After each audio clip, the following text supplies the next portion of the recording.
as we welcome the Republican nominee, President Trump, and the Democratic nominee, Vice President Biden.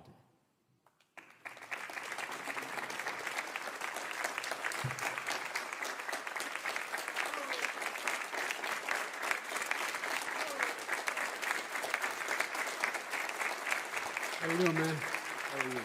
I'm well.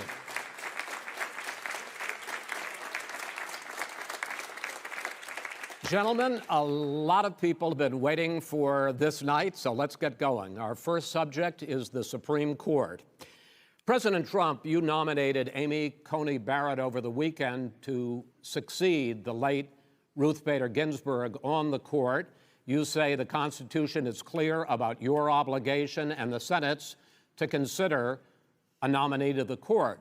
Vice President Biden, you say that this is an effort by the president and Republicans to jam through an appointment and what you call an abuse of power. My first question to both of you tonight, why are you right in the argument you make and your opponent wrong? And where do you think a Justice Barrett would take the court?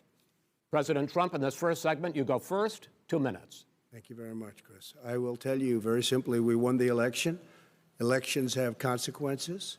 We have the Senate, we have the White House, and we have a phenomenal nominee, respected by all, top academic, good in every way, In fact, some of her biggest endorsers are very liberal people from Notre Dame and other places. So I think she's going to be fantastic. We have plenty of time. Even if we did it after the election itself. I have a lot of time after the election, as you know. So I think that she will be outstanding. She's going to be as good as anybody that has served on that court. We really feel that. We have a professor at Notre Dame, highly respected by all, said she's the single greatest student he's ever had. He's been a professor for a long time at a great school. And we won the election, and therefore we have the right to choose her. And very few people knowingly would say otherwise. And by the way, the Democrats, they wouldn't even think about not doing it. If they had, the only difference is they'd try and do it faster. There's no way they would give it up. They had Merrick Garland, but the problem is they didn't have the election, so they were stopped. And probably that would happen in reverse also. Definitely would happen in reverse. So we won the election, and we have the right to do it, Chris. President Trump, thank you. Same question to you, Vice President Biden. You have 2 minutes. Well, first of all, thank you for doing this and looking forward to this, Mr. President. Thank you, Joe. The American people have a right to have a say in who the Supreme Court nominee is. And that say occurs when they vote for a United States senators and when they vote for the President of the United States. They're not going to get that chance now because we're in the middle of an election already. The election has already started. Tens of thousands of people have already voted. And so the thing that should happen is we should wait. We should wait and see what the outcome of this election is, because that's the only way the American people get to express their view is by who they elect as president and who they elect as vice president. Now, what's at stake here is the president's made it clear he wants to get rid of the Affordable Care Act.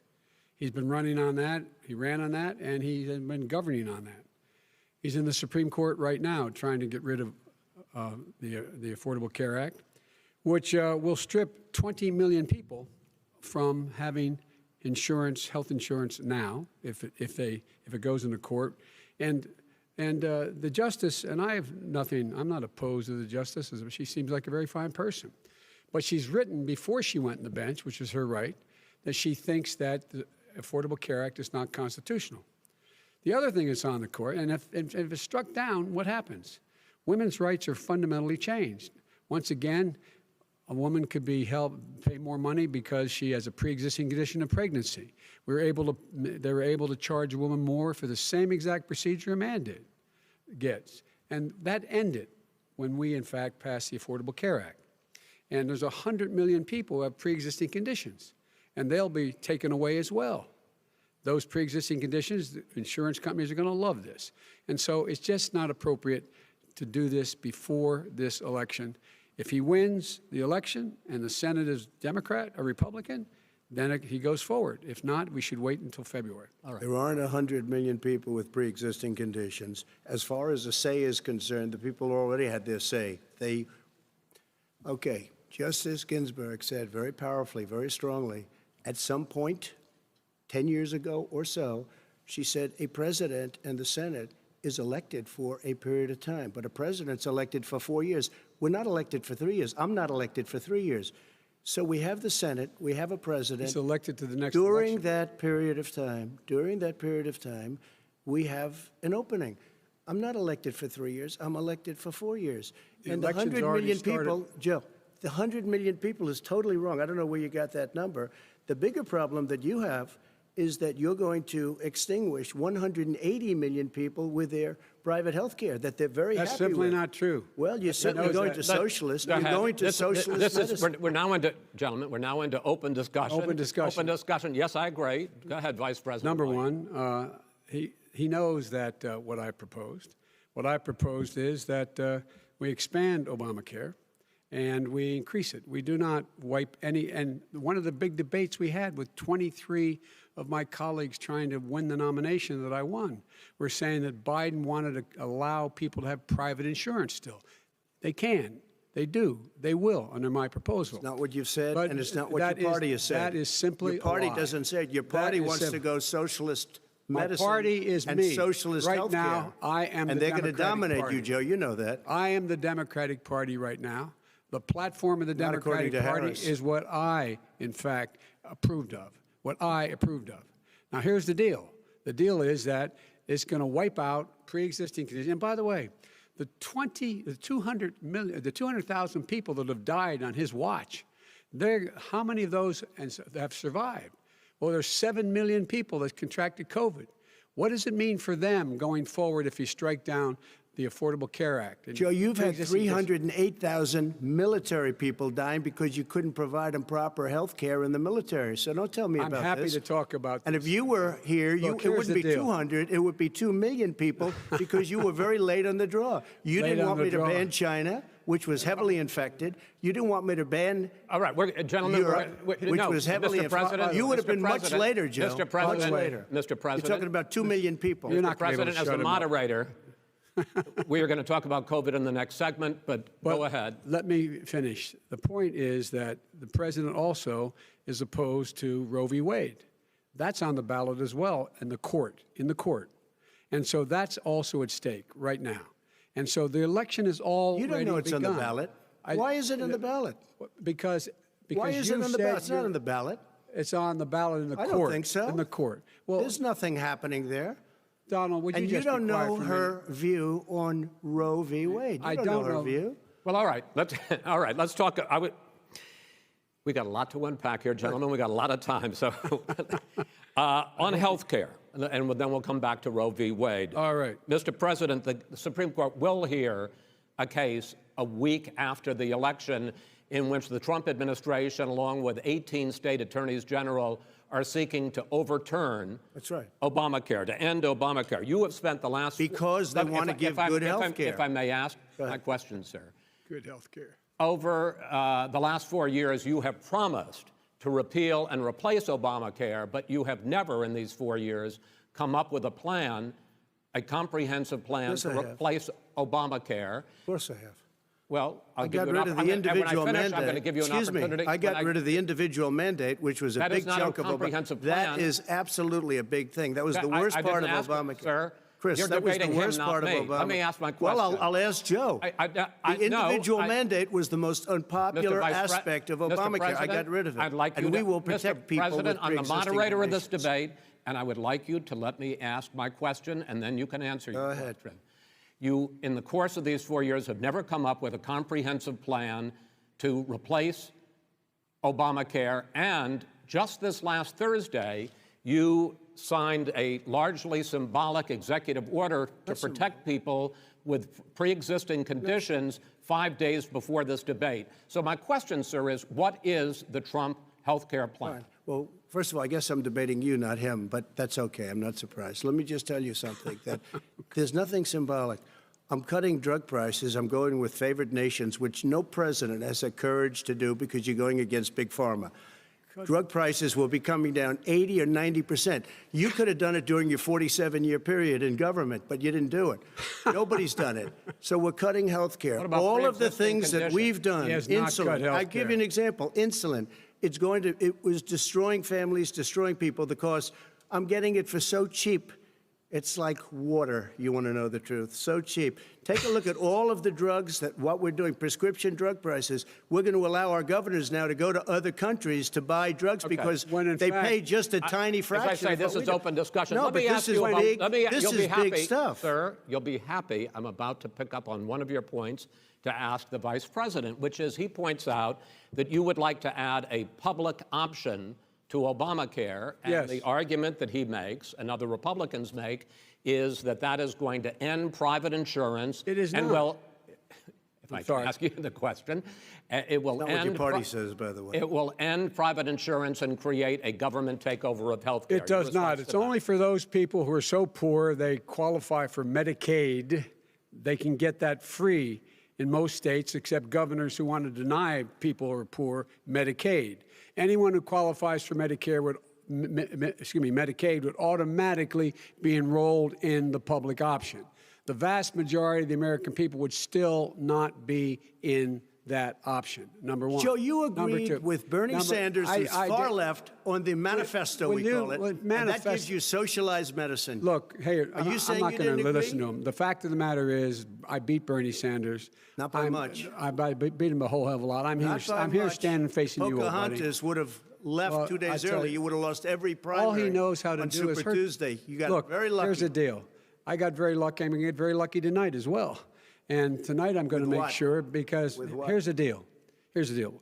The fact is that everything he's saying so far is simply a lie. I'm not here to call out his lies. Everybody knows he's a liar. But you I just agree. want to Hey, make Joe, sure. you're the liar. I want to make sure. Graduated last in your class, not first in your class. I want to make Mr. sure. President, can you let him finish, sir? No, he doesn't know how to do that.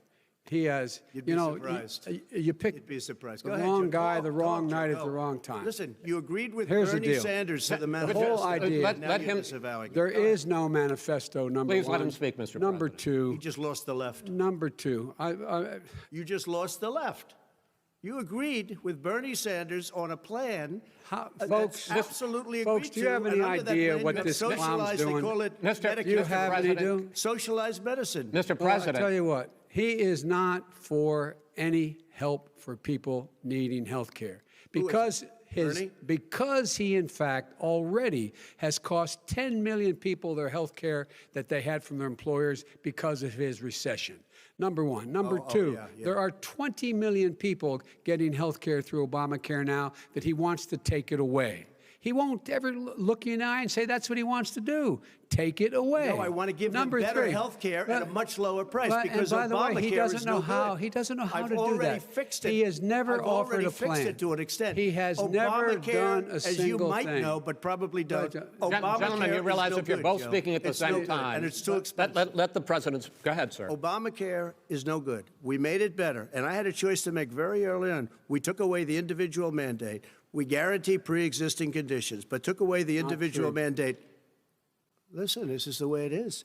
And that destroyed, that they shouldn't even call it Obamacare. Then I had a choice to make. Do I let my people run it really well or badly? If I run it badly, they'll probably blame him, but they'll blame me. But more importantly, I want to help people, okay?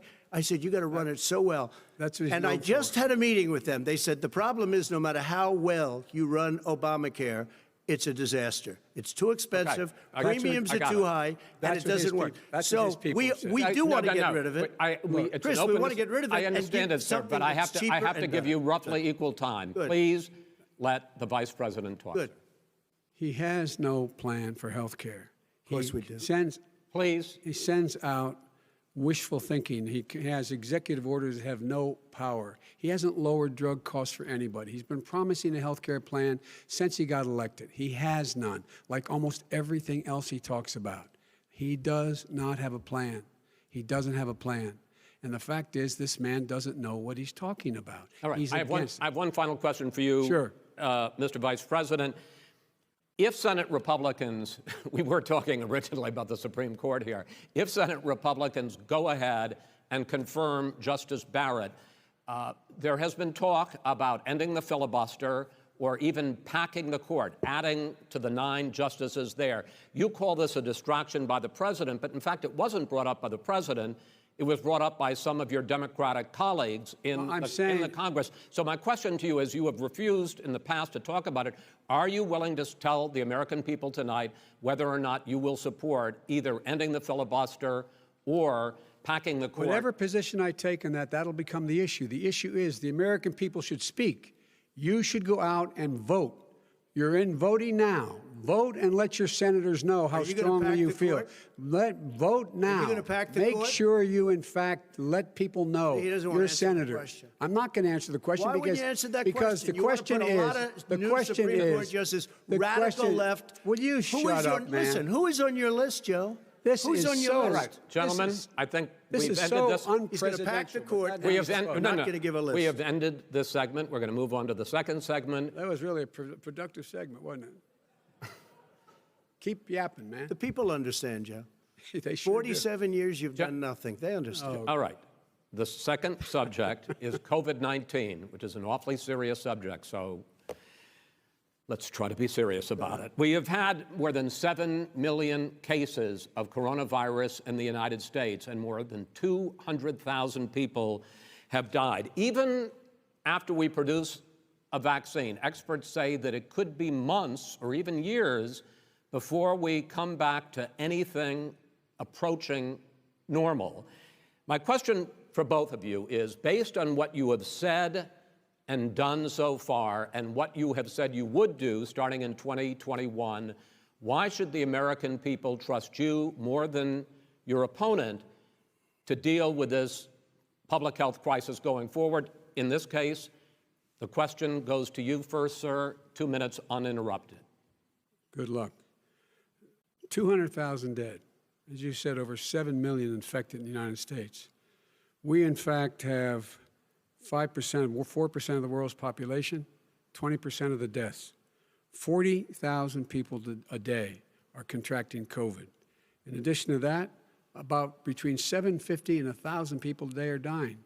When he was presented with that number, he said, it is what it is. Well, it is what it is because you are who you are. That's why it is. The president has no plan. He hasn't laid out anything. He knew all the way back in February how serious this crisis was. He knew it was a deadly disease. What did he do? He's on tape as acknowledging he knew it. He said he didn't tell us or give people a warning of it because he didn't want to panic the American people. You don't panic. He panicked. In addition to that, what did he do? He went in and we were insisting that the Chinese, the people we had on the ground in China should be able to go to Wuhan and determine for themselves how dangerous this was. He did not even ask Xi to do that. He told us what a great job Xi was doing. He said we owe him a debt of gratitude for being so transparent with us. And what did he do then? He then did nothing. He waited and waited and waited. He still doesn't have a plan. I laid out back in March exactly what we should be doing. And I laid out again in July what we should be doing. We should be providing all the protective gear possible. We should be providing the money the House has passed in order to be able to go out and get people the help they need to keep their businesses open schools. It costs a lot of money. You should get out of your bunker and get out of the sand trap and get in your golf course and go in the Oval Office and bring together the Democrats and Republicans and fund what needs to be done now to save lives. So if we would have listened to you. You have 2 minutes, sir. If we would have listened to you, the country would have been left wide open. Millions of people would have died, not 200,000, and one person is too much. It's China's fault. It should have never happened. They stopped it from going in, but it was China's fault. And by the way, when you talk about numbers, you don't know how many people died in China. You don't know how many people died in Russia. You don't know how many people died in India. They don't exactly give you a straight count, just so you understand. But if you look at what we've done, I closed it, and you said he's xenophobic. He's a racist, and he's xenophobic because you didn't think I should have closed our country. No, Wait a minute. It's his 2 minutes. You didn't think we should have closed our country because you thought it was terrible. You wouldn't have closed it for another 2 months. By my doing it early, in fact, Dr. Fauci said, President Trump saved thousands of lives. Many of your Democrat governors said, President Trump did a phenomenal job. We worked with the governor. Oh, really? Go take a look.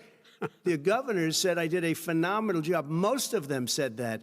In fact, people that would not be necessarily on my side said that. President Trump did a phenomenal job. We did. We got the gowns. We got the masks. We made the ventilators. You wouldn't have made ventilators. And now we're weeks away from a vaccine.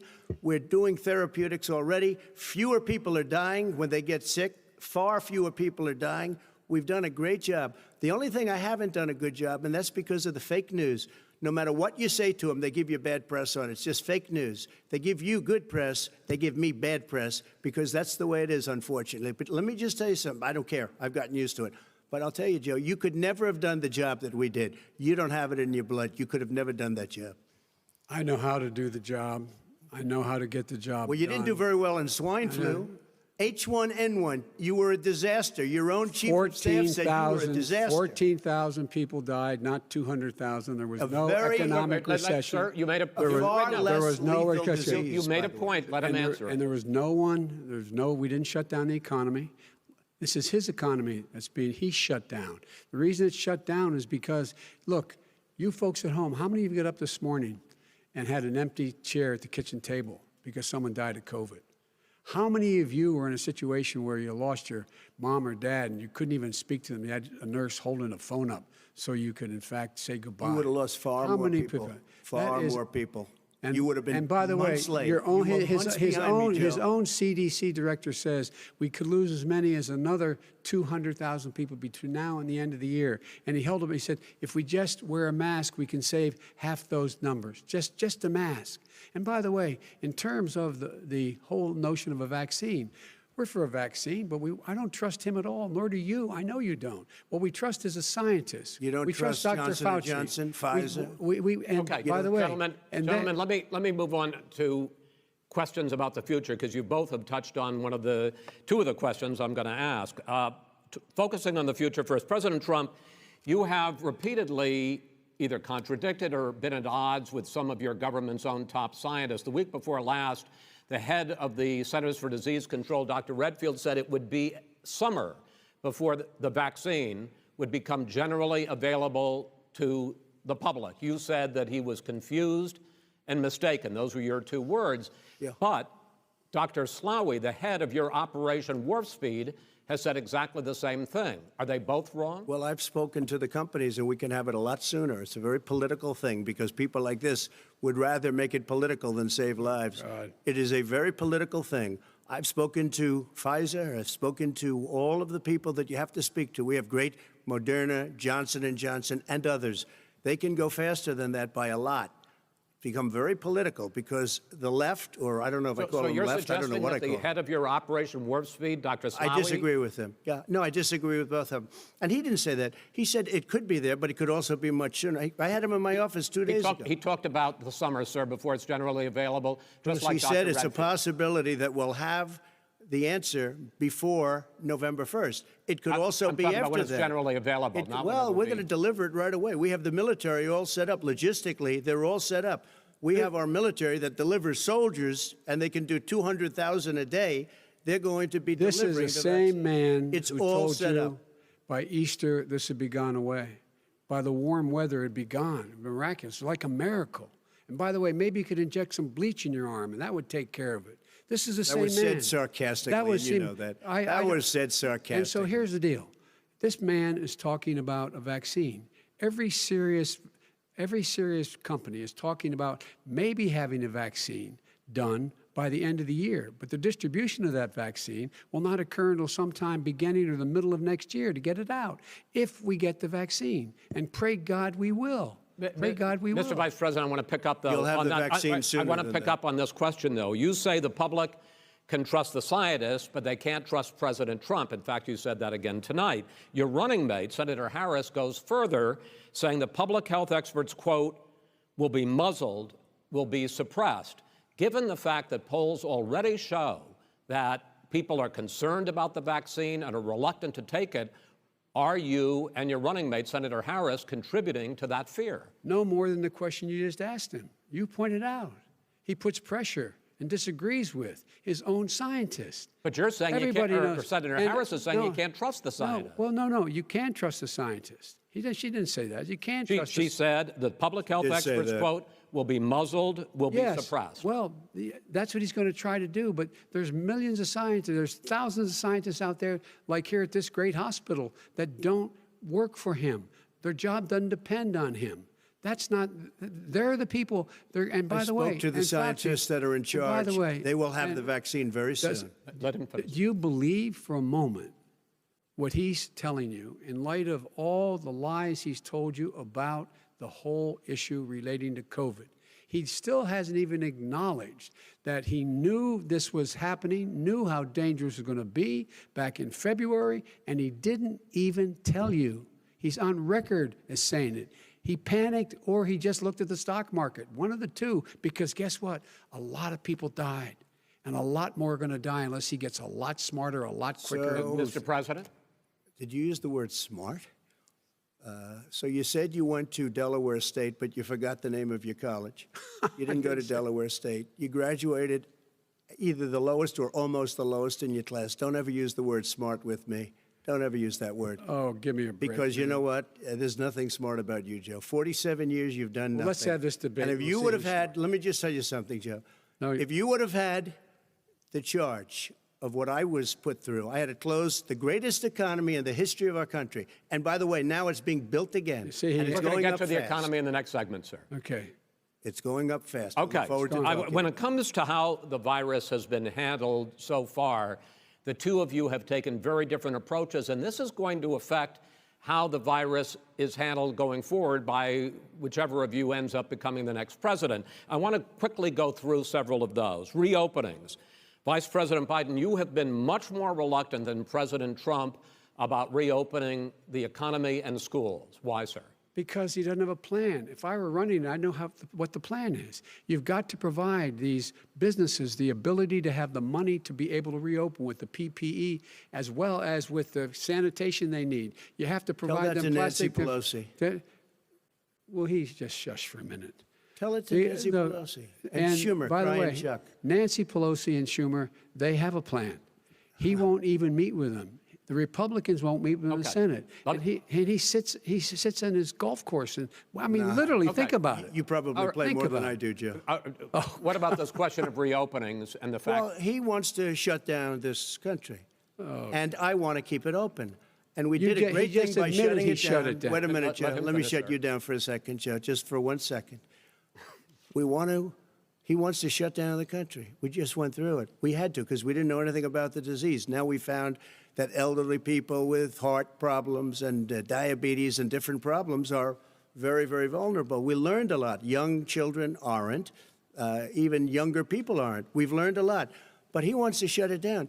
More people will be hurt by continuing. If you look at Pennsylvania, if you look at certain states that have been shut down, they have Democrat governors all. One of the reasons they're shut down is because they want to keep it shut down until after the election on November 3rd. I want to move on to another because subject. it's a I want to move political on to another subject. I've got to respond. But those states are not doing well that are shut down Which is right got to now. respond to that. President Trump, you have begun to increasingly question the effectiveness of masks as a disease preventer.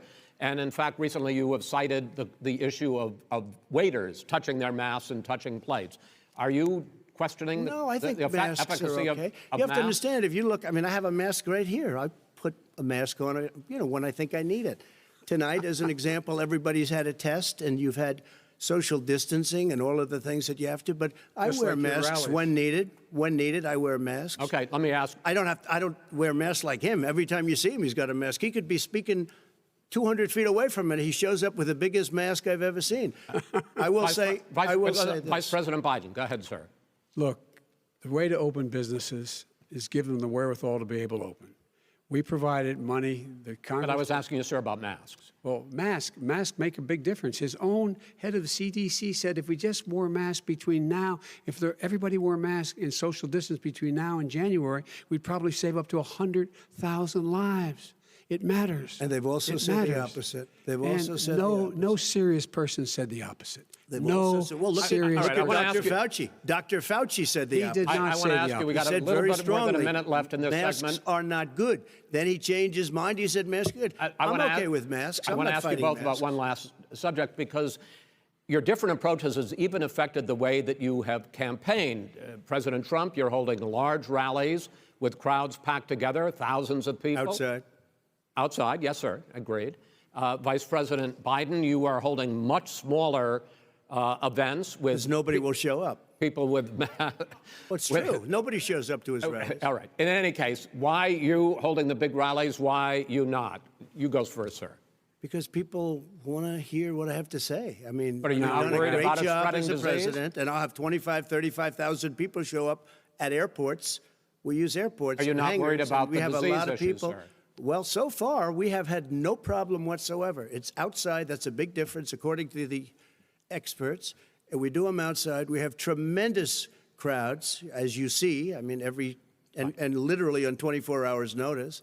And Joe does the circles and has 3 people someplace. Okay. By the way, did you see sir. one of the last big rallies he had? And a reporter came up to him to ask him a question. He said, no, stand back. Put on your mask. Put on a mask. Have you been tested? I'm way far away from those other people. That's what he said. I can't. I'm going to be okay. He's not worried about you. He's not worried about the people out there breathing in one another. We've had no negative cheek to effect. jowl. No negative effect. We've Come had on. no negative effect. And we've had 35,000, 40,000 All right. people want at to any of these rallies. just Yes. quickly finish up, because I want to move on to our next. Yes, I would. He's been totally irresponsible the way in which he has handled the social distancing and people wearing masks, basically encouraged them not to. All right. He's a fool on this. If you could get the crowds, you would have done the same thing. But you can't. Nobody cares. Gentlemen, can we move on to the cares. Gentlemen, can we move on to the economy? Yes. The economy is, I think it's fair to say, recovering faster than expected from the shutdown. Much faster. In the second quarter, the unemployment rate fell to 8.4% last month. The Federal Reserve says the hit to growth, which is going to be there, is not going to be nearly as big as they had expected. President Trump, you say we are in a V-shaped recovery. Vice President Biden, you say it's more of a K-shape. What difference does that mean to the American people in terms of the economy? President Trump, in this segment, you go first. So we built the greatest economy in history. We closed it down because of the China plague. When the plague came in, we closed it down, which was very hard psychologically to do. He didn't think we should close it down, and he was wrong. And again, 2 million people would be dead now instead of still 204,000 people is too much. One person is too much. Should have never happened from China. But what happened is we closed it down, and now we're reopening, and we're doing record business.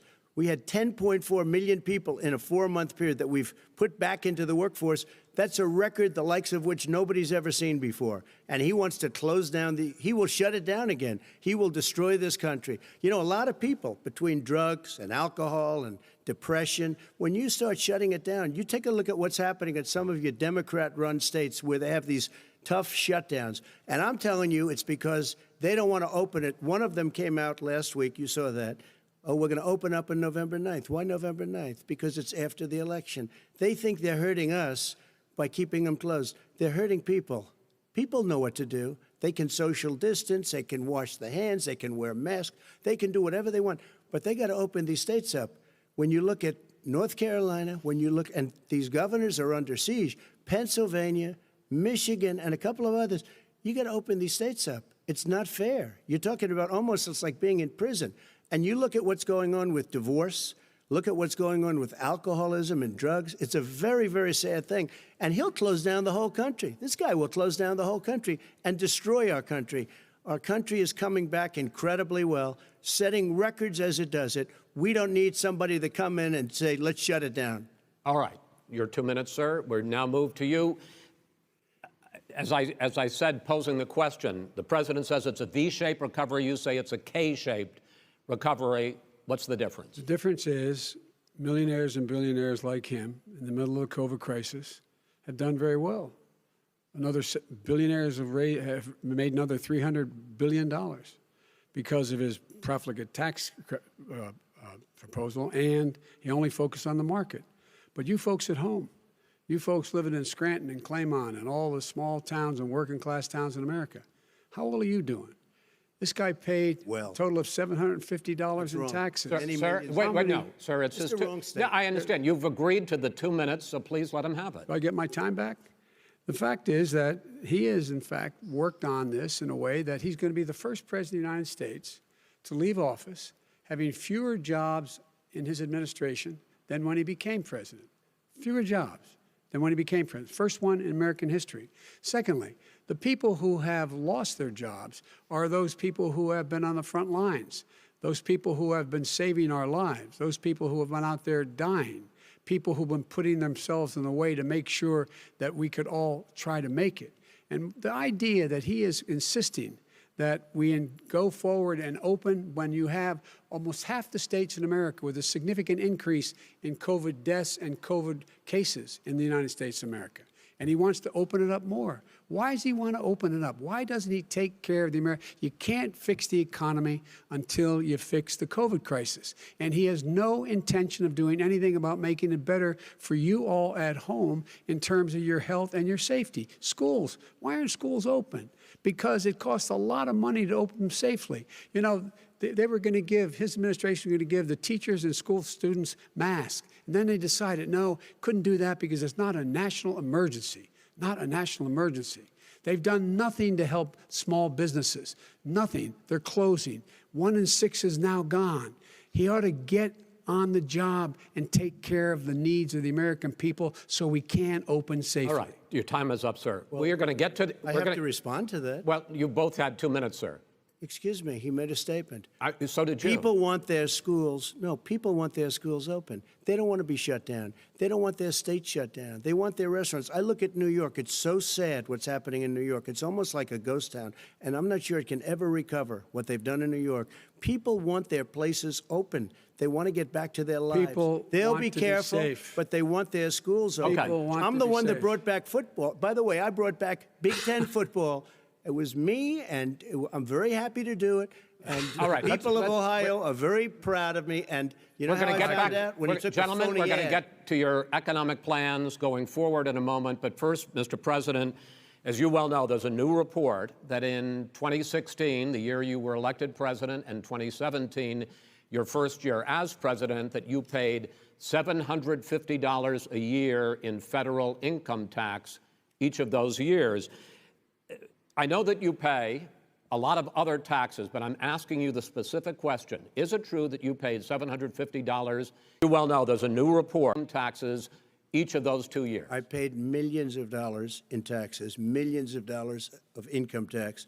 And $750 a year in federal income tax each of those years.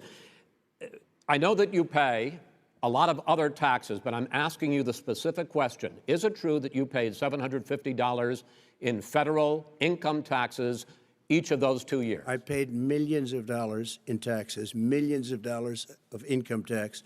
And let me just tell you, there was a story in one of the papers. Show us your tax I paid $38 million 1 year.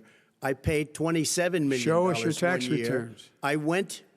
You'll see it as soon as it's finished. You'll see it. You know, if you want to go to the Board of Elections. There's a 118-page or so report that says everything I have, every bank I have, I'm totally under-leveraged because the assets are extremely good, and we have a very, I built a great company. I'm asking you a specific question, which is... But let me tell you... I understand all of that. I understand all of that. No, Mr. President. Go ahead. I'm asking you a question. Will you tell us how much you paid in federal income taxes in 2016 and 2017? Millions of dollars. You paid millions of dollars? Millions of dollars, So yes. not 750? Millions of dollars, and you'll get to see it. And you'll get to see it. But let me just tell you, Chris, let me just tell you something, that it was the tax laws. I don't want to pay tax. Before I came here, I was a private developer. I was a private business people. Like every other private person, unless they're stupid, they go through the laws, and that's what it is. He passed a tax bill that gave us all these privileges for depreciation and for tax credits. We build a building and we get tax credits, like the hotel on Pennsylvania Avenue. You get a massive, which, by the way, was given to me by the Obama administration, if you can believe that. Now, the man got fired right after that happened. But Vice President Biden, you want to respond? Yeah, I do want to respond.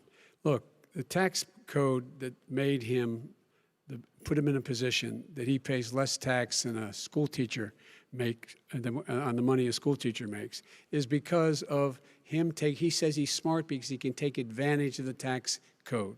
And he does take advantage of the tax code. That's why I'm going to eliminate the Trump tax cuts. And I'm going to eliminate those tax cuts and make sure that we invest in the people who, in fact, need the help. People out there need help. But why didn't you do it over the last 25 years? Because you weren't president. Because you weren't president screwing things up. You were a senator. And You're by the way, worst you were president America has ever had. Hey, Come Joe, on. let me just tell you, Joe. I've done more in 47 months. I've done more than you've done in 47 years, Joe. We've done things that you never even thought of doing, including fixing the broken military that you gave me, including taking care of your vets. Mr. President, we're talking about the economy. I'd like to ask you about your plans going forward because, Mr. Vice President, your economic plan, if you were to be elected president, focuses a lot on big government, big taxes, big spending. I want to focus first on the taxes. You propose more than $4 trillion over a decade in new taxes on individuals making more than $400,000 a year and on corporations. President Trump says that that kind of an increase in taxes is going to hurt the economy as it's just coming out of a recession. Well, just take a look at what the analysis done by Wall Street firms. Points out that my economic plan would create 7 million more jobs than his in 4 years, number one. And number two, it would create an additional $1 trillion in economic growth because it would be about buying American. That we're going to make this federal government spend $600 billion a year on everything from ships to steel to buildings and the like. And under my proposal, we're going to make sure that every penny of that has to be made by a company. But respectfully, sir, I'm talking about taxes, not spending. By the way, I'm going to eliminate a significant number of the tax. I'm going to make the corporate tax 28%. It shouldn't be 21%. You have 91 companies, in the Fortune 500, who don't pay a single penny in tax, making billions of dollars. Why didn't you do it before when you were vice president with Obama? Because you, in fact, passed that. That was your tax proposal. I got it done. And you know what happened? Yeah, you got it done. Our economy boomed like it's never boomed. The economy is busted. Mr. President, let me pick up on that. You would continue your free market approach, lower taxes, more deregulation, correct? Not lower taxes for the American people. Excuse me. But in Obama's, you talk about the economy booming, it turns out that in Obama's final 3 years as president, more jobs were created, 1.5 million more jobs than in the first 3 years of your presidency. They had the slowest recovery economic recovery since 1929. It was the slowest recovery. Also, they took over something that was down here. All you had to do is turn on the lights and you pick up a lot. But they had the slowest economic recovery since 1929. Let me tell you about the stock market. When the stock market goes up, that means jobs. It also means 401ks. If you got in, if you ever became president with your ideas, you want to terminate my taxes, I'll tell you what, you'll lose half of the companies that have poured in here will leave, and plenty of companies that are already here, they'll leave for other places. They will leave, and you will have a depression, the likes of which you've never seen. Look, we inherited the worst recession short of a depression in American history. I was asked to bring it back. We were able to have an economic recovery that created the jobs you're talking about. We handed him a booming economy. He blew it. It wasn't booming. Blew it. He blew it. It wasn't booming. It was the weakest recovery since 1929. Is it fair to say he blew it when fact, there was record low unemployment before COVID? Yeah, but because what he did, even before COVID, manufacturing went in the hole. Manufacturing went in the hole. Excuse me, Chris. Wait. Number two. Chris. Number three. They said it would take. No, you were number two. No. Chris. They said it would take a miracle to bring back manufacturing. I brought back 700,000 jobs. They brought back nothing. They gave up on manufacturing. Part of my standard fare. I'm the guy that brought back the automobile industry. All right, let him. We brought back. I was asked to bring back Chrysler and General Motors. We brought them back right here in the state of Ohio and Michigan. He blew it. They're gone. He blew it. And in fact, they're going. Ohio had the best year it's ever had last year. Michigan had the best year they've ever had. That is not Many true. car companies came in from Germany, from Japan, went to Michigan, went to Ohio. They're not having that. And they didn't come in with you. Mr. Vice President, go ahead. And so you take a look at what he's actually done. He's done very little. His trade deals are the same way. He talks about these great trade deals. You know, he talks about the art of the deal. China's perfected the art of the steal. We have a higher deficit with China now than we did before. We have the highest trade deficit China with ate Mexico. your lunch, down 18%. China ate your lunch, Joe, and no wonder your son goes in and he takes out billions of dollars, to manage. He makes millions of dollars. And also, while we're at it, why is it, just out of curiosity, the mayor of Moscow's wife gave your son $3.5 million. What did he do to deserve it? What did he do with Burisma to deserve $183,000? None of that is true. Let him answer. None of that is true. Oh, really? He didn't get $3.5 million? Mr. President, Mr. President, please. Totally discredited.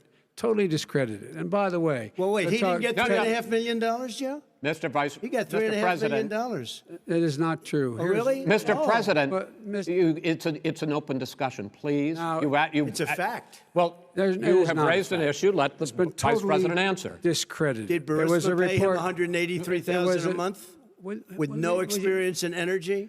Mr. President, with no job? My son did nothing wrong at Burisma. I think he did. Mr. President, let him answer. He doesn't want to let me answer because he knows I have the truth. His position has been totally, thoroughly discredited. By who? And you The media? By everybody. Well, by the media, by our allies, by the World Bank, by everyone has discredited. Matter of fact, even the people who testified under oath. So let me ask you this, Joe. No, go ahead, Mr. I'm listening to you. People he got $3.5 million from Moscow. He testified under oath in his administration, said, I did my job and I did it very well. Oh, I really? did it I'd honorably. like to know who they are. Well, I'll give you the list of the people who testified. No, go ahead, sir. Sure, you've already fired most of them because they did a good job. Some people don't do a good job. With you, go ahead. Wait a minute. You get the final word, Mr. Well, it's hard to get any word in with this clown. Excuse me. Hey, let me just say, Joe. No. I'm Mr. President. $3.5 million, Joe. That is simply Why did he deserve $3.5 million from Moscow? Look, here's the deal. We want to talk about families and ethics.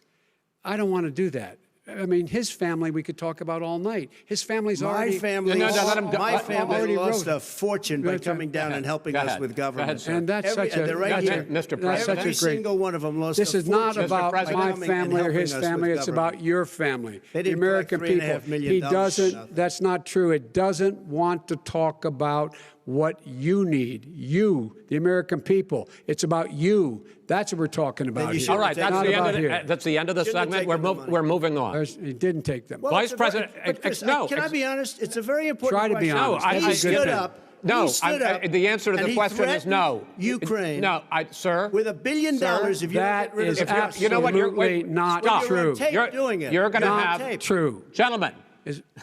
I hate to raise my voice, but it seems to be, why should I be different than the two of you? So here's the deal. Good point. We have 6 segments. We have ended that segment. We're going to go to the next segment. In that segment, you each are going to have 2 uninterrupted moments. In those 2 uninterrupted minutes, Mr. President, you can say anything you want. I'm going to ask a question about race, but if you want to answer about something else, go ahead. But I think that the country would be better served if we allowed both people to speak with fewer interruptions. I'm appealing to you, sir, to do that. Well, and him too. Well, frankly, you've been doing more interrupting that's than he all right, has. but he does plenty. Well, less than, sir, less than plenty. No, less than you have. Let's please continue on. The issue of race. Vice President Biden, you say that President Trump's response to the violence in Charlottesville 3 years ago, when he talked about very fine people on both sides, was what directly led you to launch this run for president. Oh, yeah, sure. President Trump, you have often said that you believe you have done more for Black Americans than any president, with the possible exception of Abraham Lincoln. My question for the two of you is, why should voters trust you rather than your opponent to deal with the race issues facing this country over the next 4 years? Vice President Biden, you go first. It's about equity and equality. It's about decency. It's about the Constitution. And we have never walked away from trying to require equity for everyone, equality for the whole of America. But we've never accomplished it. But we've never walked away from it like he has done. It is true. The reason I got in the race is when those people, close your eyes, remember what those people look like coming out of the fields carrying torches, their veins bulging, just spewing anti-Semitic bile, and accompanied by the Ku Klux Klan. A young woman got killed. And they asked the president what he thought. He said there were very fine people on both sides. No president's ever said anything like that. It is whose now, minutes, sir. Second point I'd make to you is that when Floyd was killed, when Mr. Floyd was killed, there was a peaceful protest in front of the White House. What did he do? He came out of his bunker, had the military use tear gas on him so he could walk across to a church and hold up a Bible.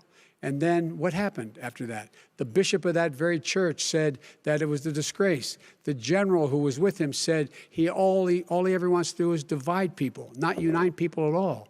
This is a president who has used everything as a dog whistle to try to generate racist hatred, racist division. This is a man who, in fact, you talk about helping African Americans. 1 in 1,000 African Americans has been killed because of the coronavirus. And if he doesn't do something quickly, by the end of the year, 1 in 500 will have been killed. 1 in 500 African Americans. This man is a savior of African Americans. This man cares at all.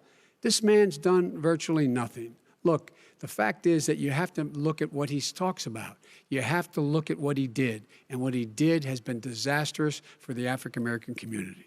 So, President Trump, you have 2 minutes. Why should Americans trust you over your opponent to deal with racism? he did a crime bill, 1994, where you call them super predators, African Americans, the super predators, and they've never forgotten it. They've never forgotten it, Joe. No, sir, it's his 2 minutes. So you did that, and they call you a super predator, and I'm letting people out of jail now that you have treated the African American population community, you have treated the black community about as bad as anybody in this country. You did the and that's why, if you look at the polls, I'm doing better than any Republican has done in a long time, because they saw what you did. You call them super predators, and you've called them worse than that, because you look back at your testimony over the years, you've called them a lot worse than that. As far as the church is concerned, and as far as the generals are concerned, we just got the support of 250 military leaders and generals, total support. Law enforcement, almost every law enforcement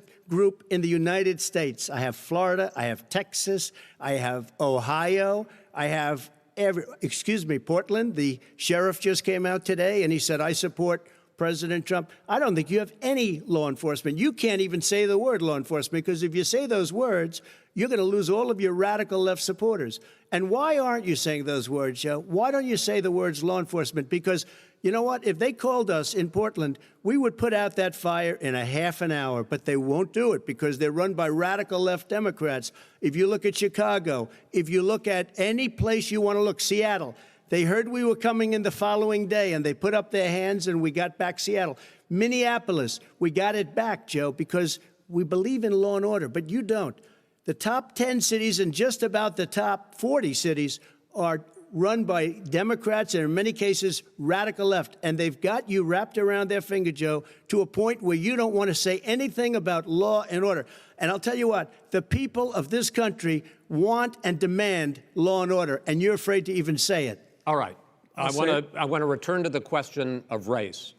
Vice President Biden, after the grand jury in the Breonna Taylor case decided not to charge any of the police with homicide, you said it raises the question, quote, whether justice could be equally applied in America. Do you believe that there is a separate but unequal system of justice for blacks in this country? Yes, there is. There's systemic injustice in this country, in education and work and in law enforcement and the way in which it's enforced. But look, the vast majority of police officers are good, decent, honorable men and women. They risk their lives every day to take care of us. But there are some bad apples. And when they occur, when they find them, they have to be sorted out. They have to be held accountable. They have to be held accountable. And what I'm going to do as President of the United States is call together an entire group of people at the White House, well, everything from the civil rights groups to the police officers, to the police chiefs, and we're going to work this out. We're going to work this out so we change the way in which we have more transparency in when these things happen. These cops aren't happy to see what happened to George Floyd. These cops aren't happy to see what happened to Breonna Taylor. Most don't like it. But we have to have a system where people are held accountable. And by the way, violence in response is never appropriate. Never appropriate. Peaceful protest is. Violence is never appropriate. All right. What is peaceful protest? When they run through the middle of the town and burn down your stores and kill people all over the place, and you say peaceful protest? President Trump, No, it's I'm not not, asking. but you say it is. President Trump, I'd like to continue with the issue of race. I promise we're going to get to the issue of law and order in a moment. This month, your administration directed federal agencies to end racial sensitivity training that addresses white privilege or critical race theory. Why did you decide to do that, to end racial sensitivity training? And do you believe that there is systemic racism in this country, sir? I ended it because it's racist. I ended it because a lot of people were complaining that they were asked to do things that were absolutely insane, that it was a radical revolution that was taking place in our military, in our schools, all over the place, and you know it, and so does everybody else. And he would know. What is radical about racial sensitivity training, sir? If you were a certain person, you had no status in life. It was sort of a reversal. And if you look at the people, we were paying people hundreds of thousands of dollars to teach very bad ideas and, frankly, very sick ideas. And really, they were teaching people to hate our country. And I'm not going to do that. I'm not going to allow that to happen. We have to go back to the core values of this country. They were teaching people that our country is a horrible place, it's a racist place, and they were teaching people to hate our country. And I'm not going to allow that to happen. Vice President Biden? Nobody's doing that. He's the racist. You just don't know. Here's the deal. I know a lot more about this than he does. Let him finish. The fact is that there is racial insensitivity. People have to be made aware of what other people feel like, what insults them, what is demeaning to them. It's important to people know they don't want to. Many people don't want to hurt other people's feelings, but it makes a big difference. It makes a gigantic difference in the way a child is able to grow up and have a sense of self-esteem. It's a little bit like how this guy and his friends look down on so many people. They look down their nose on people like Irish Catholics like me and grew up in Scranton. They look down on people who don't have money. They look down on people who are of a different faith. They look down on people who are a different color. In fact, we're all Americans. The only way we're going to bring this country together is bring everybody together. There's nothing we cannot do if we do it together. We can take this on and we can defeat racism in America. President Trump, sir. During the Obama-Biden administration, there was tremendous division. There was hatred. You look at Ferguson, you go to many places. Look at Oakland. Look what happened in Oakland. Look what happened in Baltimore. Look what happened. Frankly, it was more violent than what I'm even seeing now. Oh, my but Lord. the reason is that ridiculous. the Democrats that run these Absolutely cities ridiculous. don't want to talk like you about law and order. Violent and you crime, still haven't mentioned. violent Are you in crime. favor of law and order? I'm in favor of law. You follow it. Are you in favor of law and order? Go yes, ahead, I'm say in it. favor. You asked a question, let him finish. Law and order. He loses Law left. and Let order. him- let him answer. Law and order with justice, where people get treated fairly. Okay. And the fact of the matter is, violent crime went down 15% in our administration. All right. It's gone up on his watch. Went down much more in ours. All right, we're now. is president of the President, you're going United States of America. Mr. President, every record in the Mr. book. President, you're going to be very happy because And the we're now going to talk about law and order. Places we had trouble were Democratic-run cities. That's and exactly my question. Democratic- There has been a dramatic increase in homicides in America this summer, particularly, and you often blame that on Democratic mayors and Democratic governors, but in fact, there have been equivalent spikes in Republican-led cities like Tulsa and Fort Worth. So the question is this really a party issue? I think it's a party issue. You can bring in a couple of examples, but if you look at Chicago, what's going on in Chicago, where 53 people were shot and 8 died, shot. If you look at New York, where it's going up like nobody's ever seen anything, the numbers are going up 100, 150, 200%. crime. Republican It is cities. crazy what's going on. And he doesn't want to say law and order because he can't, because he'll lose his radical left supporters. And once he does that, it's over with. But if he ever got to run this country and they ran it the way he would want to run it, we would have our suburbs would be gone. By the way, our suburbs would be gone, and you would see problems like you've He never would seen. know a suburb unless he took a wrong turn. Oh, I know suburbs. He would not. So much I was better. raised, Go ahead. Wait a minute. I was So much raised in the suburbs. This is not 1950. All these dog whistles and racism don't work anymore. Suburbs are by and large integrated. There's many people today driving their kids to soccer practice and/or to black and white and Hispanic in the same car as there have been any time in the past. What really is a threat to the suburbs and their safety is his failure to deal with COVID. They're dying in the suburbs. His failure to deal with the environment. They're being flooded. They're being burned out because his refusal to do anything. That's why the suburbs are in trouble. I do want to talk about this issue of law and order, though. And in the joint recommendation that came from the Biden-Bernie Sanders task force, you talked about, quote, reimagining policing. First of all, what does reimagining policing mean, and do you support? It means. Let me, if I might finish the question. What does reimagining policing mean, and do you support the Black Lives Matter call for community control of policing? Look, what I support is the police having the opportunity to deal with the problems they face. And I'm totally opposed to defunding the police offices. As a matter of fact, local police, the only one defunding it, his budget calls for a $400 million cut in local law enforcement assistance. They need more assistance. They need, when they show up for a 9/11 call, to have someone with them as a psychologist or psychiatrist to keep them from having to use force and be able to talk people down. We have to have community policing like we had before, where the officers get to know the people in the communities. That's when crime went down. It didn't go up, it went down. And so we have to be engaged. That's not what they're talking about, Chris. That's not what they're talking about. He's talking about defunding the police. That is not true. He doesn't have any law support. Look, he has no law enforcement that's not support. true. Almost that's nothing. Look. Oh, really? Who do you have? Name one group that supports you. Name one group that came out and supported you. Go ahead. Think. We have time. We don't have time to do anything. Think about it.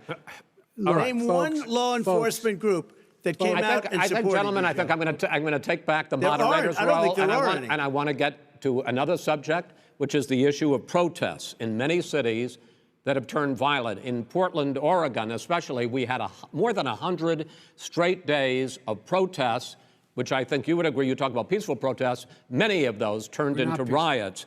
Mr. Vice President, you say that people who commit crimes should be held accountable. The question I have, though, is, as the Democratic nominee, and earlier tonight you said that you are the Democratic Party right now, have you ever called the Democratic mayor of Portland or the Democratic governor of Oregon and said, hey, you got to stop this, bring in the National Guard, do whatever it takes, but you stop the days and months of violence in Portland?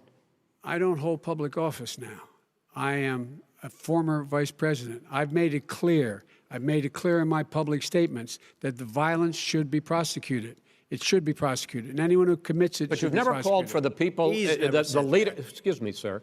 You had never called for the leaders in Portland and in Oregon to bring in the National Guard and knock off 100 days of riots. They can, in fact, take care of it if he just stay out of the way. Look here. Oh, really? Really? Here's the thing. I sent in the U.S. Marshals to get the killer of the young man in the middle of the street. They shot him, and for 3 days, President Trump, Portland wouldn't do anything. I had to send in the U.S. Marshals. They took care of business. Go ahead, sir. And by the way, his own former spokesperson said, riots and chaos and violence help his cause.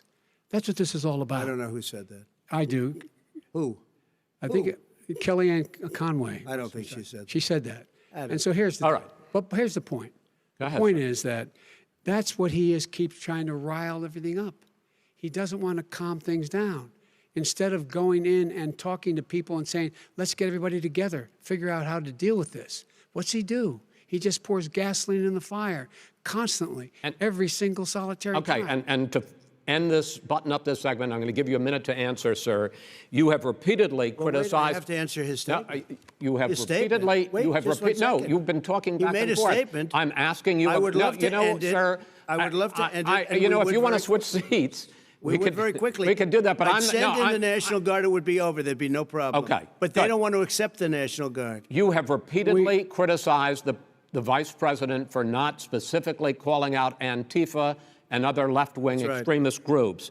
But are you willing tonight to condemn white supremacists and militia groups and to say that they need to stand down and not add to the violence in a number of these cities, as we saw in Kenosha and as we've seen in Portland? Sure, are you I'm willing prepared to do specifically that, but do it? Well, go ahead, sir. I would say almost everything I see is from the left wing, not from the right wing. So what are you saying? I'm willing to do anything. I want to see peace. Then do it, sir. Say it. Do it. Say it. Do you want to call him? What do you want to call him? Give me a name. Give me a White name. supremacists and Who would right you like me to condemn? White supremacists and right Proud militia. Boys, stand back and stand by. But I'll tell you what. Somebody's got to do something about Antifa and the left, because this is not a right-wing problem. His This own is a left-wing. FBI director This said is a the threat left-wing of problem. white supremacists. Antifa's an idea, not an organization. Oh, you got to be not kidding. militia. That's what Oh, really? his It's an idea. FBI. His Okay. FBI director Gentlemen, said. Well, then you know what? No, He's no, wrong. we're done, sir. We're moving on to the next. We're Everybody moving. gives you Bat advice hits in you your over the head, that's administration. not an idea. Everybody in Antifa your is bad. administration tells you the truth has a bad idea. Can I tell you what? You have no ideas. Antifa is a dangerous All right, radical gentlemen, group. we're now moving on to the Trump And and you ought to be Biden careful with records. them. They'll overthrow you. When in a 2 president, seconds. I'm going to ask a question. When the president seeks a second term, it is generally a referendum on his record. But Vice President Biden, you like to quote one of your dad's sayings, which is, don't compare me to the almighty, compare me to the alternative. And in this case, sir, you are the alternative. Looking at both of your records, I'm going to ask each of you, why should voters elect you president over your opponent? In this segment, President Trump, you go first, 2 minutes. Because there has never been an administration or president who has done more than I've done in a period of 3.5 years. And that's despite the impeachment hoax. And you saw what happened today with Hillary Clinton, where it was a whole big con job. But despite going through all of these things, where I had to fight both flanks and behind me and above, there has never been an administration that's done what I've done. The greatest, before COVID came in, the greatest economy in history, lowest unemployment numbers. Everything was good. Everything was going. And by the way, there was unity going to happen. People were calling me for the first time in years. They were calling and they were saying, it's time maybe. And then what happened? We got hit, but now we're building it back up again. A rebuilding of the military, including Space Force and all of the other things. A fixing of the VA, which was a mess under him. 308,000 people died because they didn't have proper health care. It was a mess. And we now got a 91% approval rating at the VA, our vets. We take care of our vets. But we've rebuilt our military. The job that we've done, and I'll tell you something, some people say maybe the most important. By the end of the first term, I'll have approximately 300 federal judges and Court of Appeals judges, 300, and hopefully 3 great Supreme Court justices. That is a record, the likes of which very few people, and you know one of the reasons I'll have so many judges? Because President Obama and him left me 128 judges to fill. When you leave office, you don't leave any judges. That's like, you just don't do that. They left 128 openings, and if I were a member of his party, because they have a little different philosophy, I'd say if you left us 128 openings, you can't be a good president, you can't be a good vice president. But I want to thank you because it gives us almost, it'll probably be above that number by the end of this term. 300 judges, it's a record. Looking at both your records, why should voters elect you president as opposed to President Trump? You have 2 minutes uninterrupted. Under this president, we become weaker, sicker, poorer, more divided, and more violent. When I was vice president, we inherited a recession.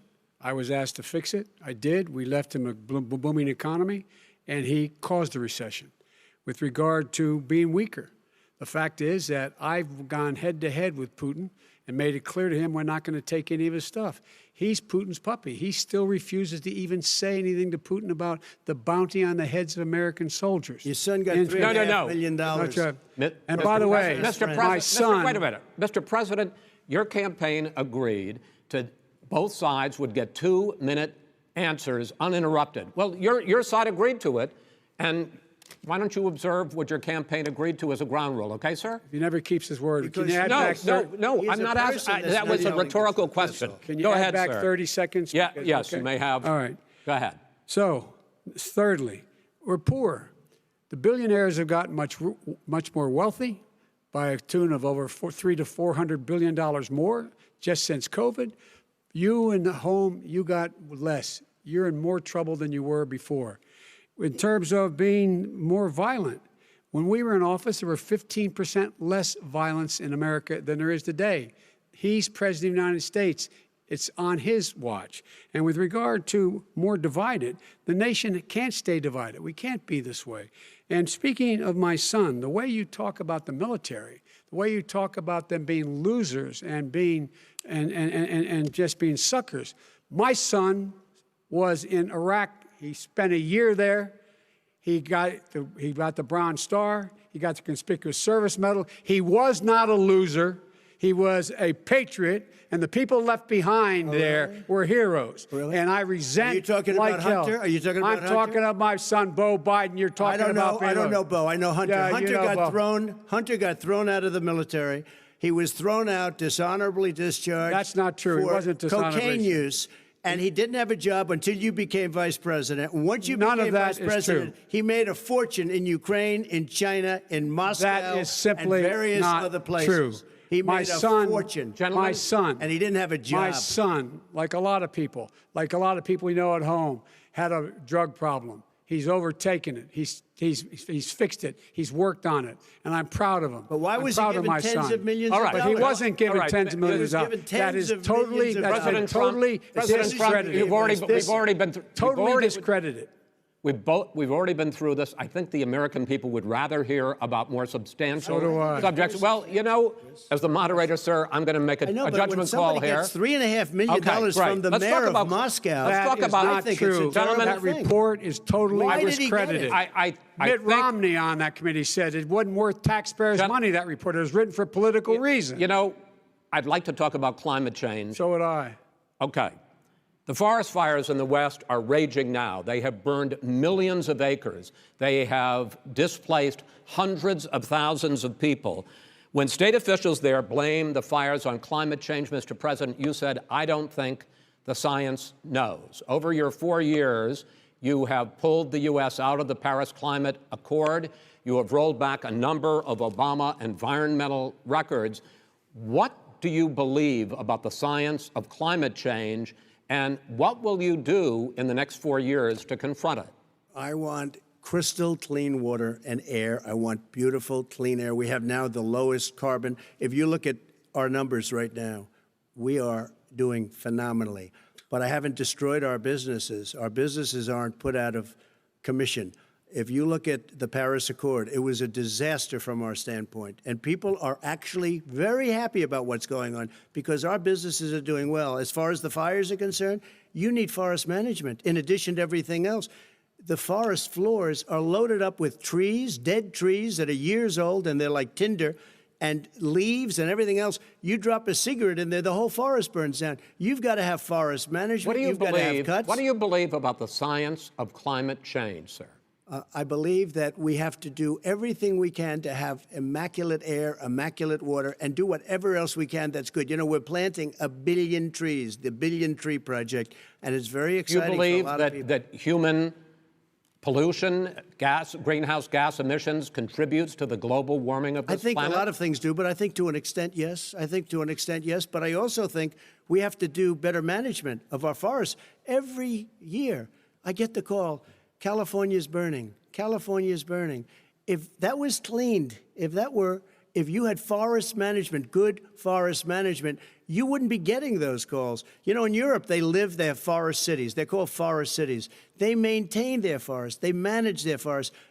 I was with the head of a major country It's a forest city. He said, sir, we have trees that are far more, they ignite much easier than California. There shouldn't be that problem. I spoke with the governor about it. I'm getting along very well with the governor. But I said, you know, at some point, you can't every year have hundreds of thousands of acres of land just burned to the ground. But, sir, that's burning down because of a lack of management. But, sir, if you believe in the science of climate change, why have you rolled back the Obama Clean Power Plan, which limited carbon emissions in power plants? Why have you relaxed? Because it was driving energy prices through the sky. Why have you relaxed fuel economy standards that are going to create more pollution from cars and trucks? Well, not really, because what's happening is the car is much less expensive and it's a much safer car, and you're talking about a tiny difference. And then what would happen, because of the cost of the car, you would have at least double and triple the number of cars purchased. We have the old slugs out there that are 10, 12 years old. If you did that, the car would be safer. It would be much cheaper by $3,500. In the case of California, they've simply ignored No, but you would take a lot of cars rollback off the market because people would be able to afford a car. Now, and by the way, we're going to see how that turns out. But a lot of people agree with me, many people. The car has gotten so expensive because they have computers all over the place for an extra little bit of gasoline. And, and I'm okay with electric cars, too. I think I'm all for electric cars. I've given big incentives for electric cars. But what they've done in California is just crazy. Right. Vice President Biden, I'd like you to respond to the president's climate change record, but I also want to ask you about a concern. You proposed $2 trillion in green jobs. You talk about new limits, not abolishing, but new limits on fracking, ending the use of fossil fuels to generate electricity by 2035, and zero net emission of greenhouse gases by 2050. The president says a lot of these things would tank the economy and cost millions of jobs. He's absolutely wrong, number one. Number two, if in fact, during our administration, the Recovery Act, I was in charge, able to bring down the cost of renewable energy to cheaper than or as cheap as coal and gas and oil. Nobody's going to build another coal-fired plant in America. No one's going to build another oil-fired plant in America. They're going to move to renewable energy, number one. Number two, we're going to make sure that we are able to take the federal fleet and turn it into a fleet that's run on their electric vehicles. Making sure that we can do that, we're going to put 500,000 charging stations and all of the highways that we're going to be building in the future. We're going to build an economy that, in fact, is going to provide for the ability us to take 4 million buildings and make sure that they, in fact, are weatherized in a way that, in fact, they'll emit significantly less gas and oil because the heat will not be going out. There's so many things that we can do now to create thousands and thousands of jobs. We can get to net zero in terms of energy production by 2035. Not only not costing people jobs, creating millions of good paying jobs, not $15 an hour, but prevailing wage, by having a new infrastructure that, in fact, is green. And the first thing I will do, I will rejoin the Paris Accord. I will join the Paris Accord because with us out of it, look what's happening. It's all falling apart. And talk about someone who has no relationship with foreign policy. Brazil, the rainforests of Brazil are being torn down, are being ripped down. More carbon is absorbed in that rainforest than every bit of carbon that's emitted in the United States. Instead of doing something about that, I would be gathering up and making sure we had the countries of the world coming up with $20 billion and say, here's $20 billion. Stop tearing down the forest. And if you don't, then you're going to have significant economic consequences. What about the argument that President Trump basically says that you have to balance environmental interests and economic interests, and he's drawn his line? Well, he hadn't drawn a line. He still, for example, he wants to make sure that methane's not a problem. You can now emit more methane without it being a problem. Methane. This is a guy who says that you don't have to have mileage standards for automobiles that exist now. This is the guy who says that, well, the fact that it's all true. And here's the deal. He's talking about the Green New Deal, and it's not $2 billion or $20 billion, as you said.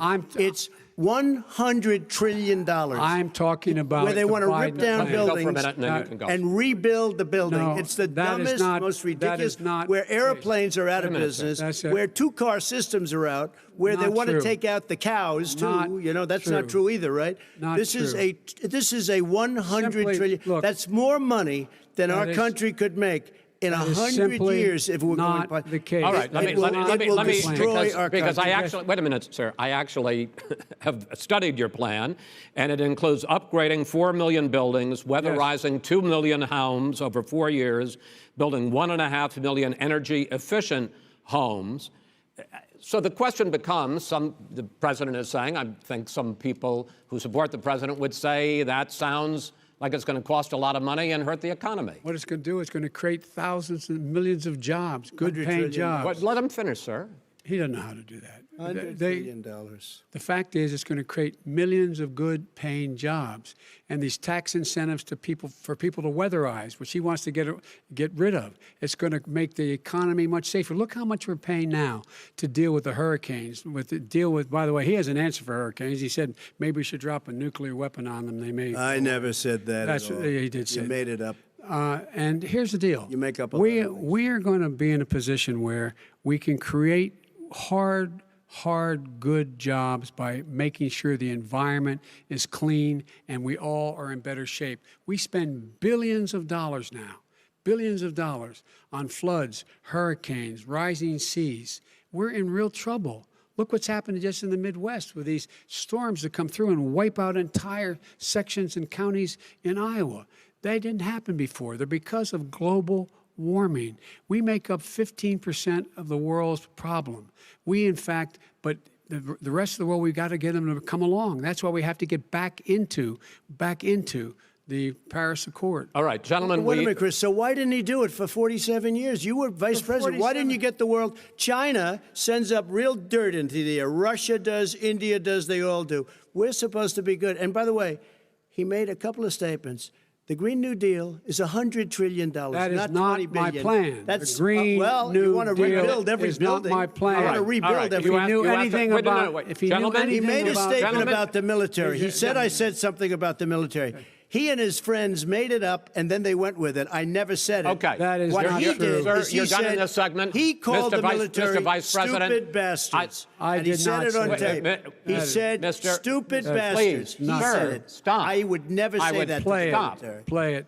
Go ahead. You're Mr. on Vice tape. President answered his final question. The final question is, I can't remember which of all his rantings. I'm having a little trouble myself, but and about the economy and about this question of what it's going to cost. The economy. I mean, the Green New Deal and the idea of what your the environmental Green New changes Deal, will do. The Green New Deal will pay for itself as we move forward. We're not going to build plants that, in fact, are great polluting plants. So do you We're going to support build the Green New Deal?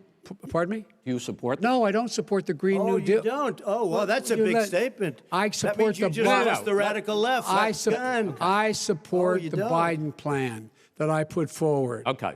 The Biden plan, which is different than what he calls the radical Green New Deal. All right, gentlemen, final segment, election integrity. As we meet tonight, millions of Americans are receiving mail-in ballots or going to vote early.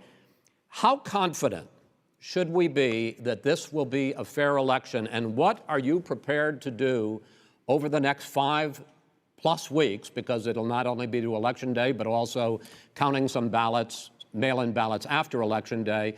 What are you prepared to do to reassure the American people that the next president will be the legitimate winner of this election? In this final segment, Mr. Vice President, you go first. Prepared to let people vote. They should go to iwillvote.com.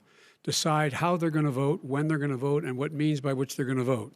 His own Homeland Security Director, and as well as the FBI Director, says there is no evidence at all that mail-in ballots are a source of being manipulated and cheating. They said that. The fact is that there are going to be millions of people because of COVID that are going to be voting by mail-in ballots, like he does, by the way. He sits behind the Resolute desk and sends his ballot to Florida, number one. Number two, we're going to make sure that those people who want to vote in person are able to vote because enough poll watchers are there to make sure they can socially distance. The polls are open on time, and the polls stay open until the votes are counted. And this is all about trying to dissuade people from voting because he's trying to scare people into thinking that it's not going to be legitimate. Show up and vote. You will determine the outcome of this election. Vote, vote, vote. If you're able to vote early in your state, vote early. If you're able to vote in person, vote in person. Vote whatever way is the best way for you, because he cannot stop you from being able to determine the outcome of this election. And in terms of whether or not when the votes are counted, and they're all counted, that will be accepted. If I win, that will be accepted. If I lose, that'll be accepted. But by the way, if in fact he says he's not sure what he's going to accept, well, let me tell you something. It doesn't matter, because if we get the votes, it's going to be all over. He's going to go. He can't stay in power. It won't happen. It won't happen. So vote. Just make sure you understand you have it in your control to determine what this country is going to look like the next 4 years. Is it going to change, or are you going to get 4 more years of these lies? Mr. President, 2 minutes. So when I listened to Joe talking about a transition, there's been no transition from when I won. I won that election. And if you look at crooked Hillary Clinton, if you look at all of the different people, there was no transition, because they came after me trying to do a coup. They came after me spying on my campaign. They started from the day I won, and even before I won, from the day I came down the escalator with our First Lady.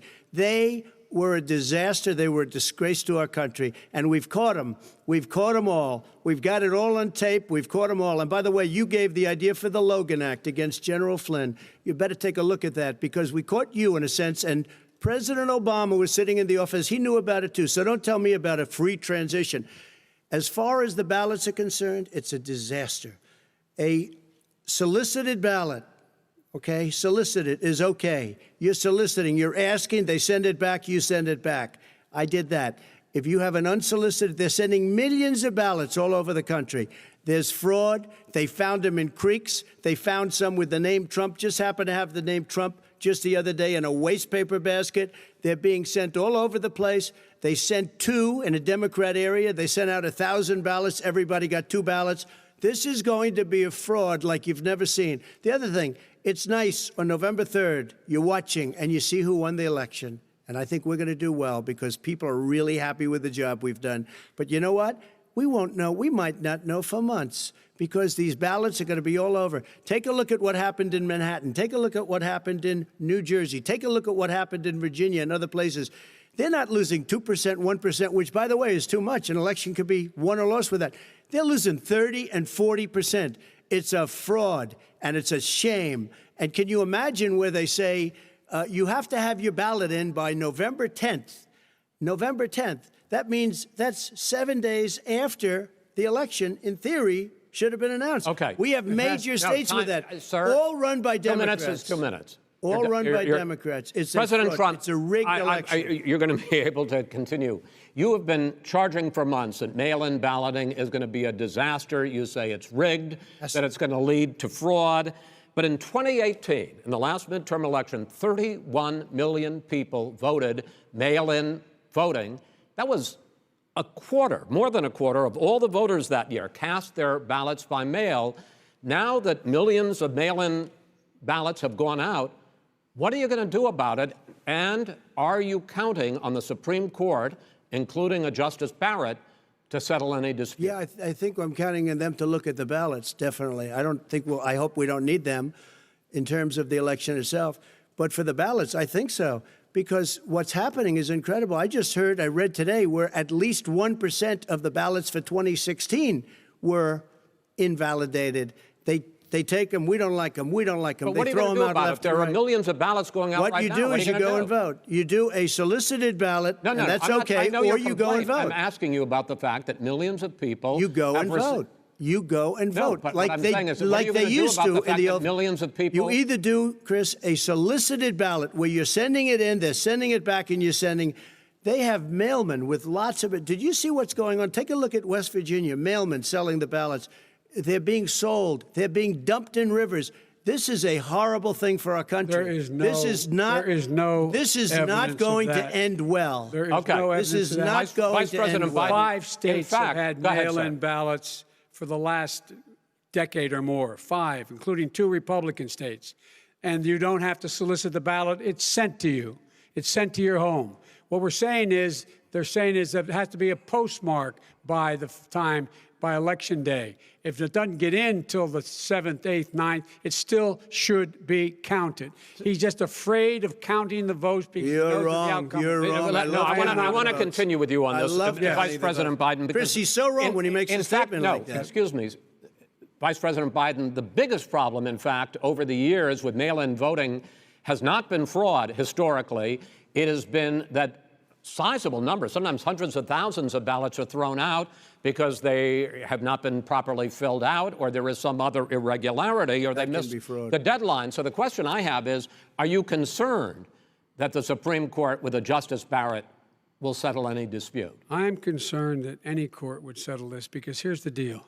When you get a ballot and you fill it out, you're supposed to have an affidavit. If you didn't know, you have someone say that this is me.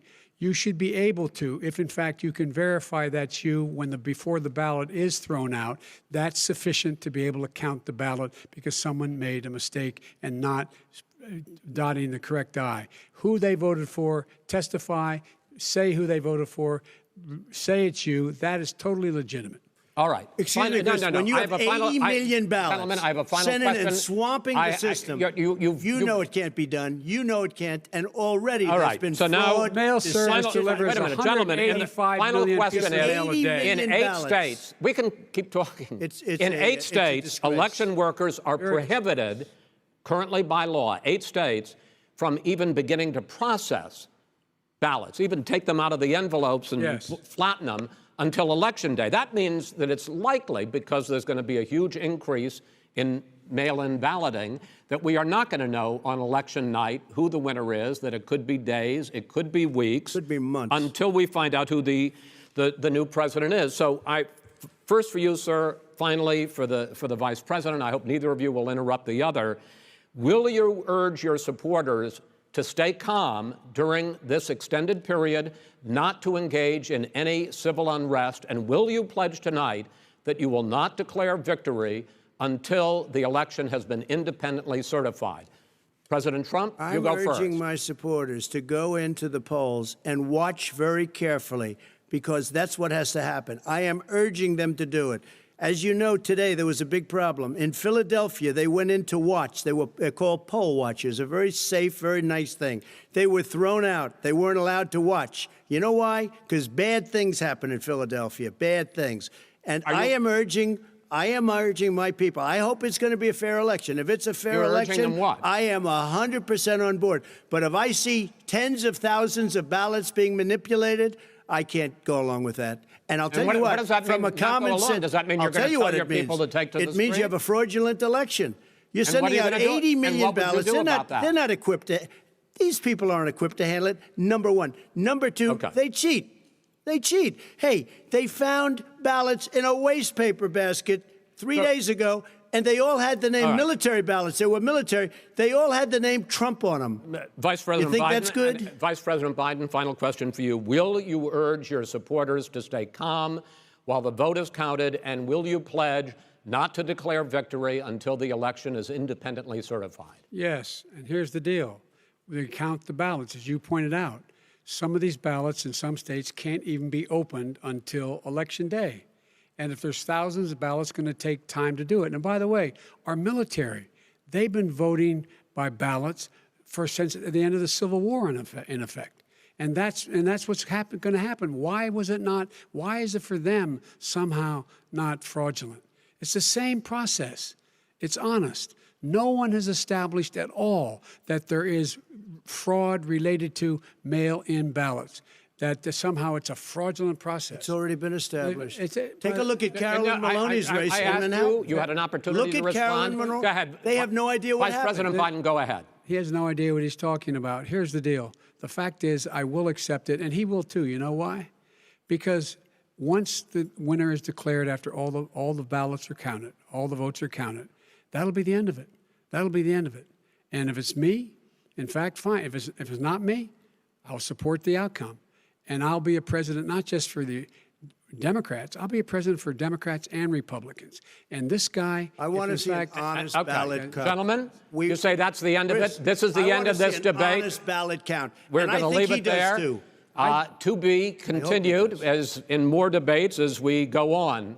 President Trump, Vice President Biden, it's been an interesting hour and a half. I want to thank you both for participating in the first of 3 debates that you have agreed to engage in. We want to thank Case Western Reserve University and the Cleveland Clinic for hosting this event. The next debate, sponsored by the Commission on Presidential Debates, will be 1 week from tomorrow, October 7th, at the University of Utah in Salt Lake City. The 2 vice presidential nominees, Vice President Mike Pence and Senator Kamala Harris, will debate at 9 p.m. Eastern that night. We hope you watch. Until then, thank you and good night.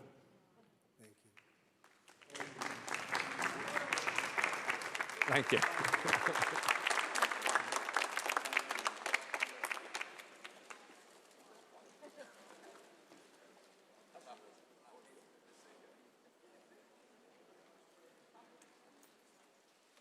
Take it to the streets and fuck the police, no justice, no peace. So take it to the streets and fuck the police, no justice. So take it to the streets and fuck the police, no justice. So take it to the streets and fuck the police, no justice, no peace. Take it to the streets and fuck the police, no justice, no peace. Okay, so take it to the streets and fuck the police, no justice, no peace.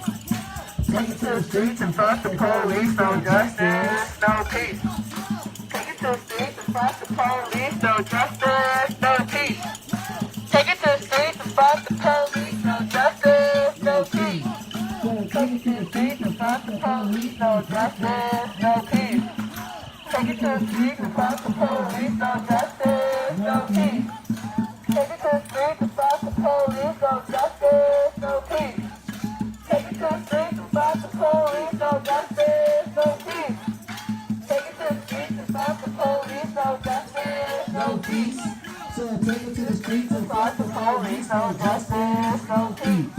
So take it to the streets and fuck the police, no justice, no peace. Louder. Take it to the streets and fuck the police, no justice, no peace. Take it to the streets and fuck the police, no justice, no peace. Take it to the streets and fuck the police, no justice, no peace. Louder. Take it to the streets and fuck the police, no justice, no peace. Louder. Take it to the streets and fuck the police, no justice, no peace. Black lives matter. Whose lives matter? Black lives matter. Whose lives matter? Black lives matter. Whose lives matter? Black lives matter. Whose lives matter? Black lives matter.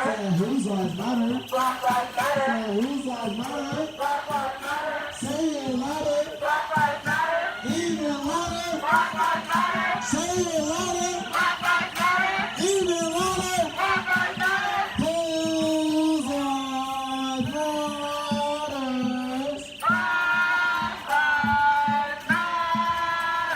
matter. Hey, Black Lives Matter, prove it. Hey, Black Lives Matter, prove it. Hey, Black Lives Matter, prove it. Hey, Black Lives Matter, prove it. Hey, Black Lives Matter, prove it. Hey, Black Lives Matter, prove it. Hey, Black Lives Matter, prove it. Hey, Black Lives Matter, prove it. Hey, Black Lives Matter, prove it. Hey, Black Lives Matter, prove it. Hey, Black Lives Matter, prove it. Hey, Black Lives Matter, prove it. Hey, Black Lives Matter, prove it.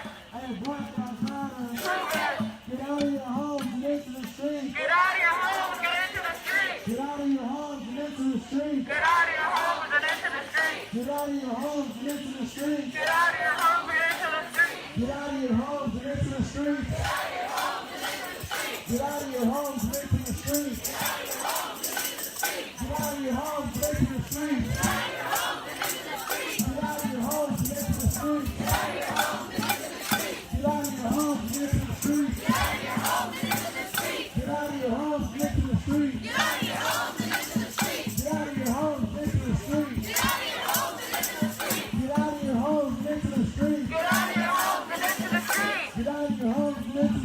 streets. Get out of your homes and into the streets. Get out of your homes and into the streets. Get out of your homes and into the streets. Wake up, motherfucker, wake up.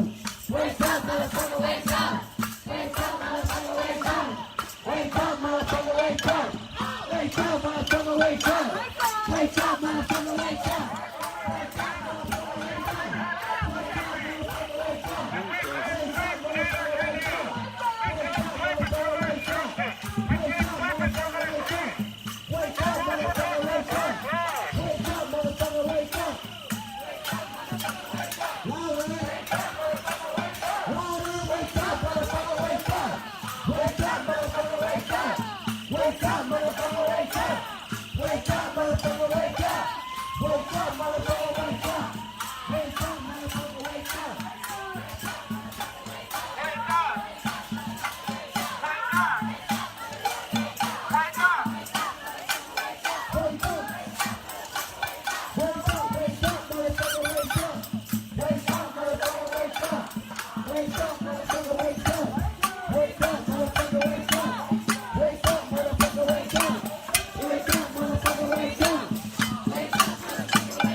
Any pictures. This is not a photo op. We are fighting for Black lives. If you're not marching with us, no pictures, please.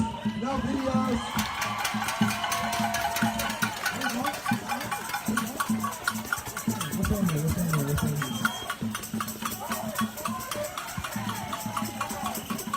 Y'all make some noise, those instruments. Make some fucking noise. Make some fucking noise.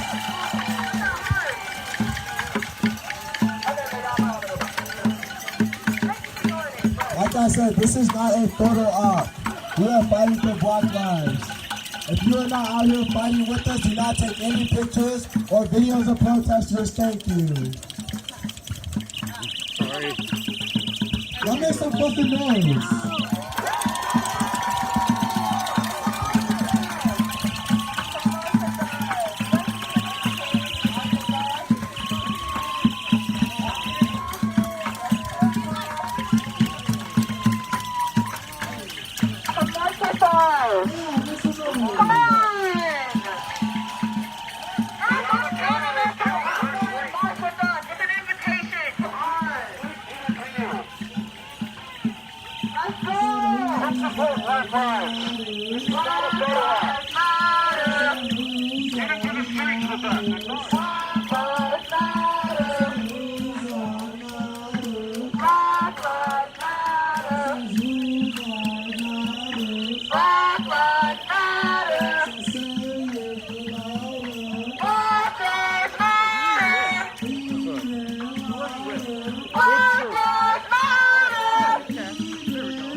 Well, I keep changing my hair, so.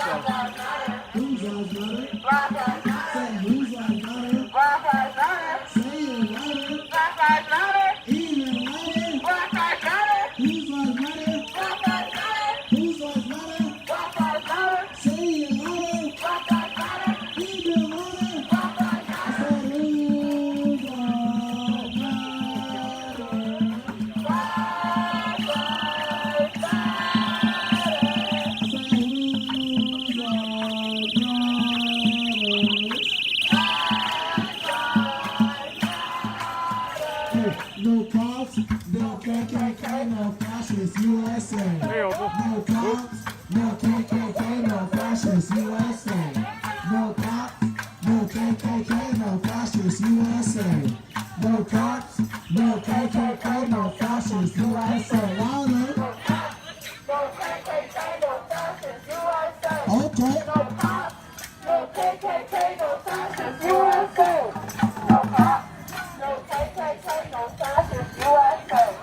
No cops, no KKK, no fascist USA.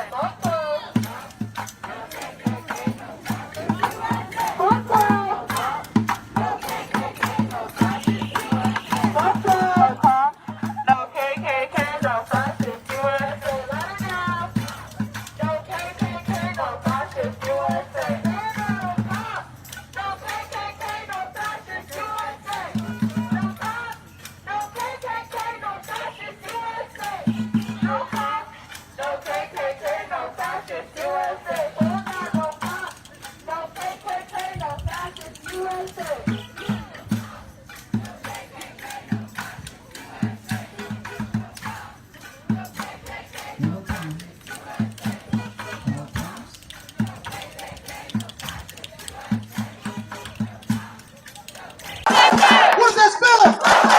Give me a B. All right, what's that? Give me an L. Give me an L. All right, here we go. What is that spell? Give me a B. Give me an L. Welcome everybody to the stream. If you're new to this channel, welcome. I'm 1861. I welcome you. This shit is bananas. B-A-N-A-N-A-S. Fuck the cops and the white supremacists. This shit is bananas. B-A-N-A-N-A-S. Fuck the cops and the white supremacists. This shit is bananas. This stream here is something madman. He provided some amazing content up in Portland with Chris Stewart, Martha, and all those good people. Alright, gotta go around the street. Fuck the cops and the white supremacists. This shit is bananas. Fuck the cops and the white supremacists. Hey man, I do what I can.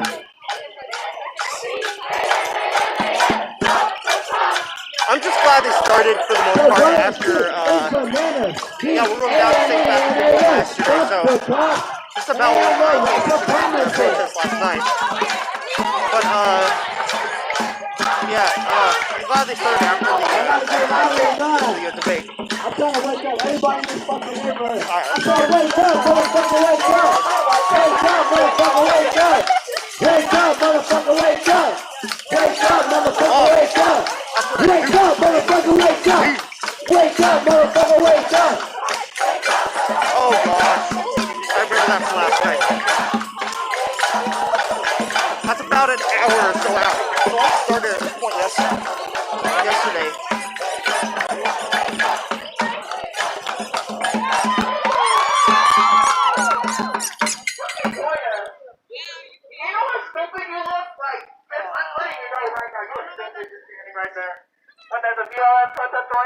Just make sure that you don't record us or take pictures if you're not participating in our protest. Because this is not a photo op.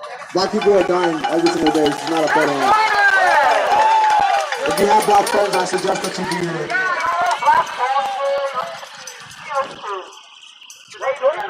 Alright, I need to get some sleep. That's what I like to see right there. That's what I like to see right there. Show me what community looks like. Show me what community looks like. I said, show me what community looks like. I said, show me what community looks like. Show me what democracy looks like. Best on show basis tonight. Respect for the security guards letting me actually come out tonight. He didn't come out last night. He didn't come out and watch the stream last night. They handled me pretty good last night. So I want to respect their wishes best I can. Show me what community looks like. To enable me to come out here and record these for you guys. So this is where they store all the dead bodies from Toronto. Where is Jesus Carey? That's why I asked. Show me what democracy looks like. This is what democracy looks like. Show me what community looks like. This is what community looks like. Show me what democracy looks like.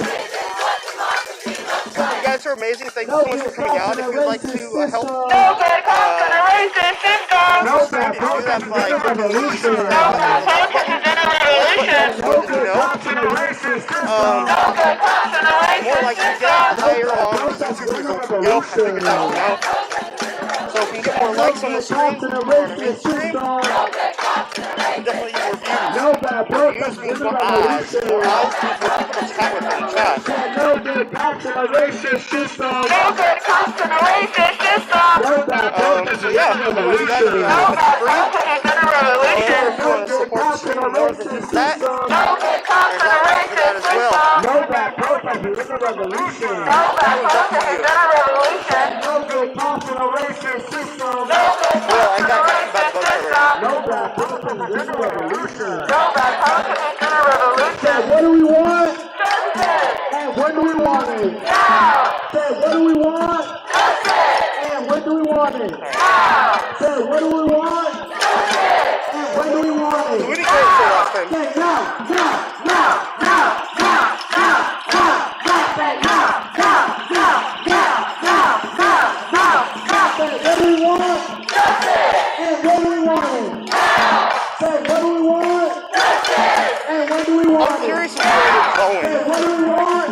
Justice. And when This do we link want going it? to end up Say now, now, now, now, now, now, now, now, say now, now, now, now, now, now, now, now, say what do we want? And when do we want it? Say what do we want? And when do we want it? Say what do we want? And when do we want it? Say now, now, now, now, now, now, now, now, say now, now, to be fair, I think that's what every street is nowadays.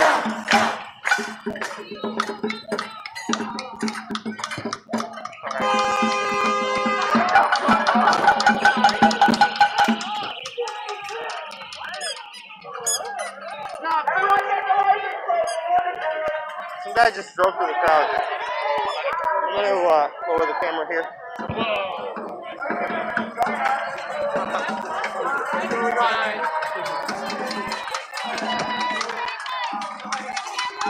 That car facing the wrong way. Stay together.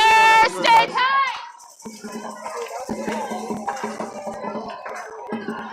When black lives are under attack, what you gonna do? When black lives are under attack, Alright, I'll move my mic closer. Give me a minute. when black lives are under attack, what you gonna do? When black lives are under attack, what you gonna do? When black lives are under attack, what you gonna do? When black lives are under attack, what you gonna do? Alright, there we go. Maybe you can hear me better now. No, they were not cop cars.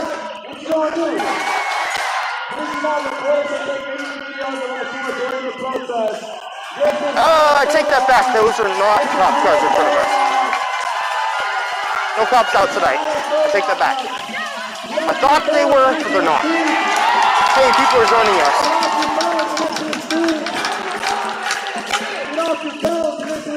Get off your phones? Really? The chant is get off your phones and into the street.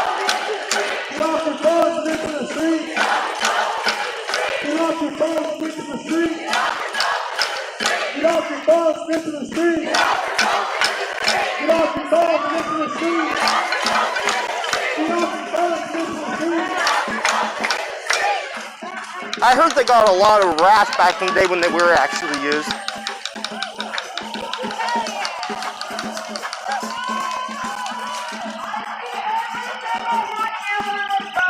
Stay together. Stay together. Stay together.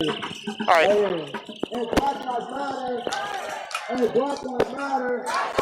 Hey, Black Lives Matter. Hey, Black Lives Matter. Yeah, we're good.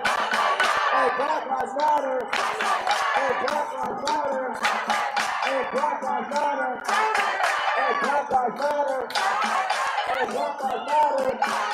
Hey, Black Lives Matter.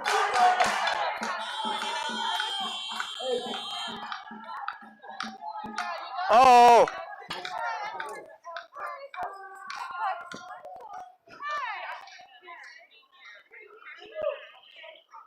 this right here. You're not letting nobody get by. You gotta turn around.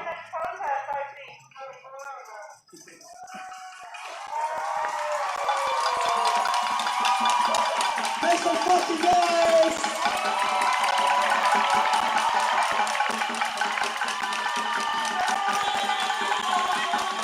That guy wasn't too happy.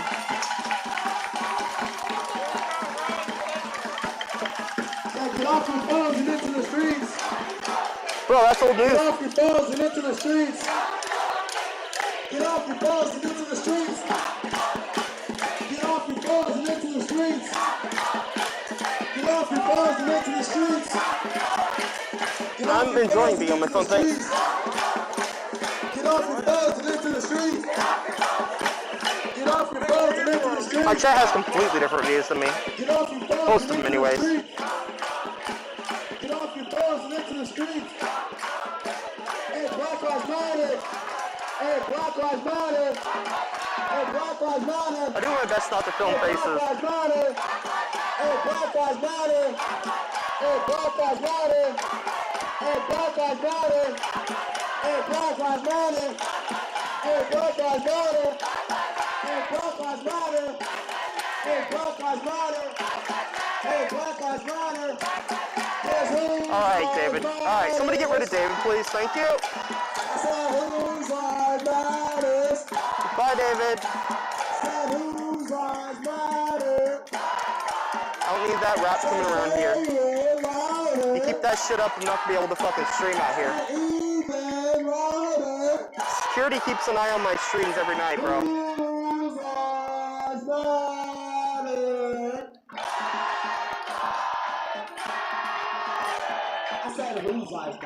That guy, stick around, it might happen. He was like that. I don't have credentials, bro. And you gotta get as loud as you can for me right now. If you got something to bang on, if you want to dance around, get as loud as you fucking can. I said, who's like louder? Who's like louder? Say it louder. Even louder. Say it louder. Even louder. Even louder. Who's like louder? Who's like louder? Who's like louder? Who's was louder? Say it louder. Even louder. Even louder. Say it louder.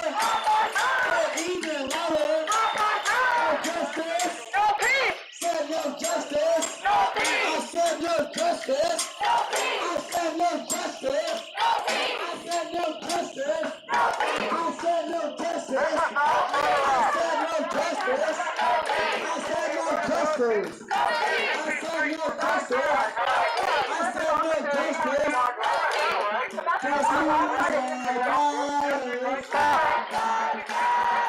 Dude, we should start protest bingo, like no lie. Especially in the restreams. That'd be hot.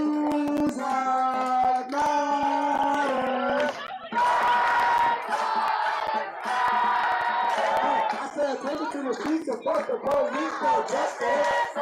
Say what? Take it to the streets and fuck the police. Oh, God, take it to the streets and fuck the police. Oh, God, take it to the streets and fuck the police. Fuck y'all, take it to the streets and fuck the police.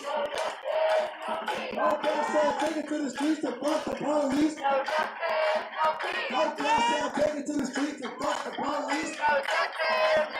Okay, so take it to the streets and fuck the police. Say what? Louder. Oh, what happened to David? Louder. No justice.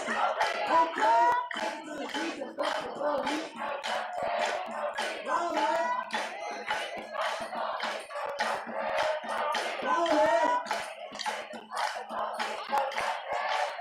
Okay. Okay. Take it to the streets and fuck the police. Louder. Hey, Black Lives Matter. Hey, Black Lives Matter. Hey, Black Lives Matter. Hey, Black Lives Matter. Hey, Black Lives Matter, prove it. Hey, Black Lives Matter, prove it. Hey, Black Lives Matter. I said, what do we want? Hey, what do we want it? Hey, what do we want? Hey, when do we want it? I said, what do we want? Hey, when do we want it? Say now, now, now, now, now, now, now, now, say now, now, now, now, now, now, now, now, say what do we want? Hey, when do we want it? Say what do we want? Hey, People are so sad. say what do we want? Home for kids, that's funny. When do we want it? Say now, now, now, now, now, now, now, now, say now, now. This is just a fad. We'll see. I mean, probably. Who the fuck knows? I mean, most protests ended up as fads, so we'll see. If we don't get it, if we don't get it, if we don't get it, if we don't get it, if we don't get it, if we don't get it. Hoopty troops coming over here. All right.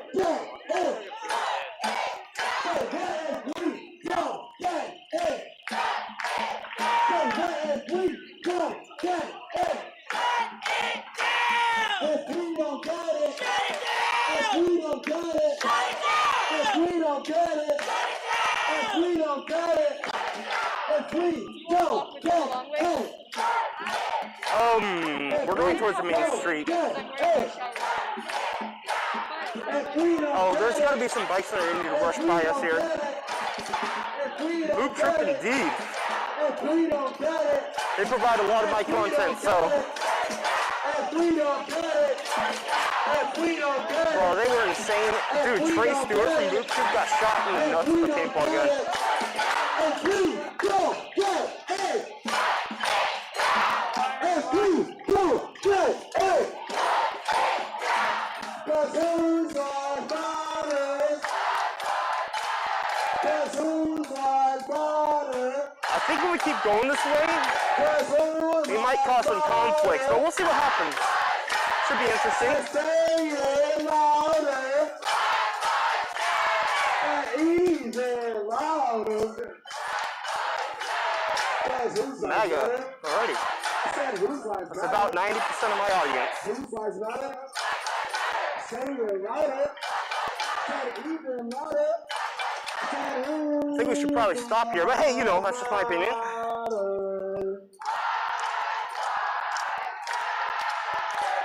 I said whose lives matter? I said whose lives matter? I said get off your phones and into the street.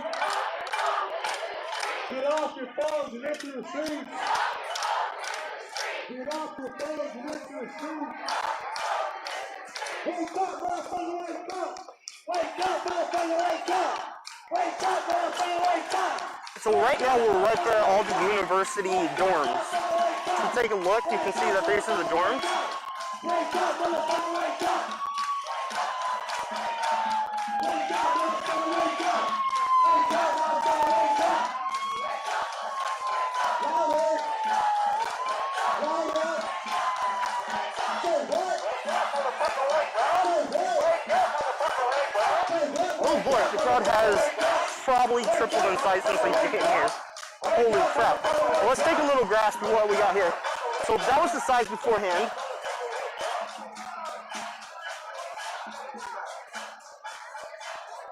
And that is where we're at.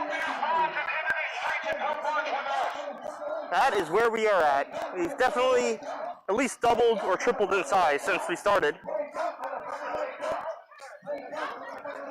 So we went from about 150 to probably about 300, maybe 400 on an extended route. Oh boy, this should be interesting. I think they're going to take a left or just go straight. That would be interesting. Oh boy, we're going straight. This shit's about to get real, guys. We did not go this way yesterday. Last protest. Rose, I think you know where we're at.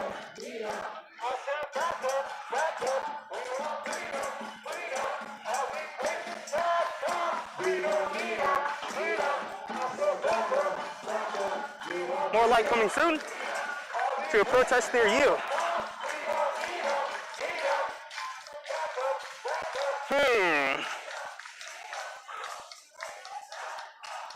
I would like to take Franklin. Sorry, everybody that's here. You guys are all come over here. All right, looks like we're getting squished into one side. We're gonna let the cars pass us behind us, and they're gonna come in front of us, so that way they can guide the traffic, I think, is what the plan is. That's just all an assumption. We'll see what happens. So we're gonna be going down a made road, more than likely is what it looks like to me. Left or right, I'm not 100% sure. All right, what we're gonna do when we hit Franklin, we're gonna stay on the right side of the road.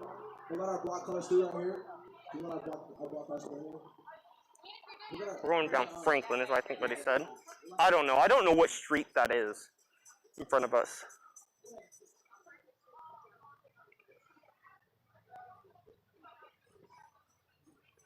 So, there's the other media presence there. We've got the boot troop out in full force. Only person we're missing really is Trey Stewart. Medic! Where? Right here. Medic! That's what they yelled, if you're curious.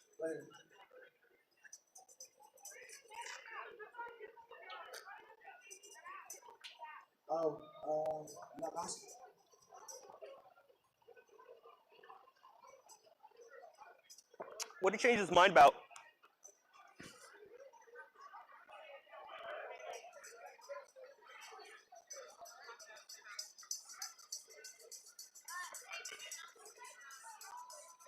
Looks like they're providing masks for anybody that's joining the protest. Yeah.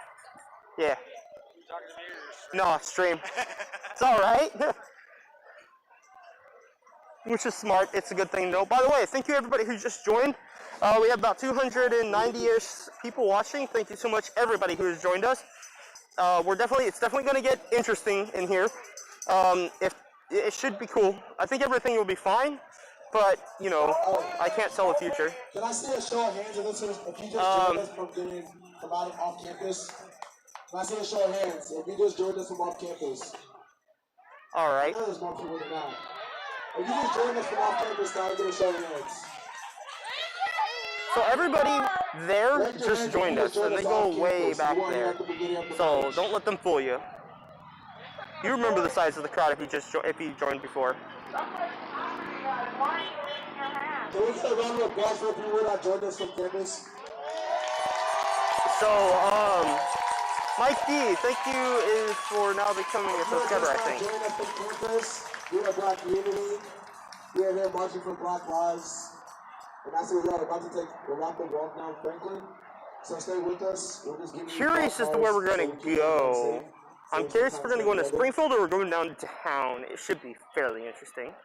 Either way, it's going to be freaking interesting. I don't see why we go down to the Springfield route, so.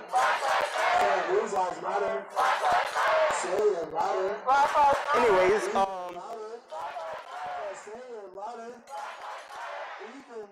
course.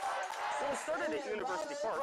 Anyways, if you just joined, make sure to hit that subscribe and like button. If you'd like to support the stream, you can do so by clicking the like button. You can also join by clicking the join button or clicking the super chat button.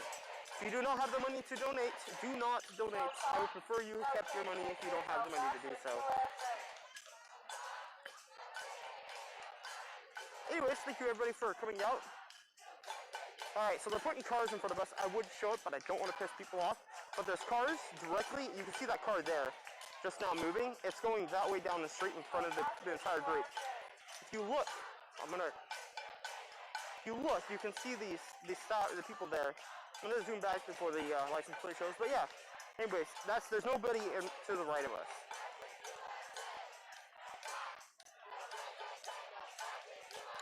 So we're just kind of waiting around. We're waiting for the light to change, I do believe.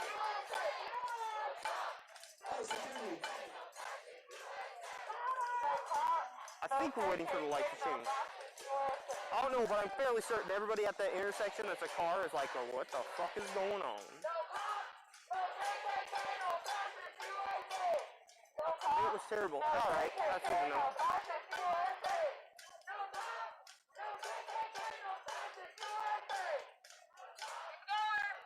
I'm usually a restreamer, but when the protests are in my area, I go to them and do stuff with them. That doesn't surprise me, live streams. Thanks for letting me know, though.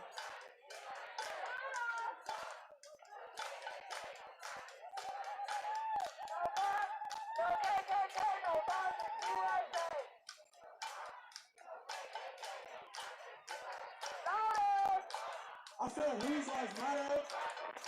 Whose lives matter? Thank you. Whose lives matter? I'm still learning how to use this gimbal, so give me some time. Alright, looks like they're getting eager to move. Whose lives matter? Whose lives matter? Say it louder. And the bikes are walking out and blocking the street just now, so it looks like we're on the move here in a second. Somebody just got me hot, bro. He said he's mad that we're marching because apparently if someone's life was in danger, we would be in the way. If you don't know why we march, I'm going to let y'all know. Like I said, we're a Black Unity. We are an abolition group.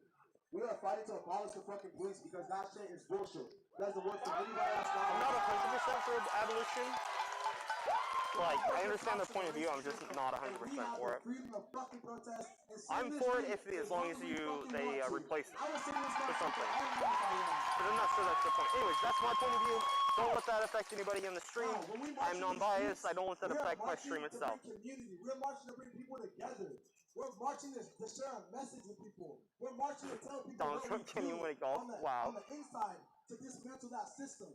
We are here to show you guys what Black Unity is about. We're here to show you what community is about. That's why we march in the streets.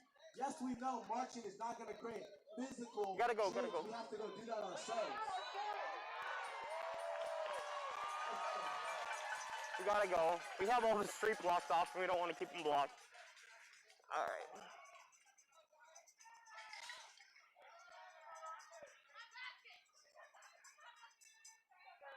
Come on, people. Keep moving.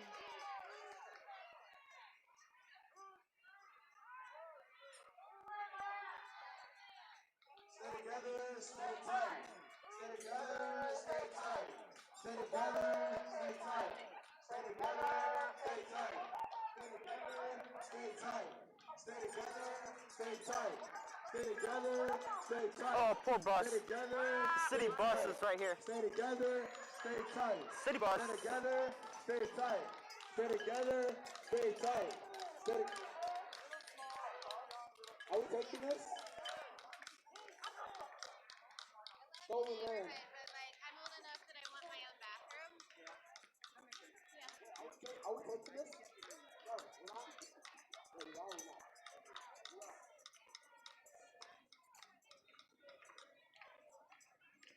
They got cars blocking the intersection to make sure nobody gets hurt. That's a good thing.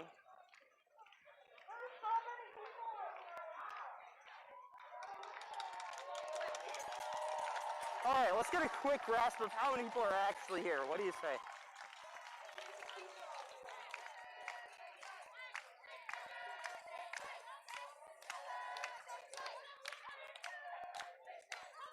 They're all condensing. We're slowing down for the crowd. We're down in the middle of an intersection. So there's a two-way thing here.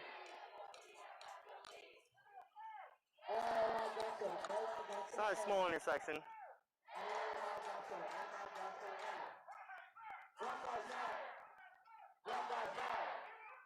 I'm gonna sit in the crosswalk though.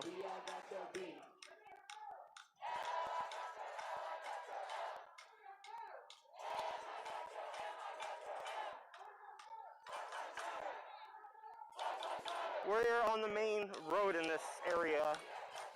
It's like the main. This is like a main road. I think, yeah. I'm not gonna give any streets, but yeah, main. What's that, sir? What's that, sir? Give me a B.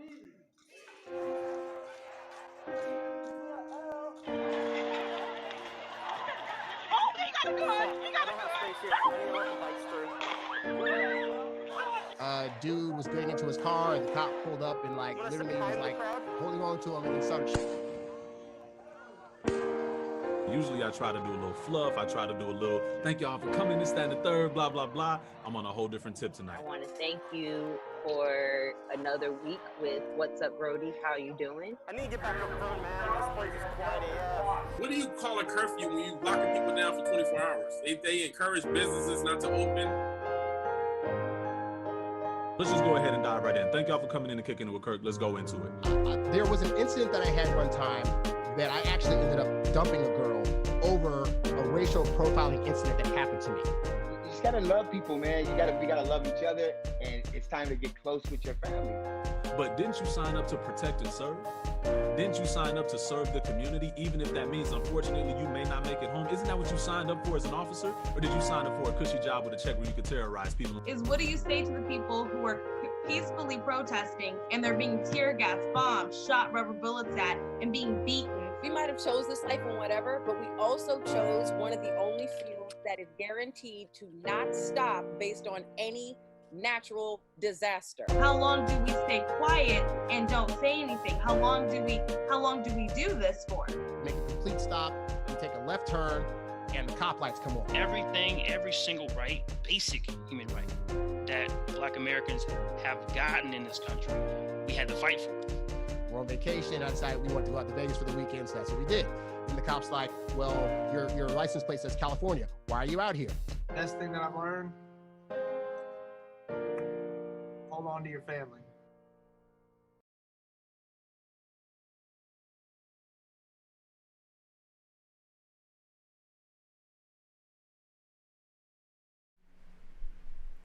Welcome to the Outhouse Radio Show. My co-host Callie will be here shortly, but there's a lot to talk about. I hope everyone at least began watching the debate tonight.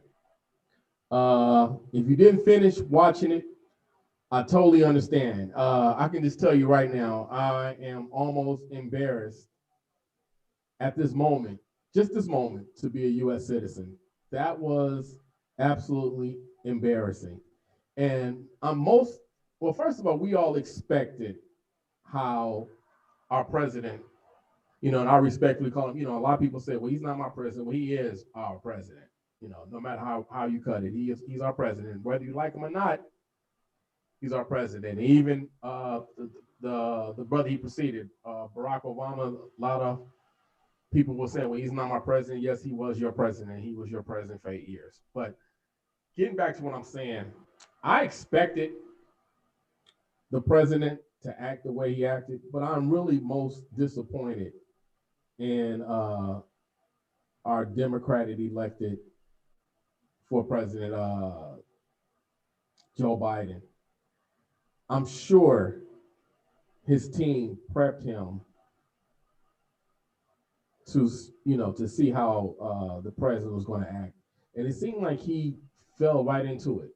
And is it just me, or maybe it's just me, but I just felt that he should have, when he ranted, well, first of all, the president was going to interrupt and be very rude. I felt that Joe Biden did the same thing. And, just to try, you got 3 more debates. You can't get everything in one night. And so I just felt that he should have allowed the president to act childish alone. He didn't have to contribute. And I felt that Joe Biden contributed to the childish things that was going on. It just felt like, and I felt bad for the moderator. If anybody I felt bad for was the moderator. He tried his best. When you have to actually tell the leader of the country to be quiet and let someone finish talking. Right then, if I was Joe Biden, I would have just allowed the moderator to just go ahead and well, I'm sorry, Mr. Wallace, Chris Wallace. I would just allow him and Chris Wallace just to go at it because that's where the real debate was happening between. It was really going on between Mr. Wallace and the president. I mean, and Wallace was really helping Joe Biden. Well, there was a couple of times where he was told the president, well, you're really gonna like this next question. I wasn't cool with that, but there were times where George Wallace and the president was just going back and forth, and Joe Biden just jumped in. I know, yeah, he did, right. Yeah, I agree. BG 2004, I absolutely agree. Both of them were whack. I mean, you could have just actually just sat there and be quiet, and you would have came out the winner. And I personally think I think 99% of the people that were watching already had their mind made up. They might have been watching just to see. I really think people were just watching to see how the president was going to act. And even though, you know, we call the president names and this and another, I just think it was very unpresidential of Joe Biden to call him a clown. He called him a clown a couple of times.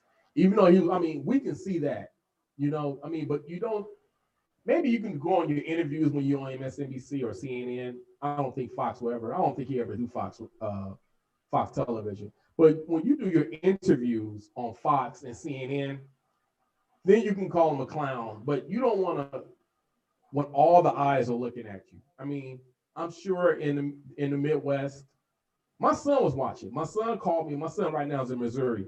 He called me and was like, man, in like the first 10 minutes, because when the phone rang, I was really upset that he was calling me. And I was like, how come he's not watching the debate?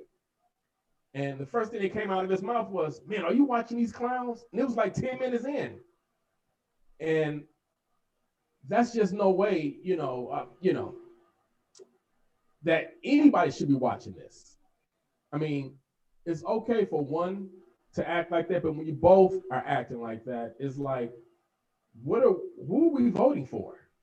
I mean, we know what we're voting for. I mean, I know, and I hope everyone that's watching this, 2004, you mind if I call you 2004? Yeah, 2004. He said he's voting for Kanye. I don't think Kanye, well, I don't know where you live, Mr. 2004, but Kanye's not going to be on the ballot. And I mean, the way they were acting, why wouldn't you vote for Kanye? Now that I'm thinking about it, I mean, Kanye could have, put it like this. I think Kanye probably could have acted better than Joe Biden tonight, personally. You know, I think Kanye probably would have known to be quiet while okay, you from Ohio. Okay, he's on the ballot in Ohio. Okay. And you can write him in another. I just don't think it's going to happen. And, you know, to really, I mean, Ohio is a swing state. He's behind like 3 percentage points in Ohio. Ohio, a lot of plants, a lot of manufacturers have left. And I think that's where that 3 to 4% is going to, well, actually 6%, because I believe the president won it narrowly 4 years, 3.5, 4 years ago, narrowly like about 2 or 3 percentage points. But once all those manufacturing jobs left, I think those 6 points, because you take away 3 and you add another 3, which gives Joe Biden, I think, a 3.5 percentage lead that he has in Ohio. But right now, it's the 4 states. You got Ohio, you got Wisconsin, you have Pennsylvania, and you have Florida. Shout out to Bernie Mac. Yeah, so actually, I mean, why couldn't they? I mean, I think Kanye probably would have made it interesting tonight. You know what? If Kanye could have been on the stage tonight with 3, he probably could have gotten a couple of percentage points to help his cause, because the way Joe Biden was acting tonight, you would think that he's not looking at the bigger picture. I mean, well, you know, if you read the polls, if you believe in the polls, this is Joe Biden's election to lose. Now, Trump is going to muddy it up with the mail-in ballots and apparently he's already hired 100 constitutional attorneys that's going to dispute all the ballots in all the key states. I mean, let's really cut it. I mean, they're not going to do it in California. They're going to do it in those swing states: Wisconsin, Pennsylvania, Ohio, maybe Michigan. I think Michigan. Maybe I'll make it 5: Michigan and Florida. And so you're going to have like about 20 to 25 attorneys in each of those states contesting the ballots. And I think I think you got half and half truths. I think one half of the truth, I believe Joe Biden should win. And I believe the other half, it's going to take months to figure this out. Because Trump, you can call him whatever you want. You can call him, first of all, you can't be dumb. He's not dumb. He's just he's a New Yorker. And if you listen to New Yorkers talk sometimes, they sometimes sound inarticulate, but that's just the way they talk. Personally, I've met Donald Trump about 10 years ago in Las Vegas. Very nice guy. I don't believe at that time he had aspirations for running for president.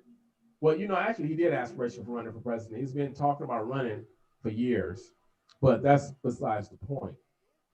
I just believe that, anyway, let's take it one by one. Let's get to this debate tonight. Donald Trump had the opportunity to denounce the white supremacist groups. And what he said was, stand down, boys, meaning that I translated it as to being said that, hey, look, if this election don't go my way, begin a civil war. So I believe if you're Black and you are at the appropriate age and you don't have a criminal record, go buy a gun. I've looked at, I've been looking into it for the past couple of years, and finally, like about 4 or 5 months ago, I went and got a license. I went to the gun range, and now I own 2 guns. I'm not one of these conspiracy theorists believing that it's going to be like, The Living Dead, where people just going to be walking down the street, whatever that movie was, where that was really popular on Netflix a couple years ago, where people were just walking the streets and just acting up. I don't believe it's going to get to that point, but I do believe that, down south in those Midwest cities and states, there's going to be some civil unrest. And you think Black Wall Street was something. I believe that because I don't believe Trump will lead peacefully. I think he's going to lose very bad. Electorally, he lost by 3 million votes through the popular vote from Hillary Clinton. It was just, I believe it was like 3 million Black people stayed home from voting, and that would have made all the difference. Not saying that Hillary would have been any better, but at least she would have conducted herself presidentially. Now, a lot of people didn't like Barack Obama, but one thing that people that didn't even like him can say, that he acted presidential.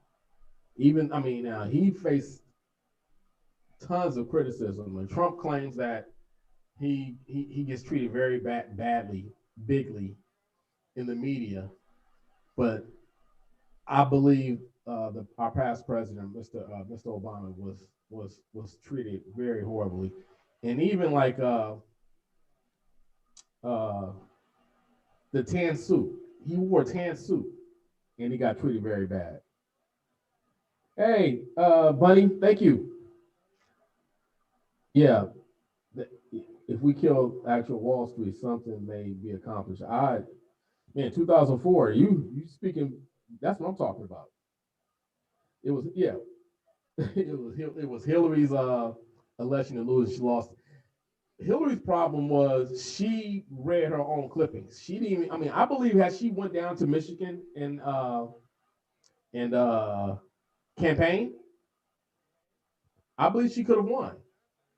But she read, if you watch her press conferences, like days before the election, she was just speaking like, well, when I get into office, this is what I'm going to do. And she took her foot off the gas. I don't believe that Joe Biden would do this time. But you never know. Who's this? Read the chat is sexy. Who's this? All right, lovely content. Well, I believe that if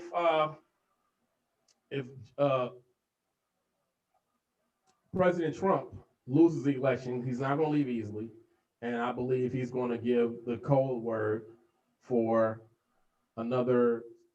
I won't call it. I don't want to call it a civil war, but because it couldn't be a civil war because America.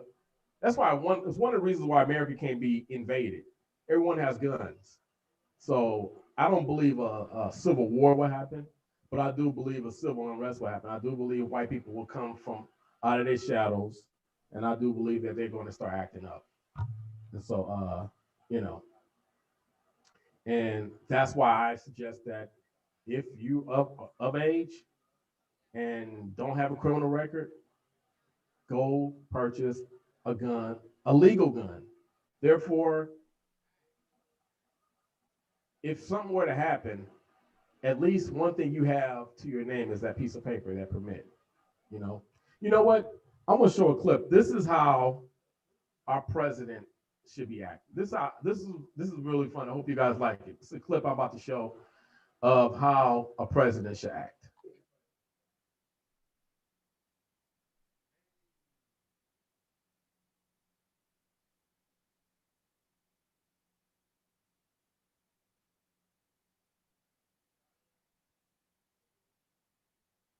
Mic check, y'all say mic check, mic check.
I'm sorry, but my producer just told me there was no audio, so hopefully I get that fixed.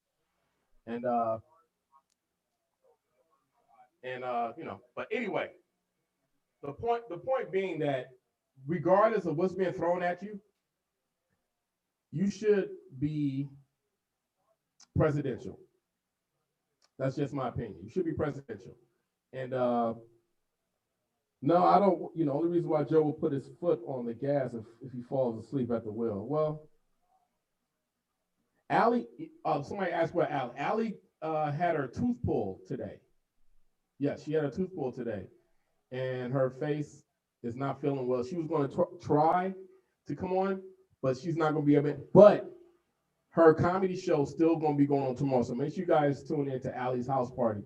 Very good. I forgot the DJ's name. They got the whole Def Jam thing. She got a great lineup. Got a couple comics, some known comics. I didn't see it last week, but I saw the replay, which was dope. I try to tune in. We try to support each other. Make sure you guys tell people, tell everybody, tell all your friends. Make sure you guys tune in to Allie's house party every Wednesday, 8 o'clock, right here on Protest Party TV. All right? Protest Party TV every Thursday, Allie's house party. You got music, comedy, and Allie's a fantastic host. She's gonna blow big. I met Allie a couple years ago at a comedy show that our producer, G-Dot, he was performing. He invited us all out, and she was the host. And when she came on, her voice was just fantastic. And the first thing I said, I got to get her on the show. Yeah, her tooth was pulled. Yes, I will make sure, Bunny, that her fan. Yeah, I will make sure. She could be watching. I'm sure she's watching, and I'm sure she'll chat in if she's watching. Well, she may be out, but I know she's drugged up. Her face is kind of swollen, and she can't talk. Allie brings everything. She brings charisma, brings style, brings great content to the show, and also my DJ, Callie. And we're gonna have this all set. We're gonna start bringing, maybe like in a couple of weeks, we're gonna start bringing music. But I got a really good guest coming in next week, and the week after we got a really dope guest. Last week we had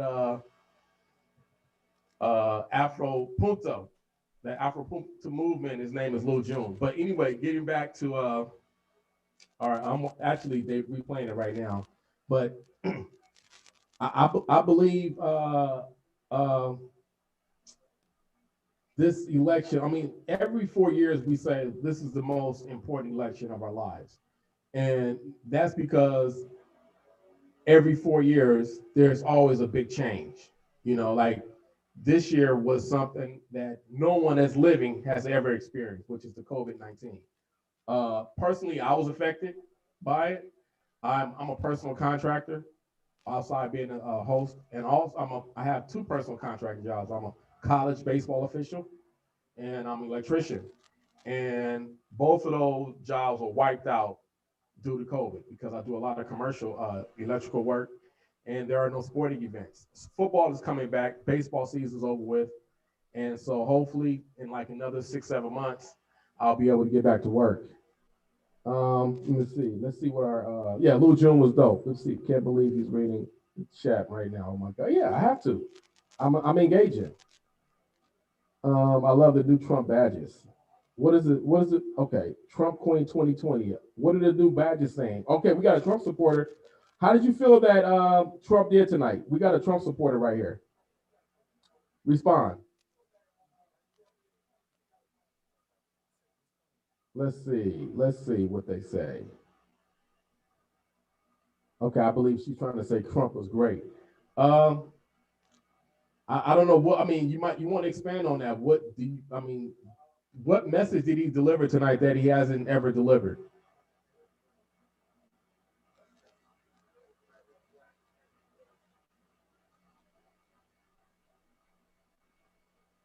She said Trump didn't fall asleep. You know what?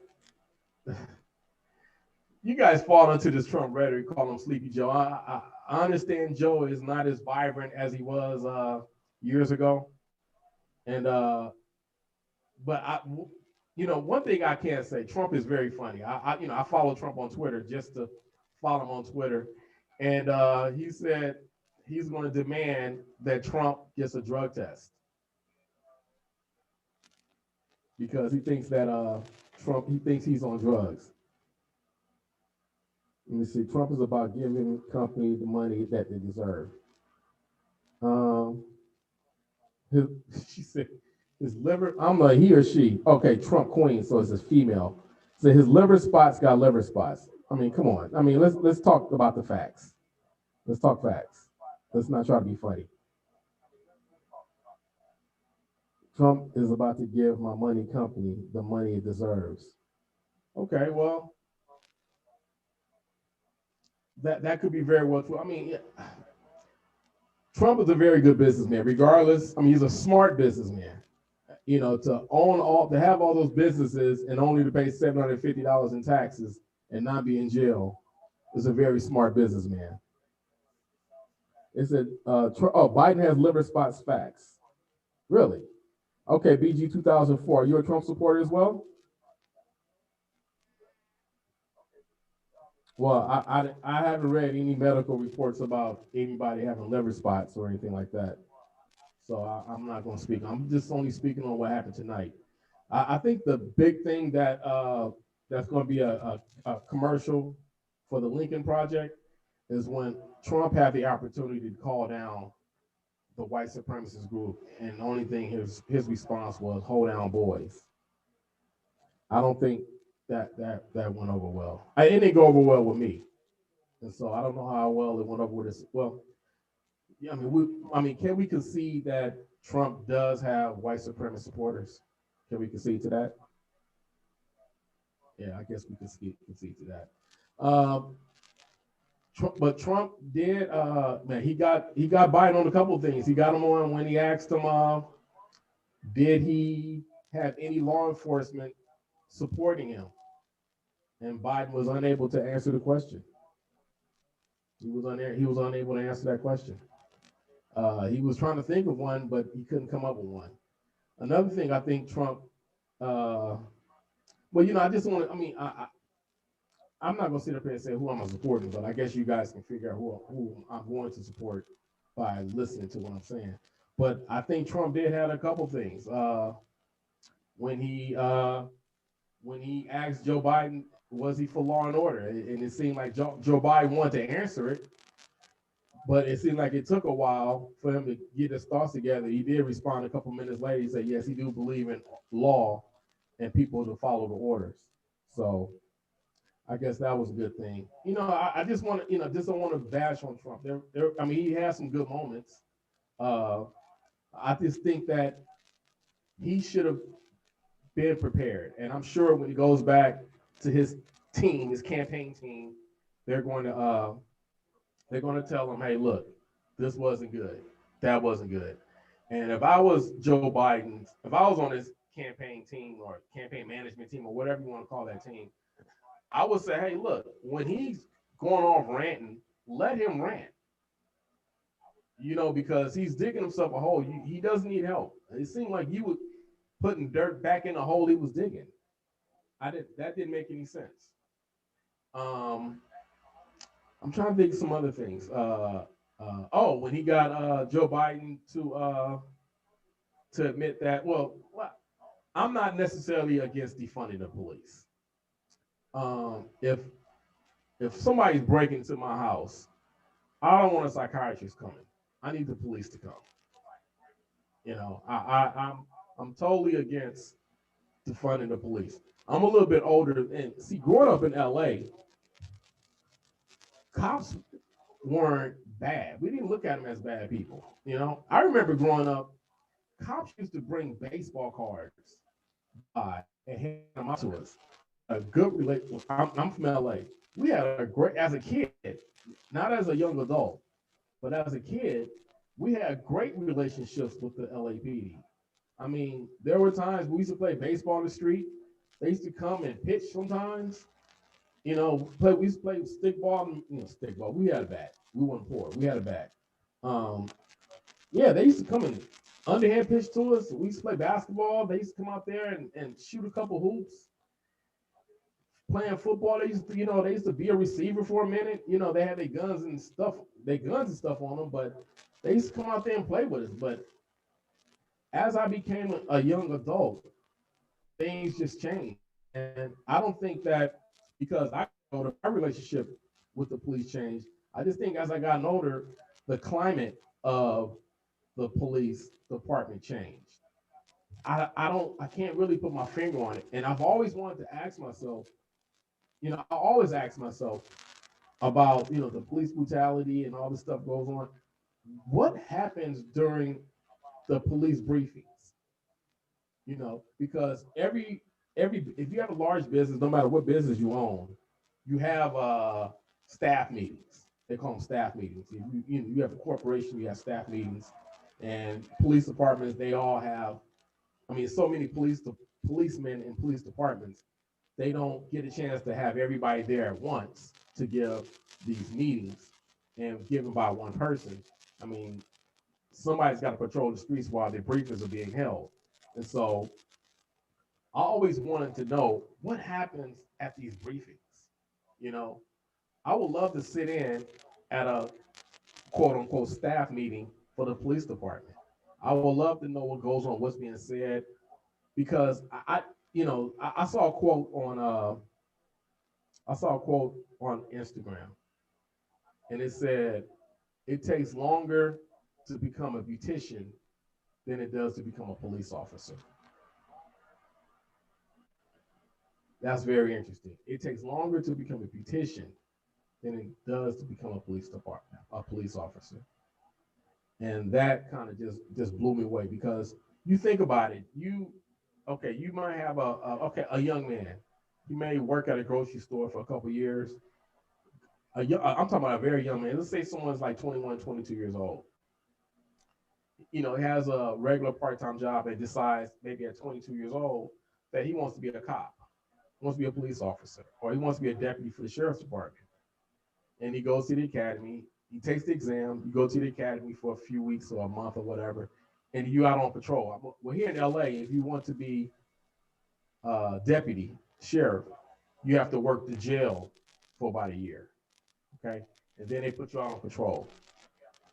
And so now, if you have a domestic violence dispute, between a couple that's probably been married for years, and now you're asking this young 20-something year old to come in to this house to dispute a domestic, to disperse a domestic dispute. That young man doesn't have enough life experience to even know where to begin. I mean, how does he know what questions to ask other than who hit who first? I mean, he doesn't understand the seriousness of the argument. I mean, you are asking a lot for a young officer, young deputy, to come and resolve domestic dispute. And you know what? Most of these, you have these guys shooting unarmed black men and unarmed, teenagers or whatever. Most of them are scared. Most of them are just scared to death.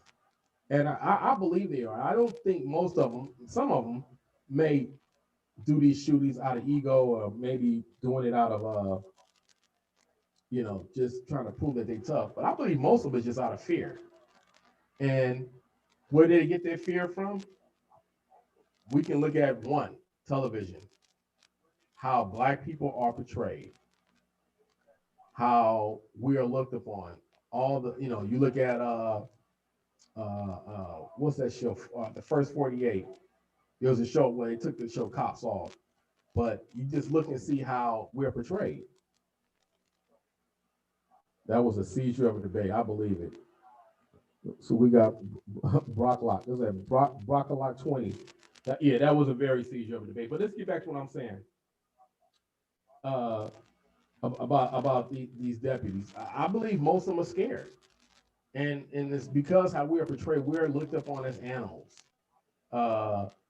You have. And the reason why you know that is because you have some Koreans that will come over to our country, open up a liquor store, and stare us down when we walk into the store. And that's all based upon how we are perceived, television. And that's why I'm against shows that portray us as animals, as anything less than human. I mean, there's a whole bunch of things I got to say, but we're ready to break to a commercial. Stay tuned in to Protest TV. We got a bunch of live content. Make sure you guys chat. Be right back. Black Lives Matter.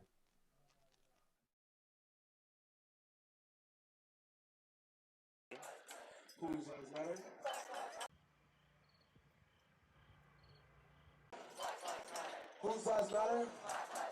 Whose lives matter? Whose lives matter? Whose lives matter? I said, whose lives matter? Whose lives matter? Whose lives matter? Whose lives matter?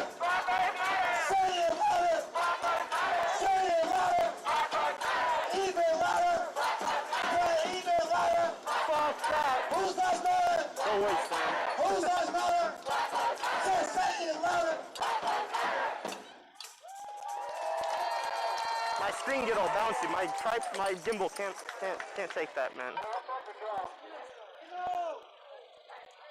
Somebody, can I get a POC to come take this mic? Or Anno come take this mic?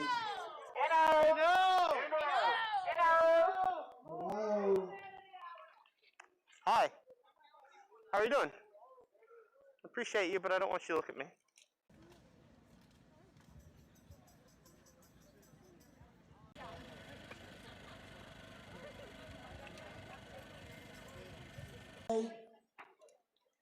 You know, I rarely speak. I gave you the mic tonight. I wanted to share something. Over the last couple of weeks, I accompanied a few of the Black Unity leadership on a road trip to some of the more, what should I say, famous locations in the current fight for Black liberation that was sparked by the deaths of Breonna Taylor, Ahmaud Arbery, and of course George Floyd. So we went to Louisville, which was the home of Breonna Taylor, and we went to Minneapolis, which was the home of George Floyd. And we visited the areas in which, well, the people that we come out here to remember and fight for, the people whose names we say, that really for a lot of us got us into the streets for the first time. And to visit these places, to reflect on what's been going on, to bring some of the energy that we've been exerting. I mean, we've been out here for 115 days now. Hey, thank you so much for the $5. We've been out here in Eugene. I appreciate it. I know for a lot of you, I'm all it's your good. first Thanks time, for asking. and that's really special. You are really important out here, every single one of you. But I just wanted to draw attention to. I really need to move that notification on the right. One second, let me go do that real fast. And I know sometimes. There we go. It feels like fighting to be anti-racist or fighting racists is enough in this fight. I didn't save it. I'm dumb. But I really want everybody to know that we're fighting for a culture. Oh, I did. We're good. We're fighting for a very, very important culture. And a very, very overlooked culture that has contributed so much to what it means to truly be from the United States. Okay, the cops did show up, guys. We're fighting for a culture. They're blocking traffic and redirecting.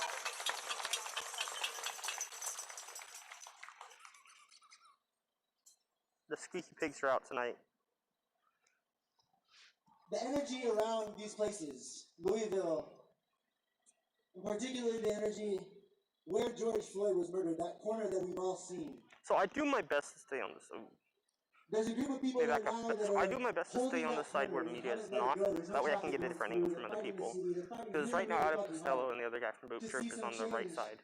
To see some change in the police department there. And they've done a lot. If you haven't looked at what's going on in Minneapolis at this corner, I really encourage you to do so. This is devastating.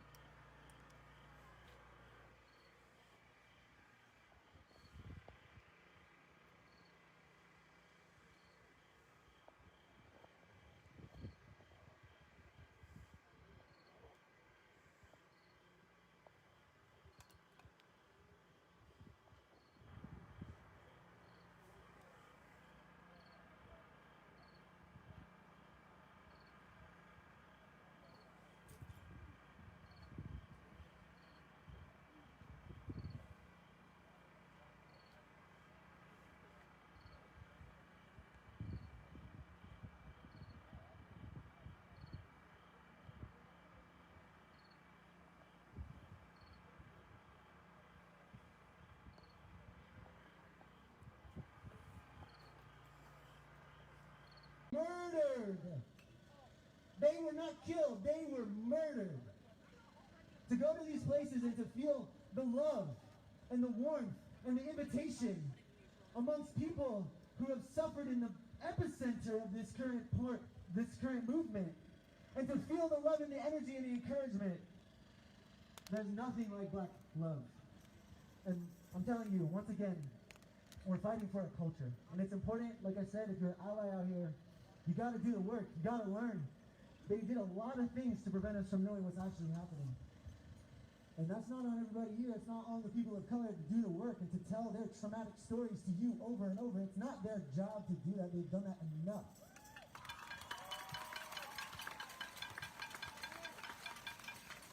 Show us with your camera.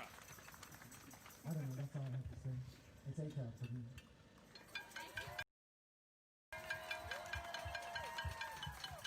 Can't make calls. Well, yeah, true, but you know, it's expensive. I want to let you guys know, so I'm just going to speak a little bit for the people that it's your first time protesting, understanding the importance of protesting. So we went to Ohio, we went to Louisville, we went to Detroit, we went to Chicago, and we went to Minneapolis.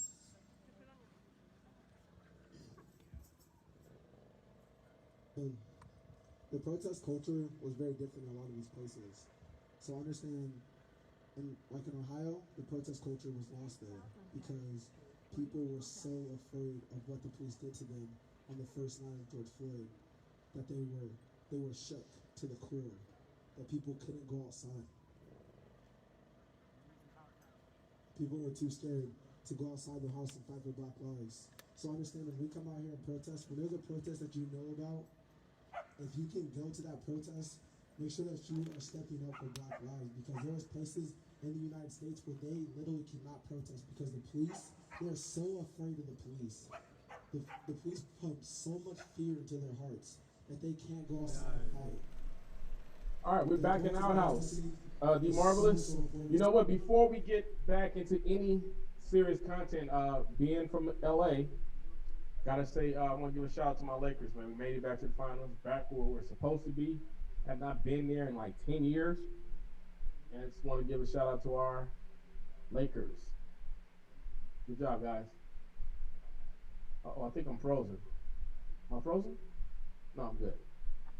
I can just change that up real quick just in case. I'll change that up real quick. All right, I'm back. Yeah, so want to give a shout out to my Lakers. And another thing that happened this week is the grand jury came back and we did not get no indictment of the officers for the murder of Breonna Taylor. And I guess the big thing that's going around right now is that they only got charged with the bullets that were missed for going into another home. And that was sad. And but we got some good news coming out of that the grand jury has now requested that the transcripts be let out to the public. Therefore, the public knows. And you know what's so strange about this is that grand juries in secret, so you never know who's on the grand jury. Like you know who's on a jury trial. You can find out who's on a jury trial. You know, people of your peers. But unlike grand juries, it's in secret. So they could have like lived with this decision and moved on, but they decided not. And so I believe it was at the Attorney General or the governor. He said that he's going to honor their request, but it's going to compromise the charges against the cops that they got the indictment for the bullets that's missed. I'm all for that because nothing's going to happen but a civil payout for those neighbors that got the bullets coming into their house. Yeah, LeBron's from Ohio. You know, I have my normally I have Allie reading my my chats. I got to do both, and so he had said something earlier. Yes, getting back to the anyway, shouts out to that. I'll get back to your point in a minute. 20 Brock like 20. I'll get to your comment in a minute. But yeah, congratulations to the Lakers who haven't been in 10 years. Mamba forever. LA lost. I mean, it's been one hell of a year. You know, we lost Kobe Bryant in a plane crash. I mean, a helicopter crash, and it was so strange because yeah, I don't even want to get into it. But the Breonna Taylor, that's what Breonna Taylor is one of the seeds that has been planted into the platform we are on right now.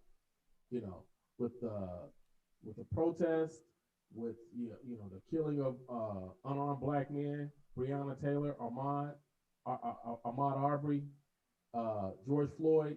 This is, I mean, the civil unjust that's been done to us this is the birth of Protest Party TV. And this is why we have this platform. Therefore, we can talk about this, this very thing, and I just think it's horrible what's happened.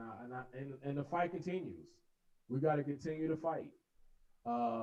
It's not over. We shouldn't get discouraged. Don't let this hold you down from not going out to vote. We're making progress, and we're going to make progress. But along with that, there are going to be some struggles. There are going to be things that's not going to go our way. I compare it to a plane ride. I mean, there's going to be some turbulence. You know what I'm saying? But we got to keep the flight up. We got to keep it going, and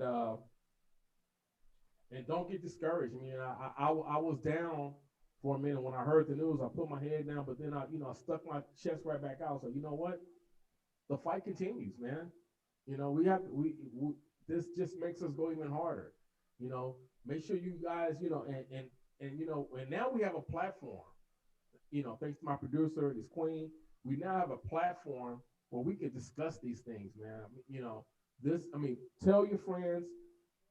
I love small projects. I used to work at a company called Entertainment One, where we developed small projects and made them huge. Like we did a couple of TV shows we've done, and I don't want to get into it, but developing is just my thing. We're very, tell all your friends about Protest Party TV, and make sure you guys always look in on the chats, and make sure you guys follow on Facebook, Twitter, Twitch, and their own website. Support the website.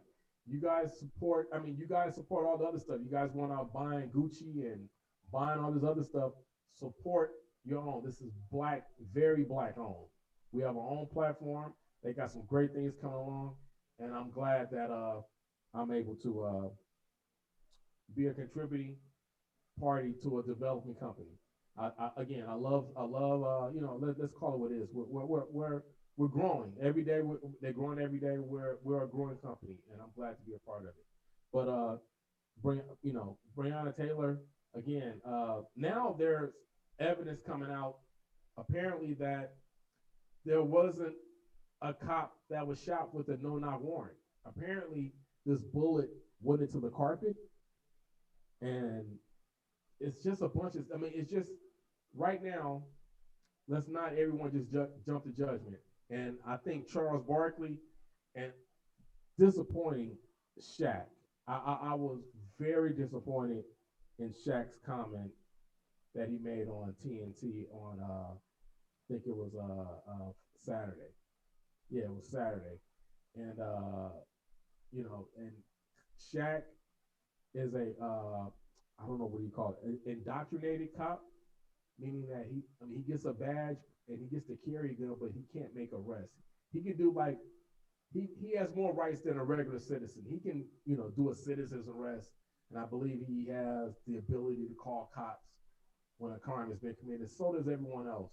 But Charles, I wasn't surprised. I was disappointed in Charles Barkley's. How can I say this? No, I'll say it like this.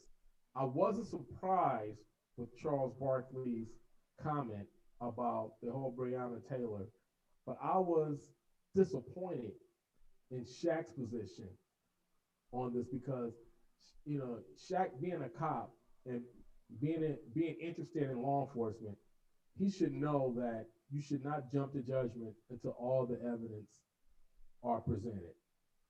Even us, just a regular citizen, we shouldn't jump to judgment and to making a conclusion as to what happened, because now, we were, in the beginning, we were led to believe that this Breonna Taylor's boyfriend shot a cop. Now it's unclear to what actually happened. We don't know. He could have or he couldn't. So I think we should just wait. And then, but a lot of times, but Black folks, we're just impatient, man. Especially nowadays, man. We're just tired. We're tired of waiting. We're tired of, just the whole injustice. Allie and I were talking about this last week about they were putting up barricades before they made their decision. And that just told us right then what the decision was going to be. And so, though I was disappointed with the outcome, I was prepared for the outcome. And, that's, but now we have to, we've got so much going on right now. We got, the two gentlemen the three gentlemen that's responsible for the Ahmaud Arbery murder. That's why you can't be discouraged or be disappointed in one of these decisions that's came back that didn't come our way. We got a whole bunch of other stuff and more stuff to come. They're not going to stop mistreating us, and it's decisions like that that gives cops incentives to continue to mess us over. And the only thing the shutdown has done for me personally, because being in California, the governor has shut down a lot of the stuff. But one of the good things is that I'm not doing so much driving. Therefore, I'm seeing less cops. Therefore, I'm not thinking about being pulled over and being disrespected. That's the upside of the whole COVID situation in the government being shut down. The other side of it is not being able to work when I want to, not be able to make as much money as I once want to, and not be able to do many things I would like to do. I'm not a big traveler, but I would like the ability to go travel when I want to. And, right now, it's just not really much to do. I had these rappers I know from Detroit called, actually they'll be on pretty soon, called the TRO Boys from Detroit.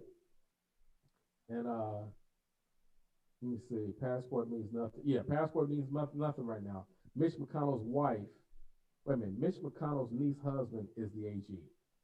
Mitch McConnell's niece husband is the AG. Oh, wow. Now they're bringing charges on the Attorney General. I hope so. I hope they are. But McConnell, what a jackass. What a jackass. I mean, I hope that, he's tied right now. He's running he got a serious race on his hands right now too up in Kentucky. So I hope those people out there in Kentucky get the vote out. I don't know any, I only know, I know they got a Republican governor out there. So anything close, expect the worst. But hey, he's running up against a black man. And right now, I don't even care what your background is if you're black. If you're black, you should just get the vote. Especially, and I'm saying that, I'm not saying that, and I don't really mean that, but if you black and have some heart behind you, man, we gotta support you. Like right now, like all the stuff they're saying about Kamala Harris doesn't make any sense. How black do you want her to be? I think she's going overboard, jumping off the private plane with Tim's on, but you've proven you black, you AKA went to Howard University. You can't get no blacker than that. And she can't, she can't be that black and try to run for, vice VP. Guys, give her a break. And make sure you guys support. Well, you know what? We'll be here next week to talk because their debate is coming up next week too. I think she's, being a former prosecutor, I think she was Attorney General up in Frisco, I believe. She's in California. She's from California. I think she's from California. I think she was a AG up in Frisco, I believe. I'm not sure. Black, no, not to send all these black people in jail and think it's okay. Man, look, let me tell you something. One of my best friends, his name is Dwayne Lyons, was a federal prosecutor. And look, though we can be pro-black, and I'm on a pro-black radio show, a pro-black show platform. Look, I don't care what color you are. If you commit a crime, your ass should go to jail. Period. I mean, what are you supposed to do if a black person? I mean, if you were a federal prosecutor and you have a job to do and you were given a docket where a crime was committed by a black person, your job is to convict or lose your job. And it's now I say that with a caveat. Now there was a particular case I can't get. I wish I knew we were going to talk about this topic because I would have been better prepared. But there is a brother that she held some allegedly evidence was held against him. I mean, was withheld that could have not got him convicted. And later on, they found out that the team that she was on, the prosecuting team, which was she was part of, withheld evidence that would have exonerated this brother. That was wrong. But then again, I have not looked into that story, and I apologize. I promise when I come back next week, I will be well adverse on this topic, and I will be able to put some more content behind it. But if that's what is true, she was wrong for that. But at the same time, that same brother, is supporting her for VP. So again, we don't know the entire story. I think we should do our homework before we just start jumping down her throat. Yeah, crime is not equal. I'm not sure what that means. I'm sorry. I don't claim to be the smartest person, but let me see. I'm sure she dipped over a lot for her quota. And look, it happens in every element of every job. A lot of people sleep their way up to the top, whether it be actresses or whatever. And look, if I can sleep my way up to the top, I would. Not with no man, but if I can sleep my way with women to get up to the top, I would do it. I mean, who wouldn't? I mean, she dicked over a lot of people for her quota. I think what you're trying to say is that she slept with a lot of people to get to her position. He said not sleep her way up, but she locked away a lot of black people to get to the top. That happens. I'm not saying that it didn't. It happens.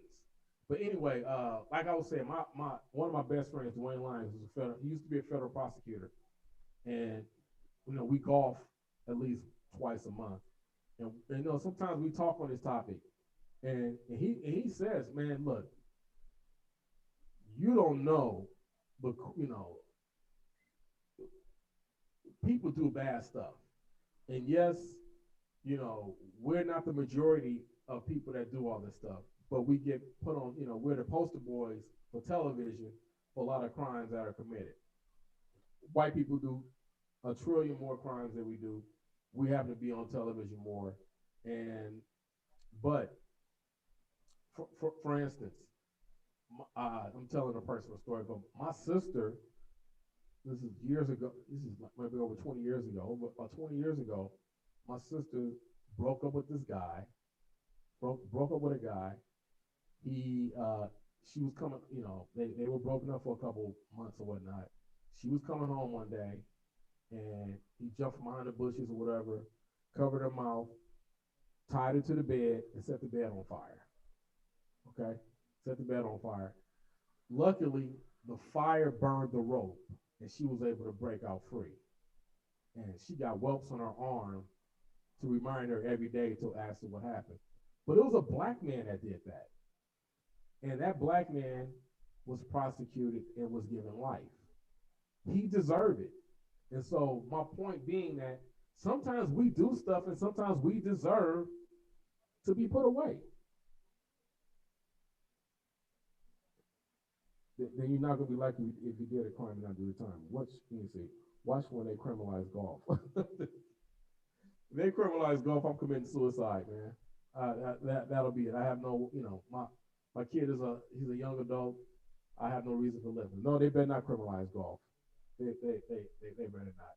But yeah, if they were to criminalize golf, they would have done it when Tiger was dominating. He's no longer dominating, so now golf is fun. But I tell you what, though, Nike Golf, I'm jumping all over the place, but Nike Golf went out of business when Tiger had his scandal.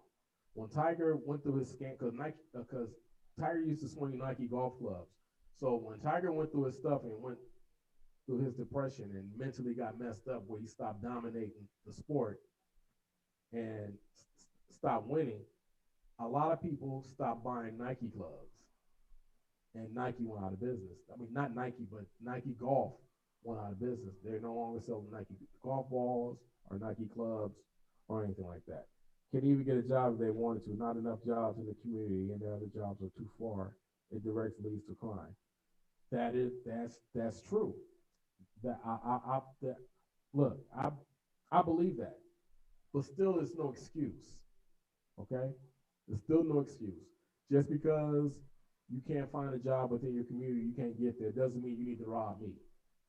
Okay, I'm not the reason why you don't have a damn job, and I don't think you should take anything that I worked my ass off for. And so, if you commit a crime towards me, I want your ass to go to jail. Again, I'm not for defunding the police. Are there bad cops? Yes. My uncle is a chief of police in Wilshire Division here in LA. Good guy. We talk about it all the time. It's you know what? It's like, it's one of the reasons why we have unions. Some bad people get through the cracks. And when they get through the cracks, meaning like everyone lies in their job interview. There's not a person out there may be a few, but there's really not a person out there that really doesn't put too much on it on their job interview. I believe that's what goes on in the police force. They know how to act toward these interviews, and I'm sure they ask them.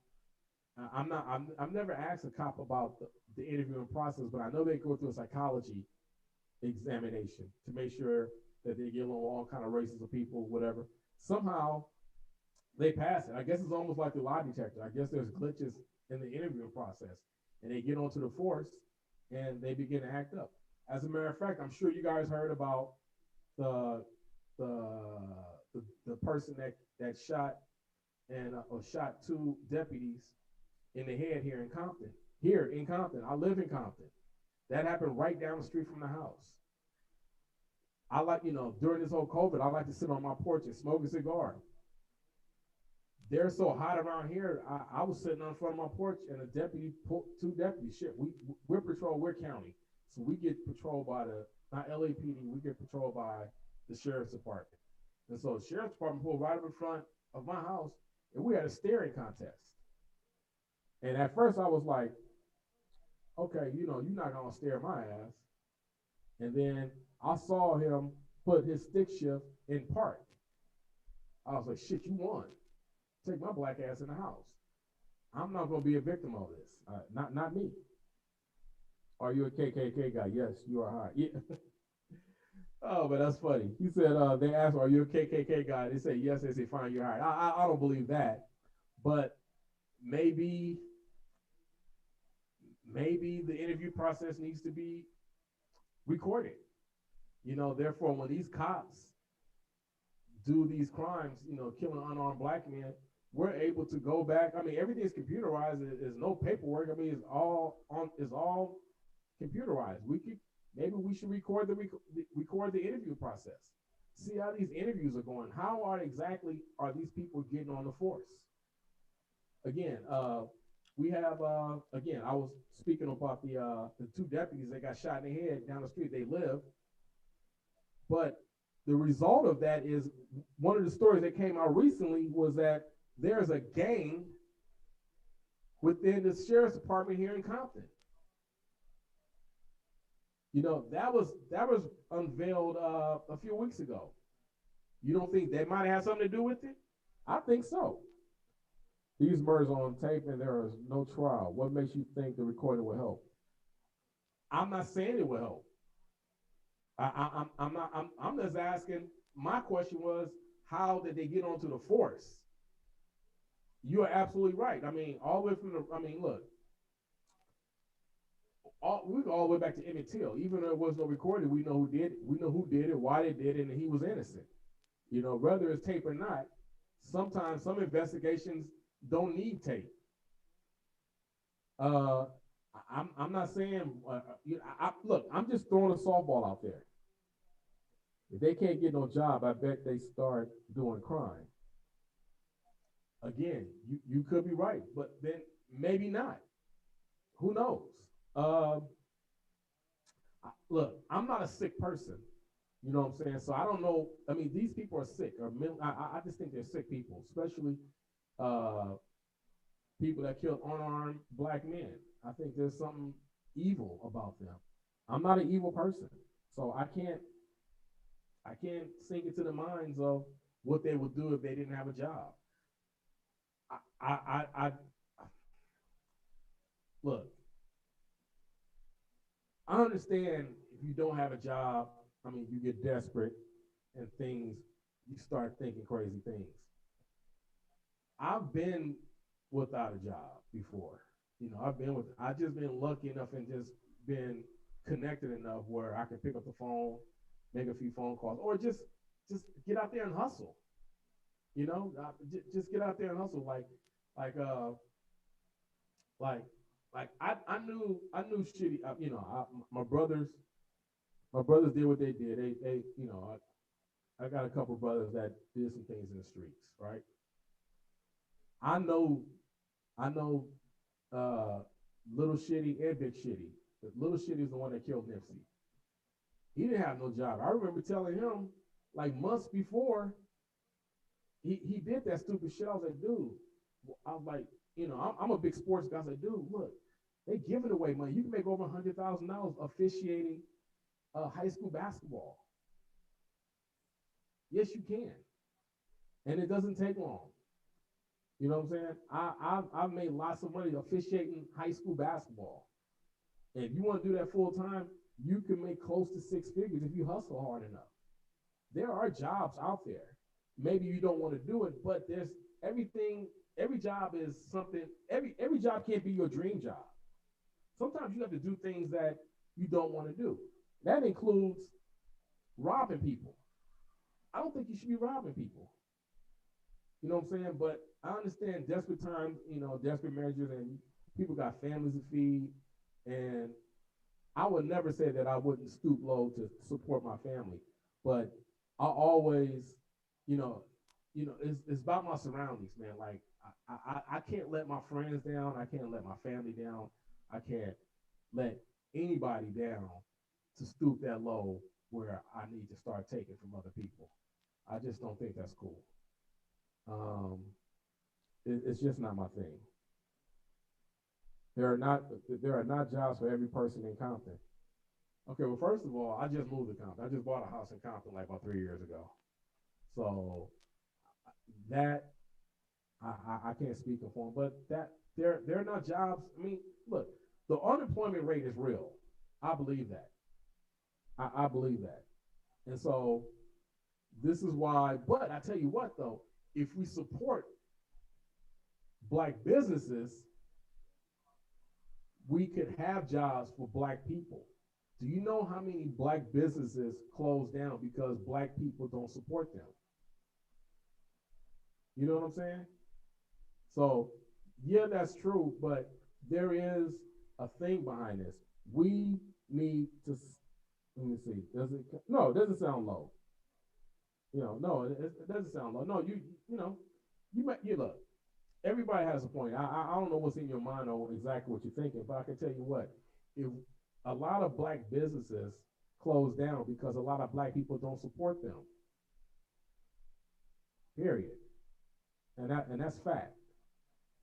You know, and if we supported each other and look out for each other like all the other races do, you know, let's just say, what is the unemployment? I would love to know, what is the unemployment rate for Jews? Probably less than 1%. Because they look after each other. They employ each other. You know, like when I have my job, when I go out and do my electrical job, I bring along, though he might not know anything about electricity, I bring a brother along. And I pay him $30, $35 an hour just to help. If it's even just to hold some Romex, or even unplug a light bulb, or just, standing around, he's making money. This is what we need to do. Now, those are the moves we need to make. And here's my DJ calling right now. He's supposed to, he's supposed to be on here live. You know what? How about this? We're gonna take another break, one more break. I'm gonna get in contact with my DJ. He's gonna come on here. We both want to talk about this very topic because he's very versed on this. And support Black business, support Protest TV. Tell your friend, tell your mom, tell your friends, tell everybody. Tell everybody about Protest Party TV. Tell them the long run, we need to grow this thing. And you know what? Once we grow this, we grow it to a big corporation, and then we can hire Black people. How about that? Let's see if you guys can do that. How about that? Support this network, help it grow, and we can employ more Black people. Huh? That's a thought, isn't it? How about that? Outhouse Radio Show, Protest Party TV. We'll be right back. Black people are still dying. Black people are still being incarcerated at a higher rate. The system is still fucking us. I'm angry, bro. I'm so fucking angry. I need y'all to feel that. Wow! I'm angry. If you're not mad that this shit is still happening, then it is a problem. Like we said, this shit is not a parade. I spent my whole entire summer protesting every fucking day.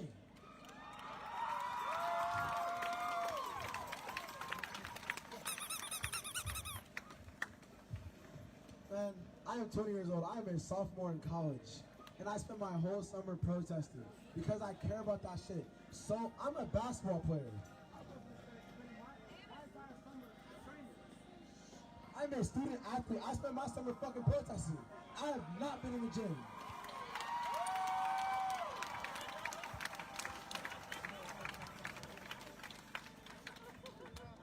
If I'm a student athlete and I can make time to bring my ass out here and fight for Black lives, I'm taking 15 credits. I don't care what your schedule is.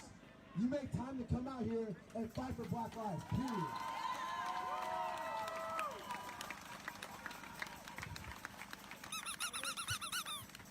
Also, I have a task for everybody too. I forgot about the dogs. And they got a black screen on their Instagram. Dog's like, where is that? Or they got a Black Lives Matter sign in their window, and you ain't seen them at a goddamn march. Tell them to delete that shit off their page. Tell them to take that shit out their window and stop being a fake ass ally and stop fake supporting. We are writing history. This is history.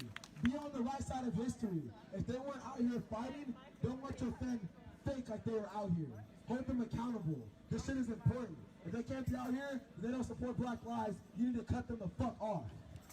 Yeah.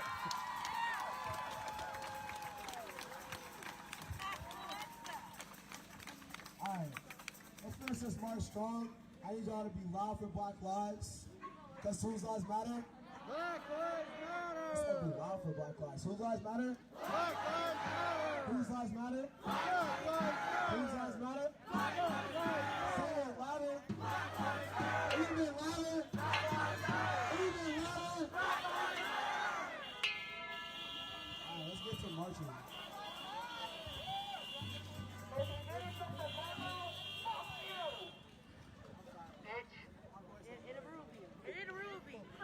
Screw you, by the way, honking. Whose lives matter? Black lives matter. Whose lives matter? Black lives matter. Whose lives matter? Black lives matter.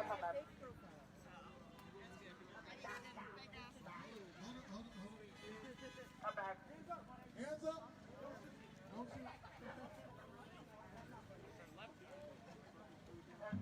We're going the wrong way. You're going to. I don't like it. Get your phone back. I feel old. One last fuck you, by the way. Just gonna say that. Ah, Chris just sweat.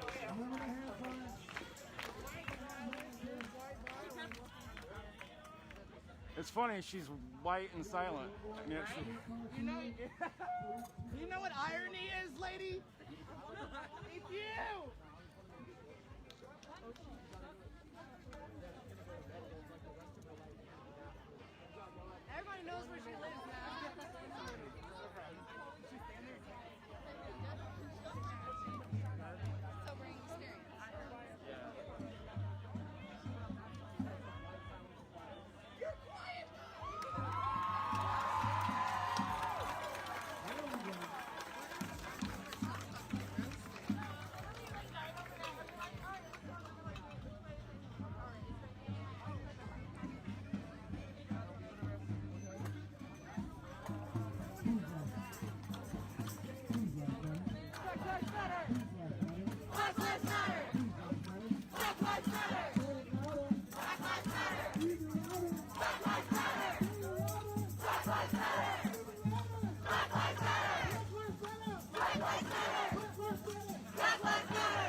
Jordan?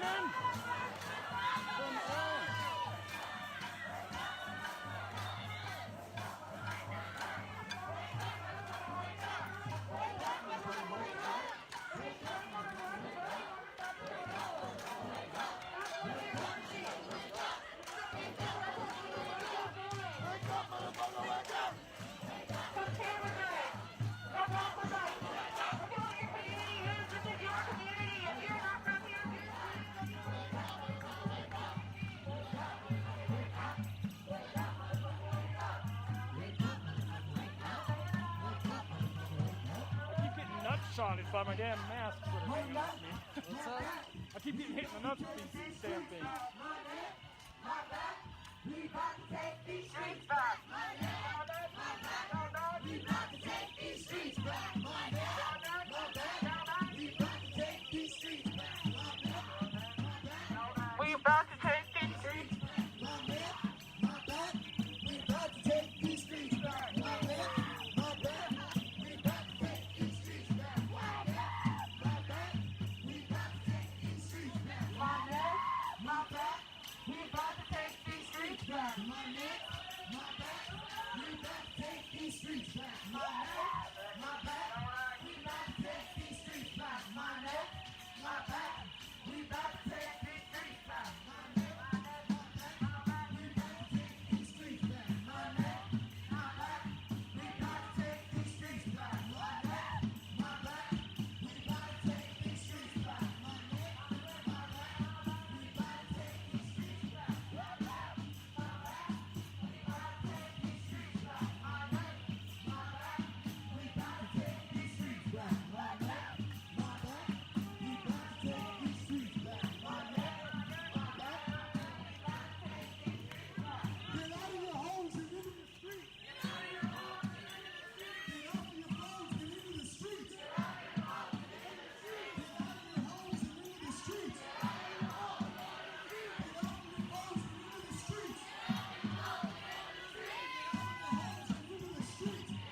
Say, how do you spell racist? Say, how do you spell Nazi? Say, how do you spell racist? And how do you spell fascist? And how do you spell racist? And how do you spell Nazi? And how do you spell racist? And how do you spell Nazi? Let's see if y'all know this one. So, what's outrageous? What's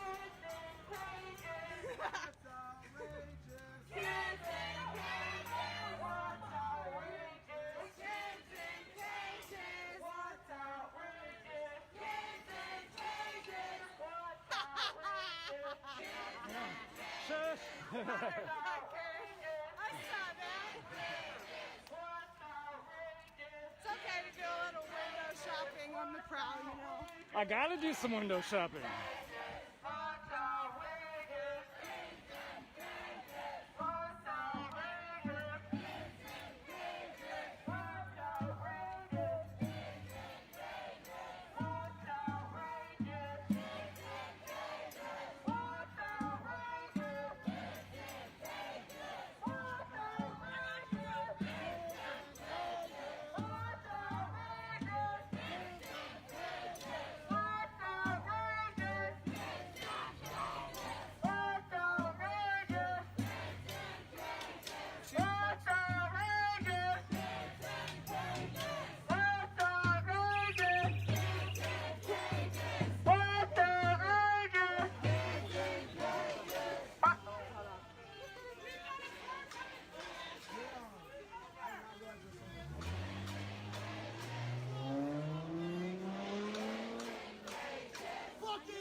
Back in Outhouse, be marvelous, and guess who popped up?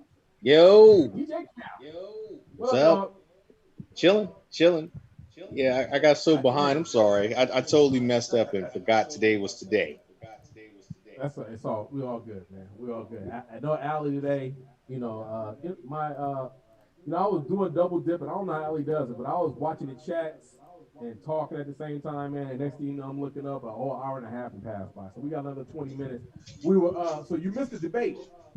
I missed that, right? I was on another Zoom. Man, it's embarrassing being a U.S. citizen today. Yeah, I mean, I heard people just ranting and raving about it, just like, oh my God. And when I did look at social media. Yeah, I don't understand why Joe Biden bit into the interrupting each other. You know what I'm saying? I was like, shit. I was like, it wasn't, man. Somebody said, I think I saw it was. I think Michael Blackson on Instagram. He's like, "This is worse than me and my baby mama in court." Oh man, just going back and forth, cutting each other. I mean, Joe was good in the beginning. He was good in the beginning, but he started. He started acting like him. Yeah, he brought him down to the level, and that's what people do. That's what Trump does. That's what bullies do. They just try to bring you down to their level. Dude, right, and it was like, dude, like, where was Kanye? Yeah, where was Kanye? Right. One of our guys was like, one of the guys on the chat was like, man, Kanye could have been there. I was like, yeah, it would have been much better. Mm-hmm. You know what I'm saying? It's like, and all, I'm sure his campaign team will tell him, dude, next time just let him rant. Mm-hmm. Yeah, exactly. He brought him down to a level, dude. It was just embarrassing. Yeah. Yeah. And it's not at this point. It's not about who won or lost. I think 99% of the people got their minds made up already about who they're going to vote for. Oh yeah. This is just formality. Yeah. You know what I'm saying?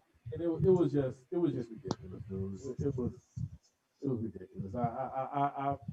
I'm not looking forward to watching the second one. How about that? Yeah. Even though from a standpoint of, we need to watch it just to know what folks are talking about or whatever. But at this point, man, if you're just gonna bicker and bitch with him, now Biden could just sat there and just been quiet. Yeah. And it sounds like he should have. He should don't stoop down to the level. Didn't Michelle Obama tell you that? When they go low, we go high. I mean, but I guess he just couldn't help himself. Two old white guys going at it. Two old white guys going at it. Yeah. And like you should have you should invite all of them. You should have brought in Bernie. You know what I'm saying? You should have brought in all. But Joe, this didn't make Joe look good. Even though he talked about what he was going to do, and like I love black people. Nigga had put on his dashiki. Nigga did that whole thing. You know what I'm saying? Hey, was Herschel Walker there? That's all I want to know. Was he there supporting Trump? Did Herschel show up? That's what I was waiting for. I'm sure he was in the audience. Yeah, I'm like, did Herschel show up? I don't support racism. Like, shut up. Like, good Lord. And something happened to him like the following week. Like something to his daughter. His daughter get pulled, some shit like that. Something like that. Something ended up happening drastic to him. Oh man, I can't get my chat. We have some good chats going on. I just can't. I can't. You can't multitask, bro. No, man, I can't. That's where you're supposed. Look, you're supposed to turn into the producer and be like, producer, can you check the chat for me? Get your producer to do it. But no, I responded to him. Okay, I think I got it. All right. Okay, here we go. Yeah, we on now. Allie may not be on here, but she should still be at home responding to the chat room. She may be, you know. We're gonna find her resume on LinkedIn next week. Indeed. Here you go. Right. But she gonna do whatever it takes to get ready for her show, I'm sure.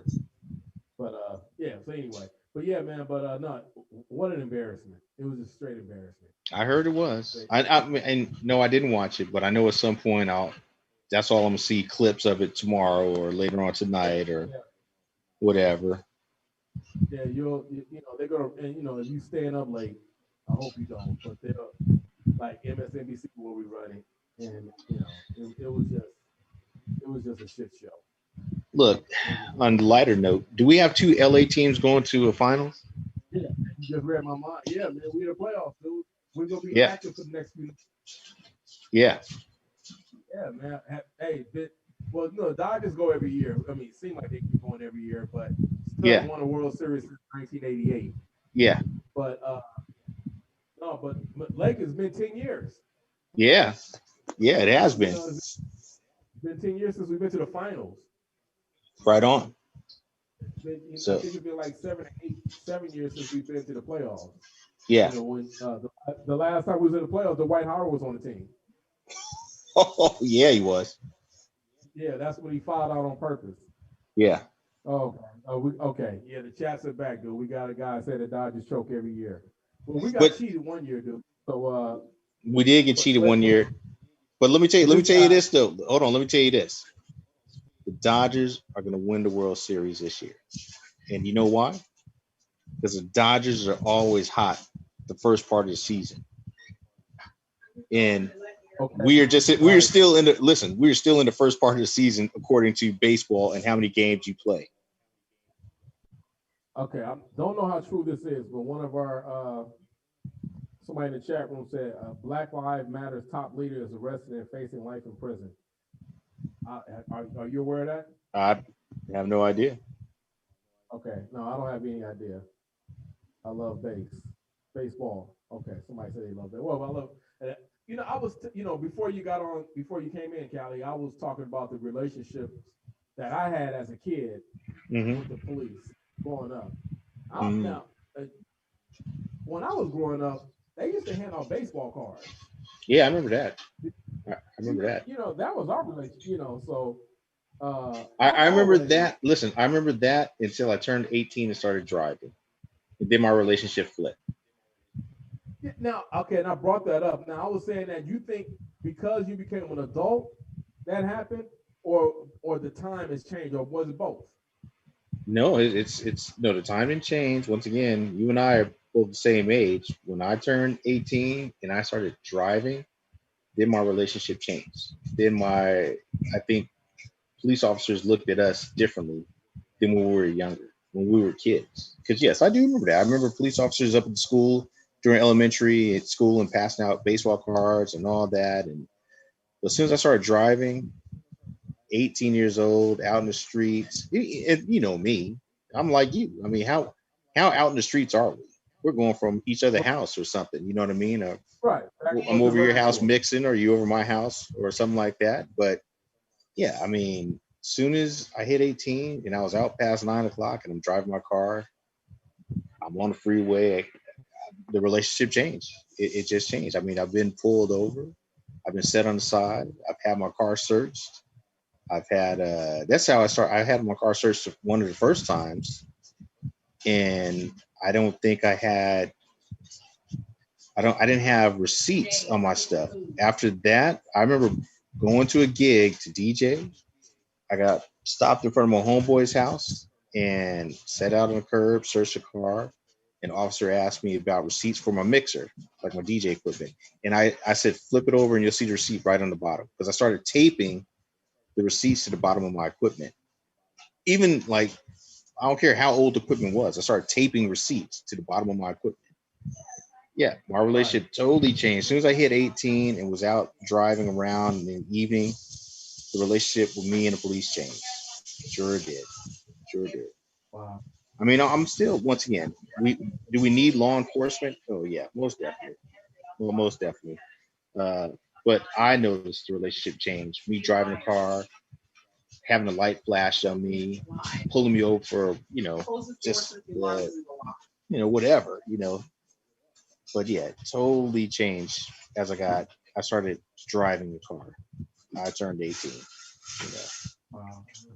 I've been stopped, like music. My music's too loud in the car. I've had that stopped. I've had my friend. I pulled up to his house. He came out to the car, bent over to my window to get something out of the car. That's when they searched my car one of the first times, because he said it looked like I was doing a drug transaction. I've had you fit the description, pulled over. Me and my homeboy Charles was going to a party one. We're going to a party one night, and police just swooped on us, about 3 or 4 cars, got us out of the car, got us out on the ground, and we fit the description. And then they found out, like, okay, they caught the guys already. It was like 2 blocks over from where we were at. Yeah, relationship has totally changed. Okay, one of our persons in the chat, they just posted some receipts. It says Turner, 40, of Long Beach, was charged with attempted murder and assault with a deadly weapon that was booked into Orange County jailhouse. Turner is a top Black Matter protester. Okay, well, that sounds like something that that should reflect on the Black Lives Matter protest, though. That has, I don't know. Yeah. Okay. So I get that, but that shouldn't have any reflection on the Black Lives Matter movement. So No. And again, by him being Black, we don't know exactly what happened, because remember the boyfriend of remember the boyfriend of Breonna Taylor allegedly shot a cop, and now the story is coming out that he shot into the carpet. Mm-hmm. Maybe the ballistics came up on his pants. I don't know. Don't know. We don't know anything right now. But did you hear Charles Barkley the other day? No. Okay. He basically was justifying I don't want to say justifying, but he was quasi making an excuse for the police why they were shooting up in the house. He basically was like, well, you know what, look, the boyfriend shot at them, so they had the right to return fire. And it's unfortunate that she was the one that ended up getting shot and killed. Mm-hmm. And Shaq kind of backed him up on it, Yeah, so, yeah. Kyle and her are 2 different cases. Kylie and her are 2 different cases. Okay, 2 people. Kylie murdered 2 people. Oh yeah, okay, that is 2 separate things. But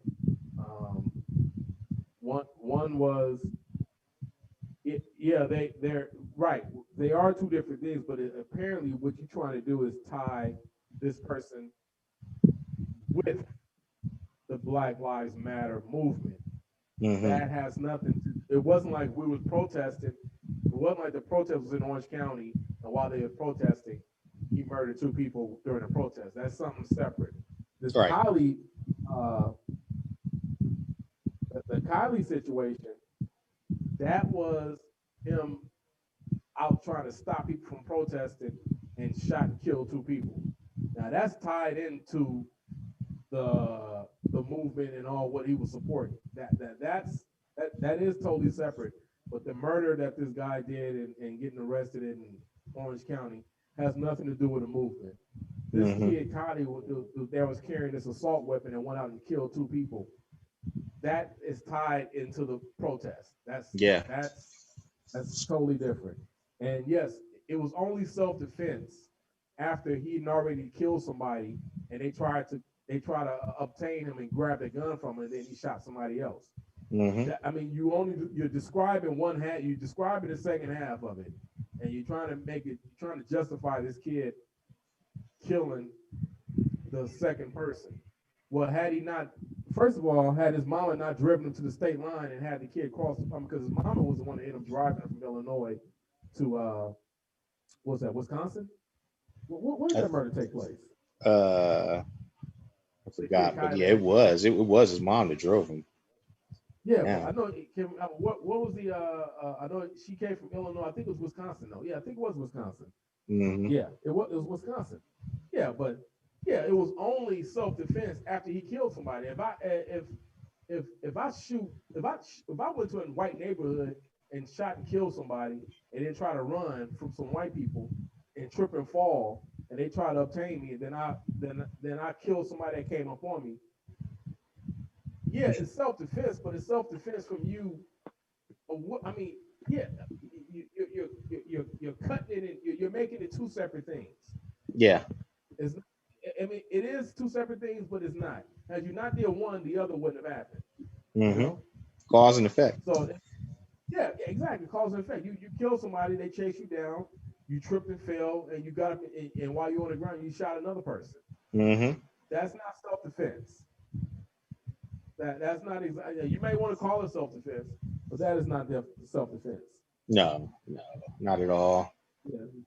Not at all. It's look, we saw the video.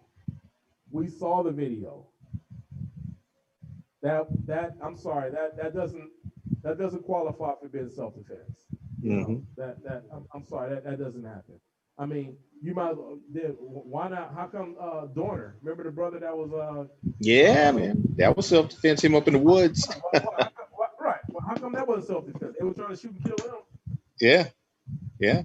You know, what's the damn difference? Yeah, wrong. I'm sorry, Smelly Feet, but that's not gonna fly. Yeah. Yeah, Smelly Feet's trying to justify. You know, one thing I can say about protest party. I mean, it's for us, by us, but anybody's allowed on here. We got a lot of Trump supporters and a lot of people coming on supporting. I'm not gonna say the wrong thing, but they're supporting their cause, which is that opposition to what we stand for, which is okay because you have the freedom of speech. You can do whatever you want. You can vote that's for it. You know, and I was saying earlier, you can vote for whoever you want. You know, I'm not trying to tell you who to vote for or anything like that. But one thing about this wasn't funny. I'm not a left or right nor middle. Okay, but you might not be left, right, or middle. But you said that kid was protecting himself. First of all, he had an illegal. First of all, he wasn't licensed to carry the gun. He wasn't from Wisconsin. He's from Illinois, and he shot an innocent person. Okay, now apparently this person that he killed was trying to protect people from doing graffiti. You know, whatever. But you can't defend this guy. I'm sorry, it's not going to work. Mm-hmm. Oh, but anyway, Trump, man, George Wallace asked Trump, and it's not funny, but it's only funny because it came out of Trump's mouth. George Wallace asked me, he was like, look, you got, white supremacists and all these people support you. Are you willing to tell them stop doing what they're doing?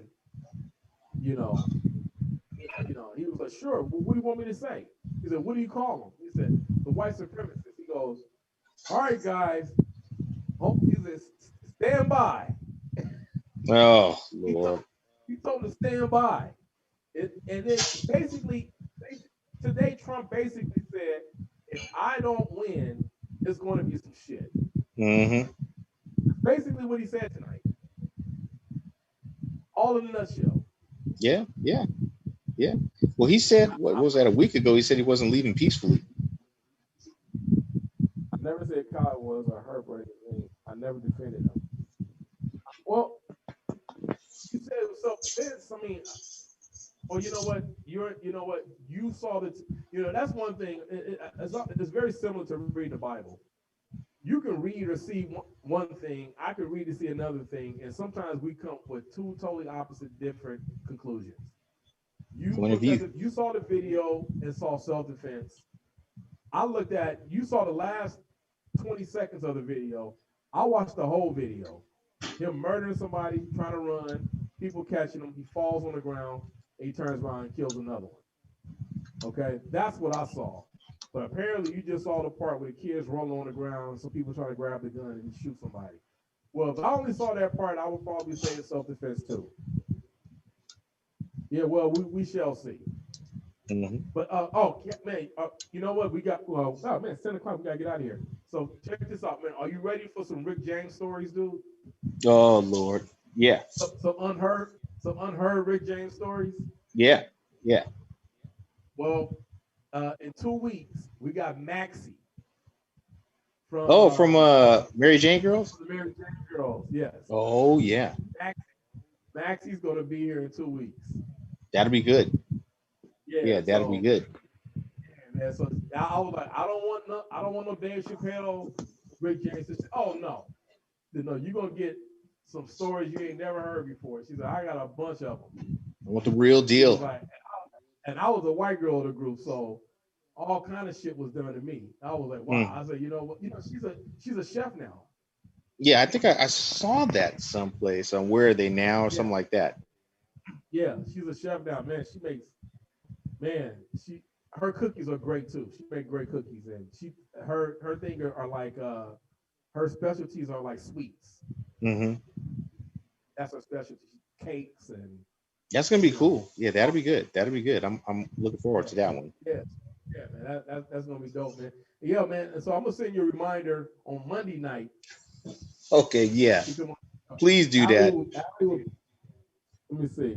Before I go, you got Black Lives Matter people making threats to old people who are dining outside and taking over their table. Where is that at? I need to see the whole. Or you got Antifa catching themselves on fire. Okay, you not left or right or middle, but you sure are. Let me see. Yeah. Okay. Well, you might not be any of them, but if any of them guys running for office, put it like this: I know who you're voting for, and you have every right to vote for whoever you want to vote for. But I want to thank our producer, G. Right on. I want to thank Protest Party TV for giving us the platform. Allie will be back next week with the good tooth. There you go. And we'll be back next week. You guys, please support protestparty.tv. Again, like I was saying earlier, if you get everybody to support, we can make this to a big corporation, a big television network, big web net, whatever the goal is. Then we can hire more Black people. That's how cool. we employ. Support Black businesses. Not only just to put money in your pocket, and you know what? And hold them accountable to hire Black people. You know, when we support Black people, when we support Black businesses, we expect Black employees and a Mexican dishwasher.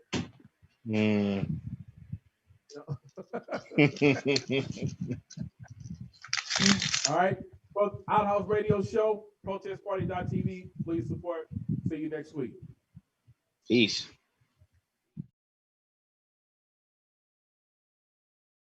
Oh,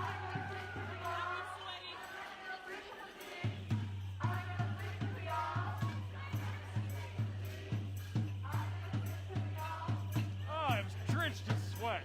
It's gross. I'm so sweaty under this. I said my shirt is like completely wet because of this.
Also, if you don't have a ride home, please come and find us. We will make sure that you get home safe.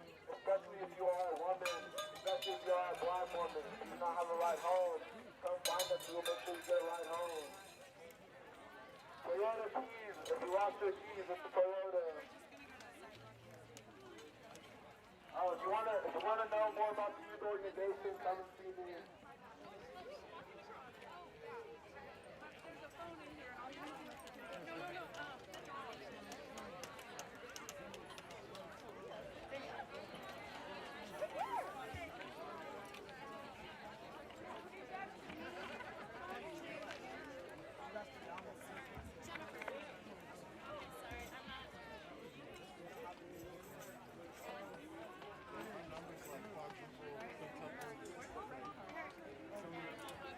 I don't know, like at one point I looked back and it was like 30 people, and I looked back here and I was like, I'm like, next thing you know, we were coming up the hill and I like actually see all of it. So you go down this road and then go down whatever. Thank you so much. You're getting out of your house. We need everybody. Thank you so much.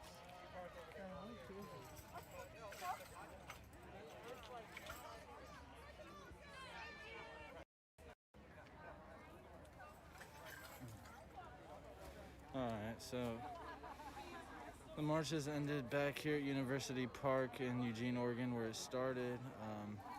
The march went through or around Hayward Field in the University District of Eugene. The protest started with about probably 70 people here, and the protest just ended with around 300 people here.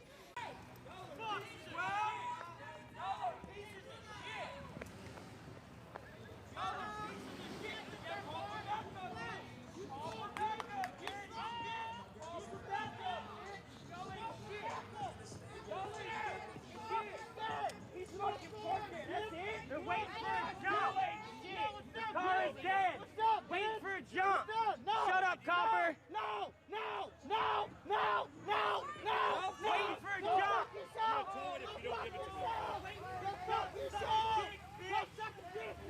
This is a parking space. What are you guys fucking doing? Stay back. This is a fucking parking space. Why are you gonna fucking tell me to get back? Riot van. Watch out. I am back. I'm on the fucking sidewalk. Back up! How much further? I would really like to not get fucking maced again tonight. You back up. Thank you for doing that. You back up. You back the fuck up, please. You move. You move. This is live and it is in Portland. If you look at the title of the video, you'll see that. Y'all come rolling out like this. You don't feel hard. You feel proud. Yeah, Mr. 102878. Keep being aggressive, Mr. 1028798. Turn your coworkers in. Everybody hear that? Screaming number 1028798. Being verbally aggressive, antagonizing. Anybody else? The officer's asking him to attack to him. Officer's literally asking him to be violent to him. Officer number 1028798. All of y'all fucking suck at life. All of y'all. He's the one that walked up. He's the one that's threatening this guy. Your officer's the one threatening him. You don't need this many officers to cover a traffic stop. This is ridiculous. We'll know your name within the next few hours, Mr. 102. Shut up. Nobody gives a fuck. Yeah.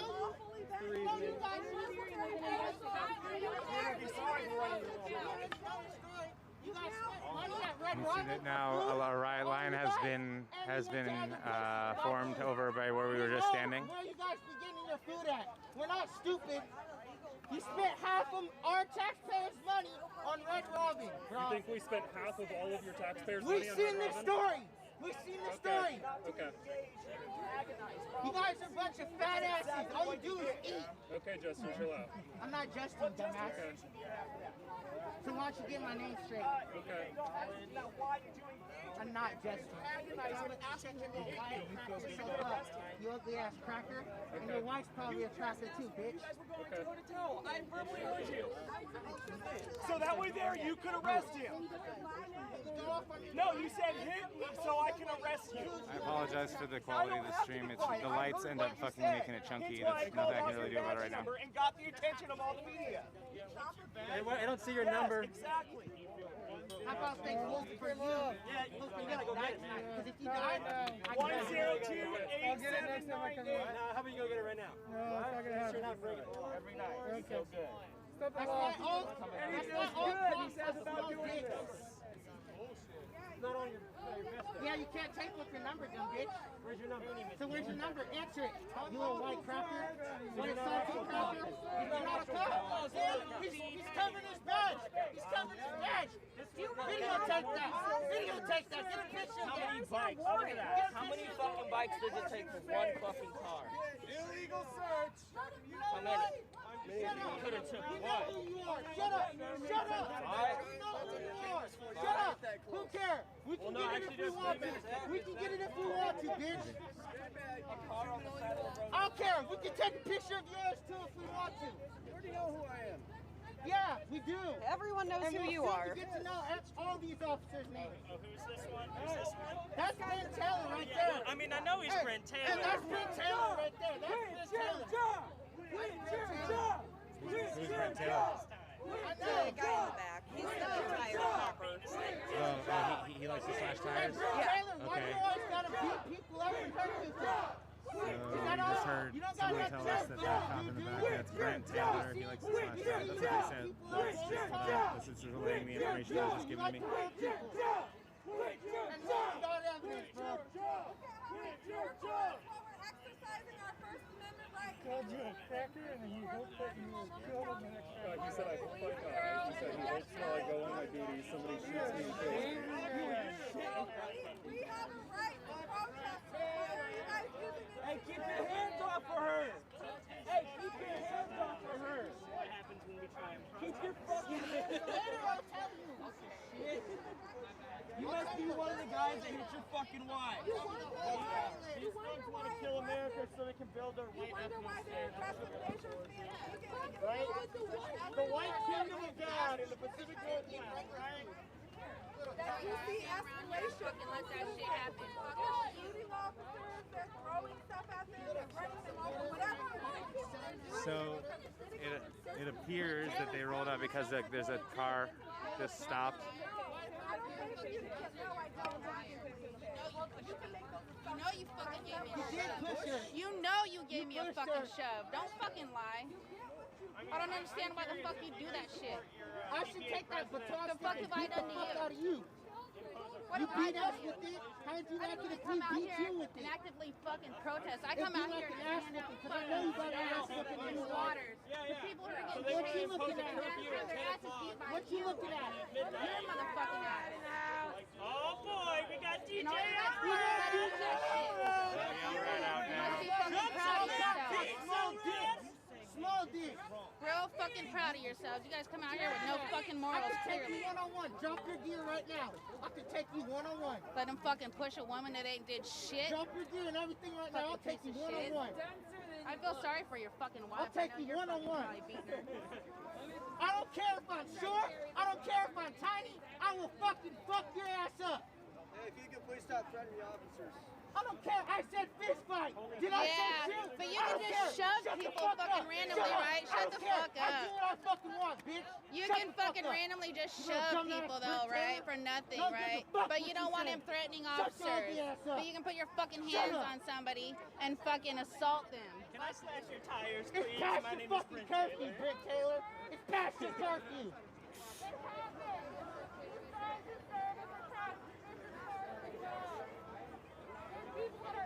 I ain't gonna even waste any more of my fucking time on you ugly ass whores. They ain't even waste my time. They're not even worth my time. You strive to serve as a taxable people, not a political party, not a president. You strive to serve and protect us, and that's not what you're doing at all. I do find Officers are conducting an investigation.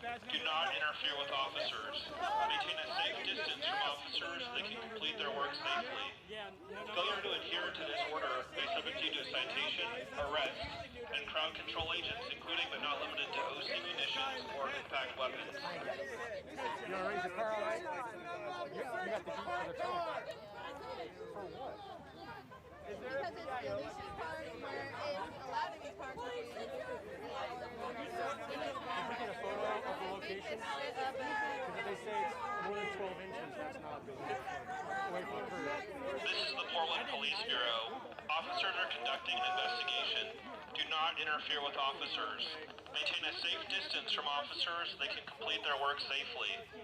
Failure to adhere to this order may subject you to a citation, arrest, and crowd control agents, including but not limited to OC munitions or impact weapons.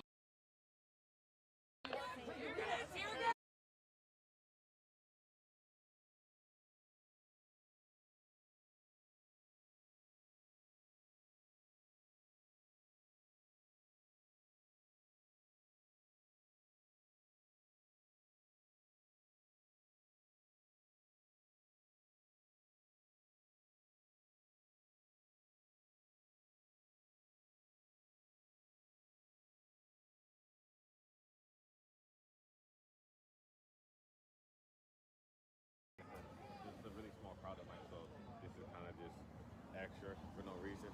And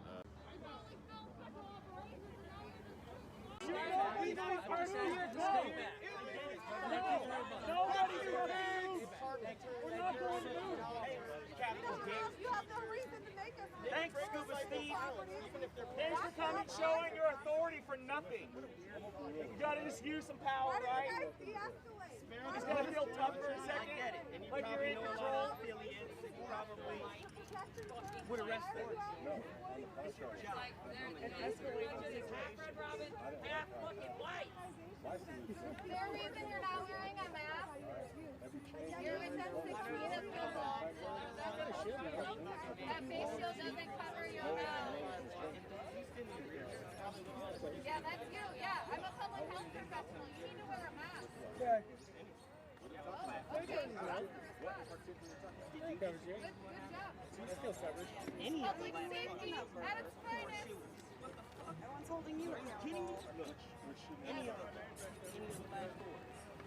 Any of them. Let's just don't kill him. Just choke him.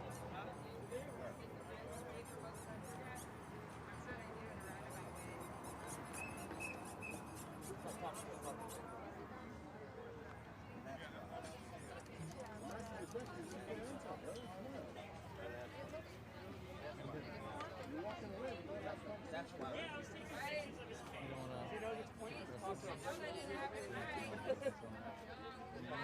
You're walking away from the conversation, right?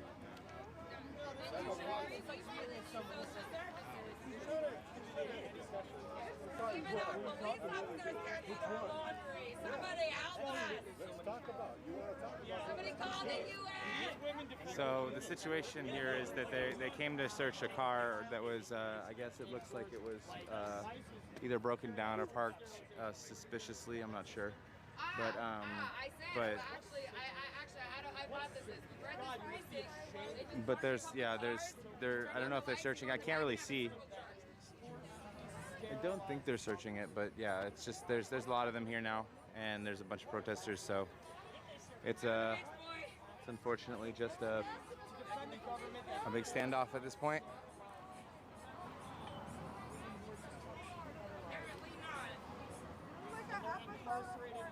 Sherry, thank you. Appreciate you. Thank you so much.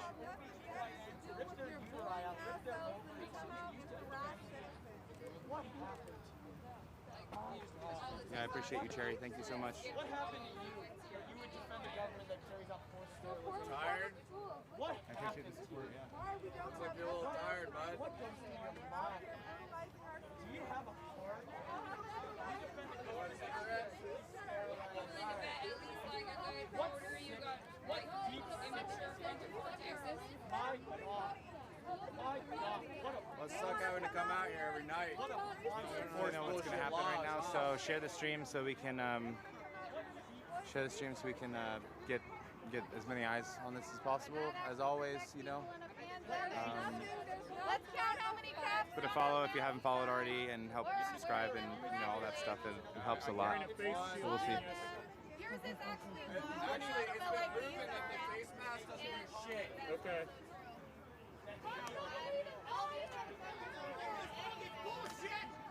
You guys are right fucking there.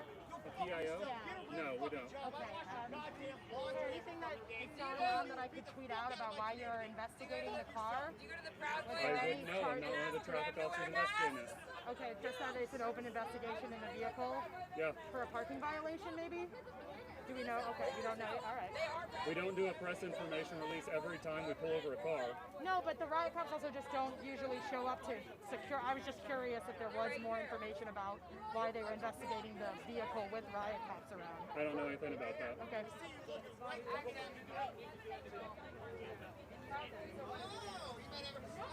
So yeah, there you go. There's no PIO, press information officer, available. As he said, it's because they don't have a PIO available every time they make a stop on a car, which that does make sense. But you know, like the woman said, there's not usually riot cops either at a traffic stop. So I mean, it might be proximity to the car, but still, I mean, like just from my perspective at this point, it looks a little bit like an excuse just to bring a bunch of cops over to the corner here, and then and still you have a line of riot cops over here.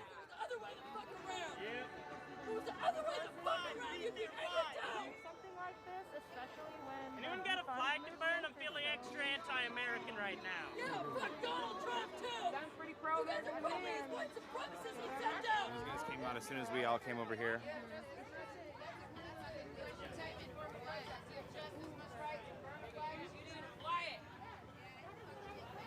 You guys hate that we know our rights! We fucking express our rights! You hate it! Shine that light where eyes, you're gonna get hit. Keep talking to you, You're gonna get hit. I can hear you. Did you say shine that light, you're gonna get hit? That's exactly what I think you said he likes the light. She's a woman, you fucking punk! She's a woman! She's gonna get hit! Is that legal to say to a civilian? Your fucking daddy was putting his dick in your ass! That's why you're such a fucking punk! You got emotional issues! Get therapy, Brett. I've been working on my anger, but this shit fucking angers me! Fuck all you bitches! B-roll footage.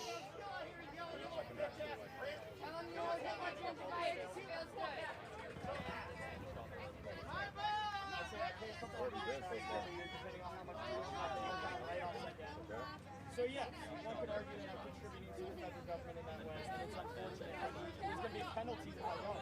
What option do I have? But you have an option to pick another profession. We have like state police, we have county. I'm not sure. Do you even have a carrier? Sometimes the feds are out there, but they're on. You don't. You don't. Okay, is that light bright? Please, we're having a Is that light blinding you over there? That sucks. It also kind of. Oh yeah. And it is changing. And that's why I'm here, because I can't change anybody else. And I know I have to. It does, doesn't make sense. And every time I come out here, it's always a confrontation. Nobody wants to talk to us. And I'm capable of having a conversation, but I'm not going to be yelled at. I'm not going to talk to somebody who's yelling at me, talking about things that are way out of my control that you know are out of my control. I'm not. And I'm doing it, but you're yelling. They can talk shit. They're allowed to talk shit, but they can't talk about justice. Let my kids free! Let my kids free! Let my kids free! Fuck Brent Taylor! Fuck Brent Taylor! Fuck Brent Taylor! Fuck Brent Taylor! Fuck Colin Taylor! Fuck Brent Taylor! He was probably bullied in high school or fucking school. That's why he's such a fucking punk. Maybe we should put him in fucking prison so he can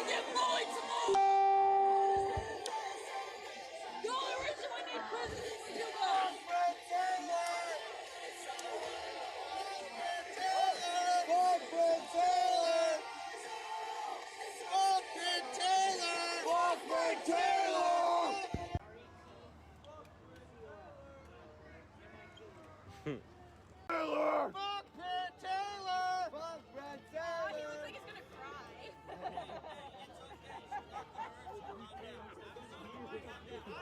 Protesters are mean to me. They don't like me. I'm gonna go farm with my guys. Hey, Brad Taylor, do you beat your wife? Hey, Brad Taylor, do you beat your wife? Do you beat your wife, Brad Taylor? Do you beat your wife? Mama raised the fascists. Mama raised the fascists. Mama raised the fascists. Mama raised the fascists. Someone should know it. Mama raised the fascists. Don't turn around in the subway. Mama raised the bastard! Yeah, put the gun in the air. That's good hair. That's good hair. So, I don't know what PPB is still doing, but they came here to quote unquote complete an investigation. And it's just been it's been forever. I don't know what the fuck they're doing. It looks like they're starting to clear out now, though. Fuck Brad Taylor! So. Fuck Brad Taylor! Fuck Brad Taylor! Yeah, nothing happened. Everyone was on the sidewalk. It's just they kind of came out. Fuck Brad Taylor! Yeah, and that's what they said. They came out and they're completing an investigation. That's all they said. Yeah, they say good.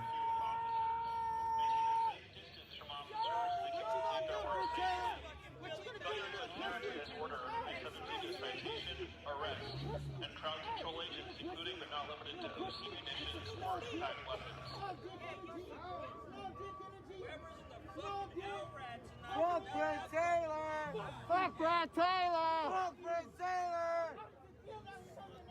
What happened to the citation? How does it feel? Yeah. You don't have to arrest them. I mean, they're understandably pissed right now because they just literally came out of nowhere.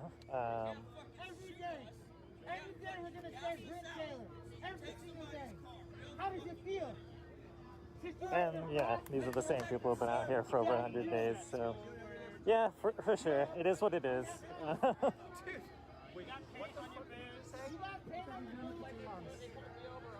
Brad Taylor, do you beat your wife?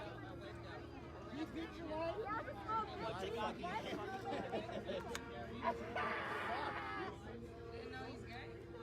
Hey, Brad Taylor, I didn't know you're gay. Hey, there's nothing wrong with being gay. Being gay is great. And I was just like, I didn't know. Yeah, I mean, good on you, man. Too bad you're in such a toxically masculine profession. I know.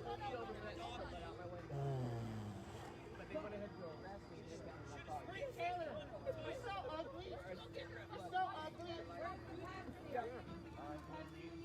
Oh, and then the tow company gave me a hookup bill. Hey, 71, what's in the bag? Now it's because they 71.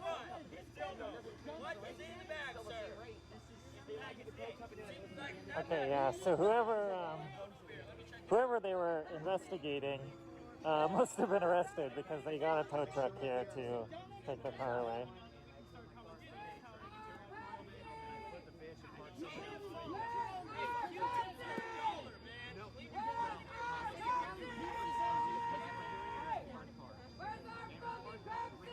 Hey, tow guy, fuck you too! I hope you fucking hear me! Fuck you! And fuck Speed's towing! What are you looking at?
You know, before this happened, a lot of us were talking about going home.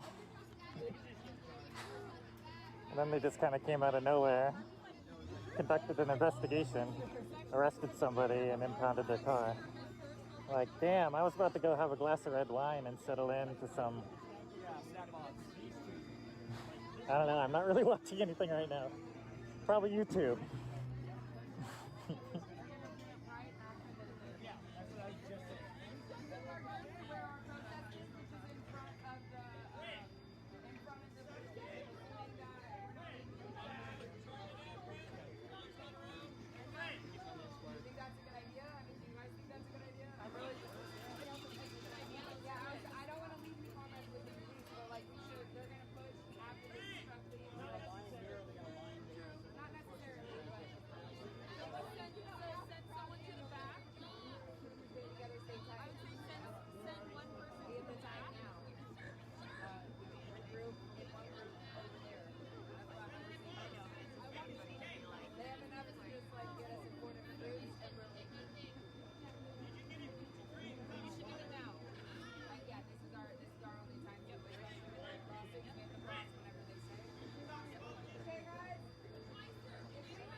Wait for the next crosswalk. Hey, wait for the next walk signal.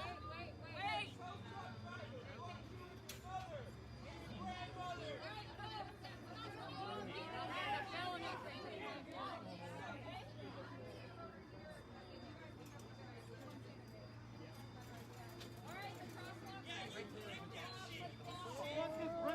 Fucking pussy bitch, isn't he? And he told him, all your drinks for the rest of your life. You little shit, you piece of shit. You and your family. You and Ariel Livingston are fucking best buds, aren't you? You fucking piece of shit.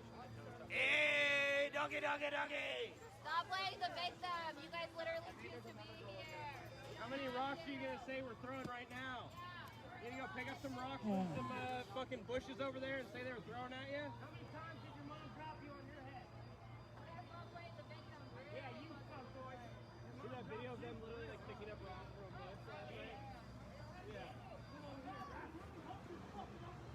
Hey, Brent, come over here, right?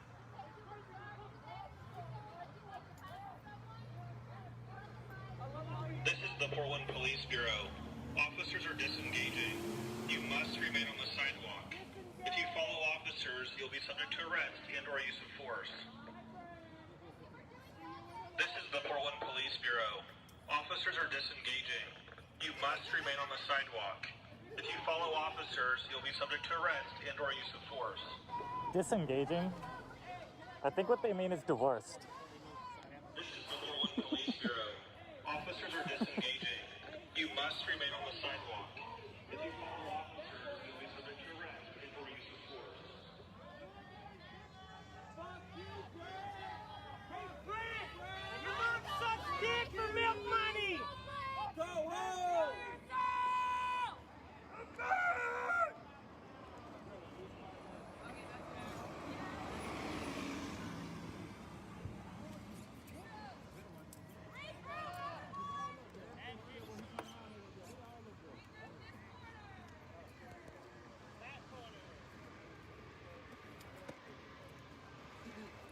Well, that was weird.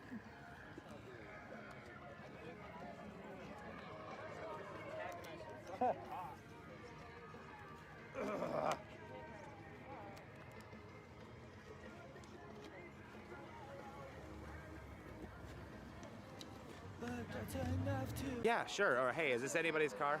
Do not have 5 come up and essentially roll up in a way which you know is going to provoke a reaction. It seems like it's a case of like they're operating within the technical parameters of what they can do in the law, but they're doing it because they know what's going to happen That it will provoke a reaction. yeah, so and it's provoking an escalation in which they knew was going to happen. Exactly. You know, like they can, and on paper they can say, oh, we were just doing a traffic stop thing. You know, it's like but perfectly legal and it looks perfectly moral. Sure.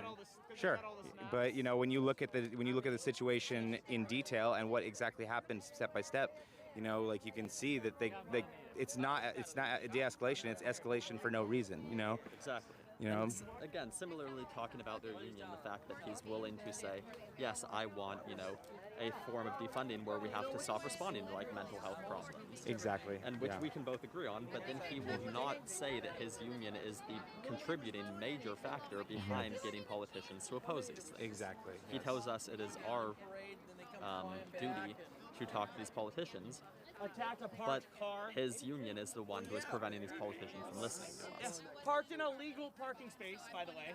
Yeah, it does say, as you can see on the sign. Yeah. What's today? Tuesday? Tuesday, yep. What time is it? It's also 10 p.m. 10 p.m. 10 p.m.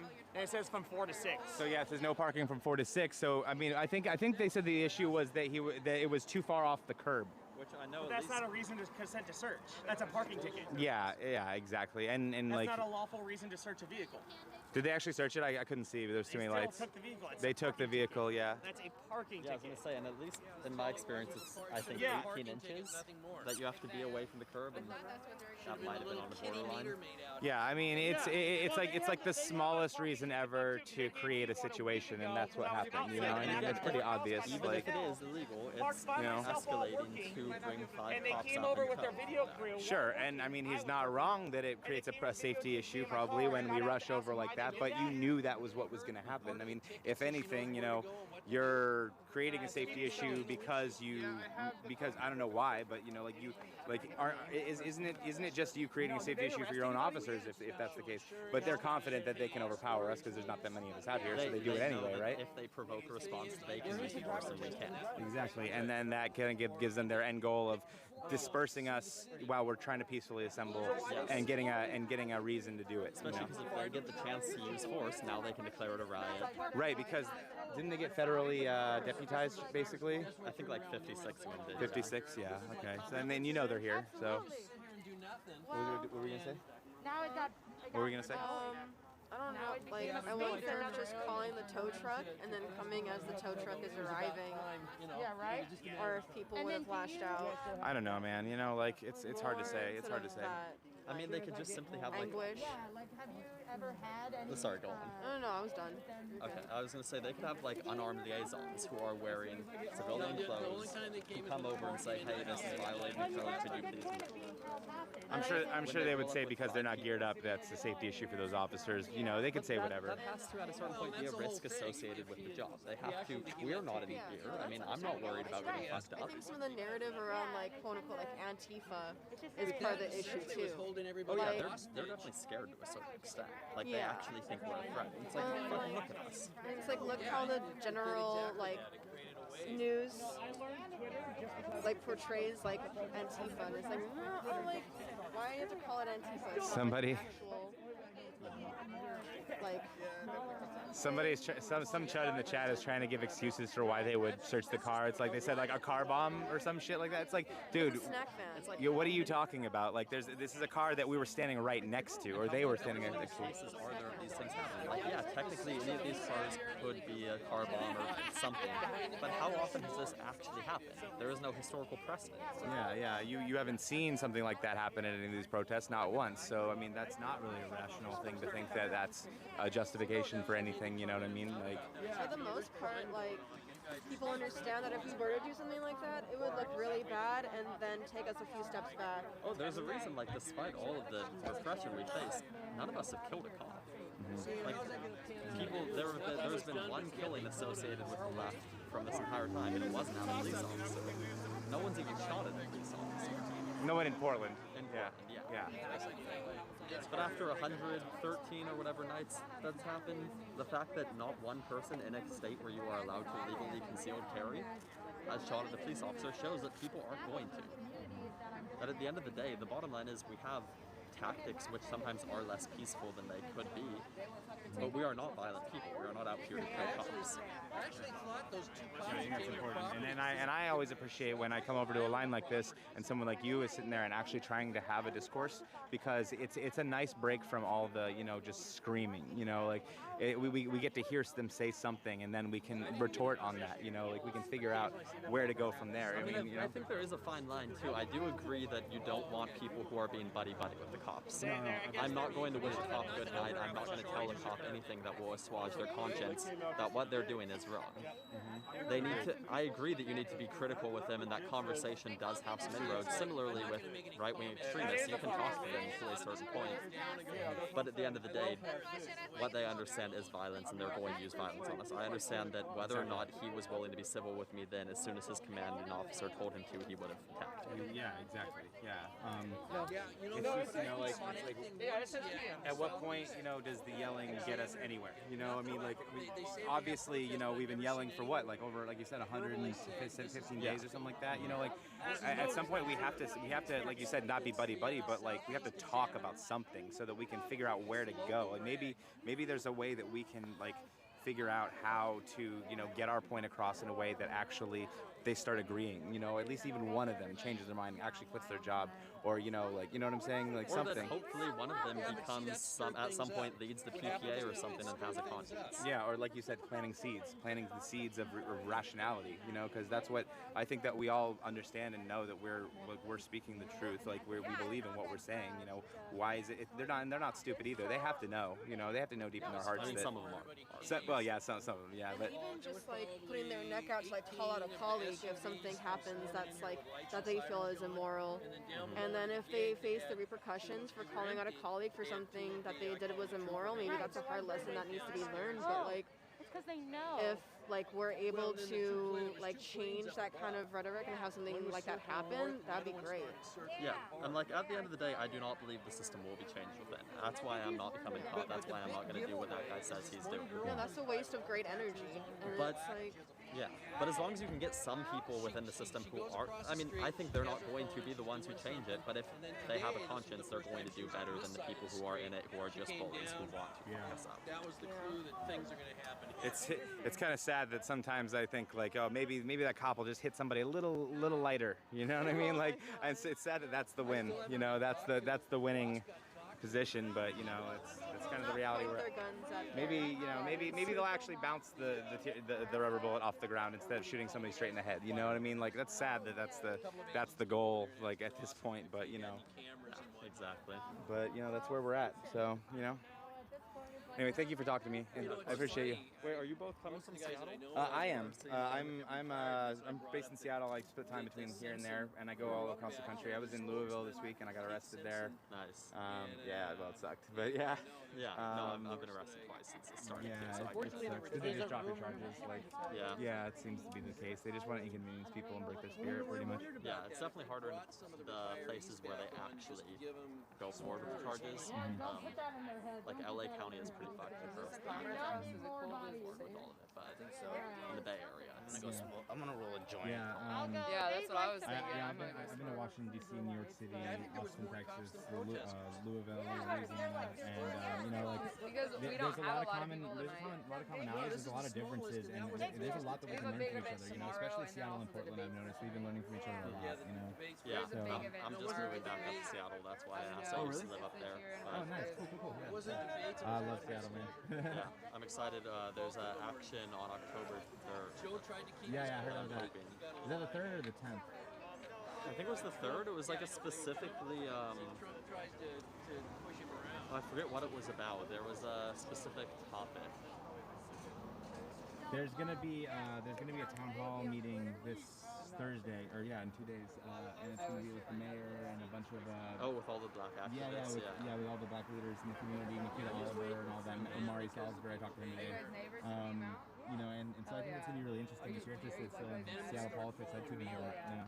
Yeah, and I mean, it's funny that Seattle was the one city which has actually gone forward with their cuts. Yeah, exactly. It's a small victory, but it's a step in the right direction. Yeah, it's not enough, but at least it's something. It never is, you know. And we'll see if it lasts next year. I heard it's only for this year, so we'll see if they keep it. Well, thank you for talking. Appreciate it. Seahawks? Seahawks? Disappointed.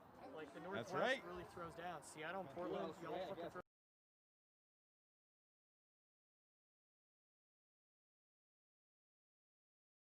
Down here. It's interesting. Portland's got that.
Like literally, I told you guys, like one Riot team would have just whoop the whole crowd away, and that's basically what happened.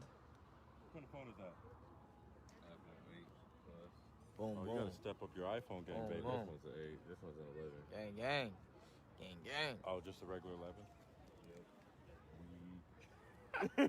I got the Your Pro Max. I got the 11 Max, and then I got the XR. It's the Pro Max. Wait, what's that one? XR. Oh. Yeah. XR. XR, dude. How far is Eugene? Like 2.5 hours. No, 2 hours and like 20. Not 20 minutes. 2 hours.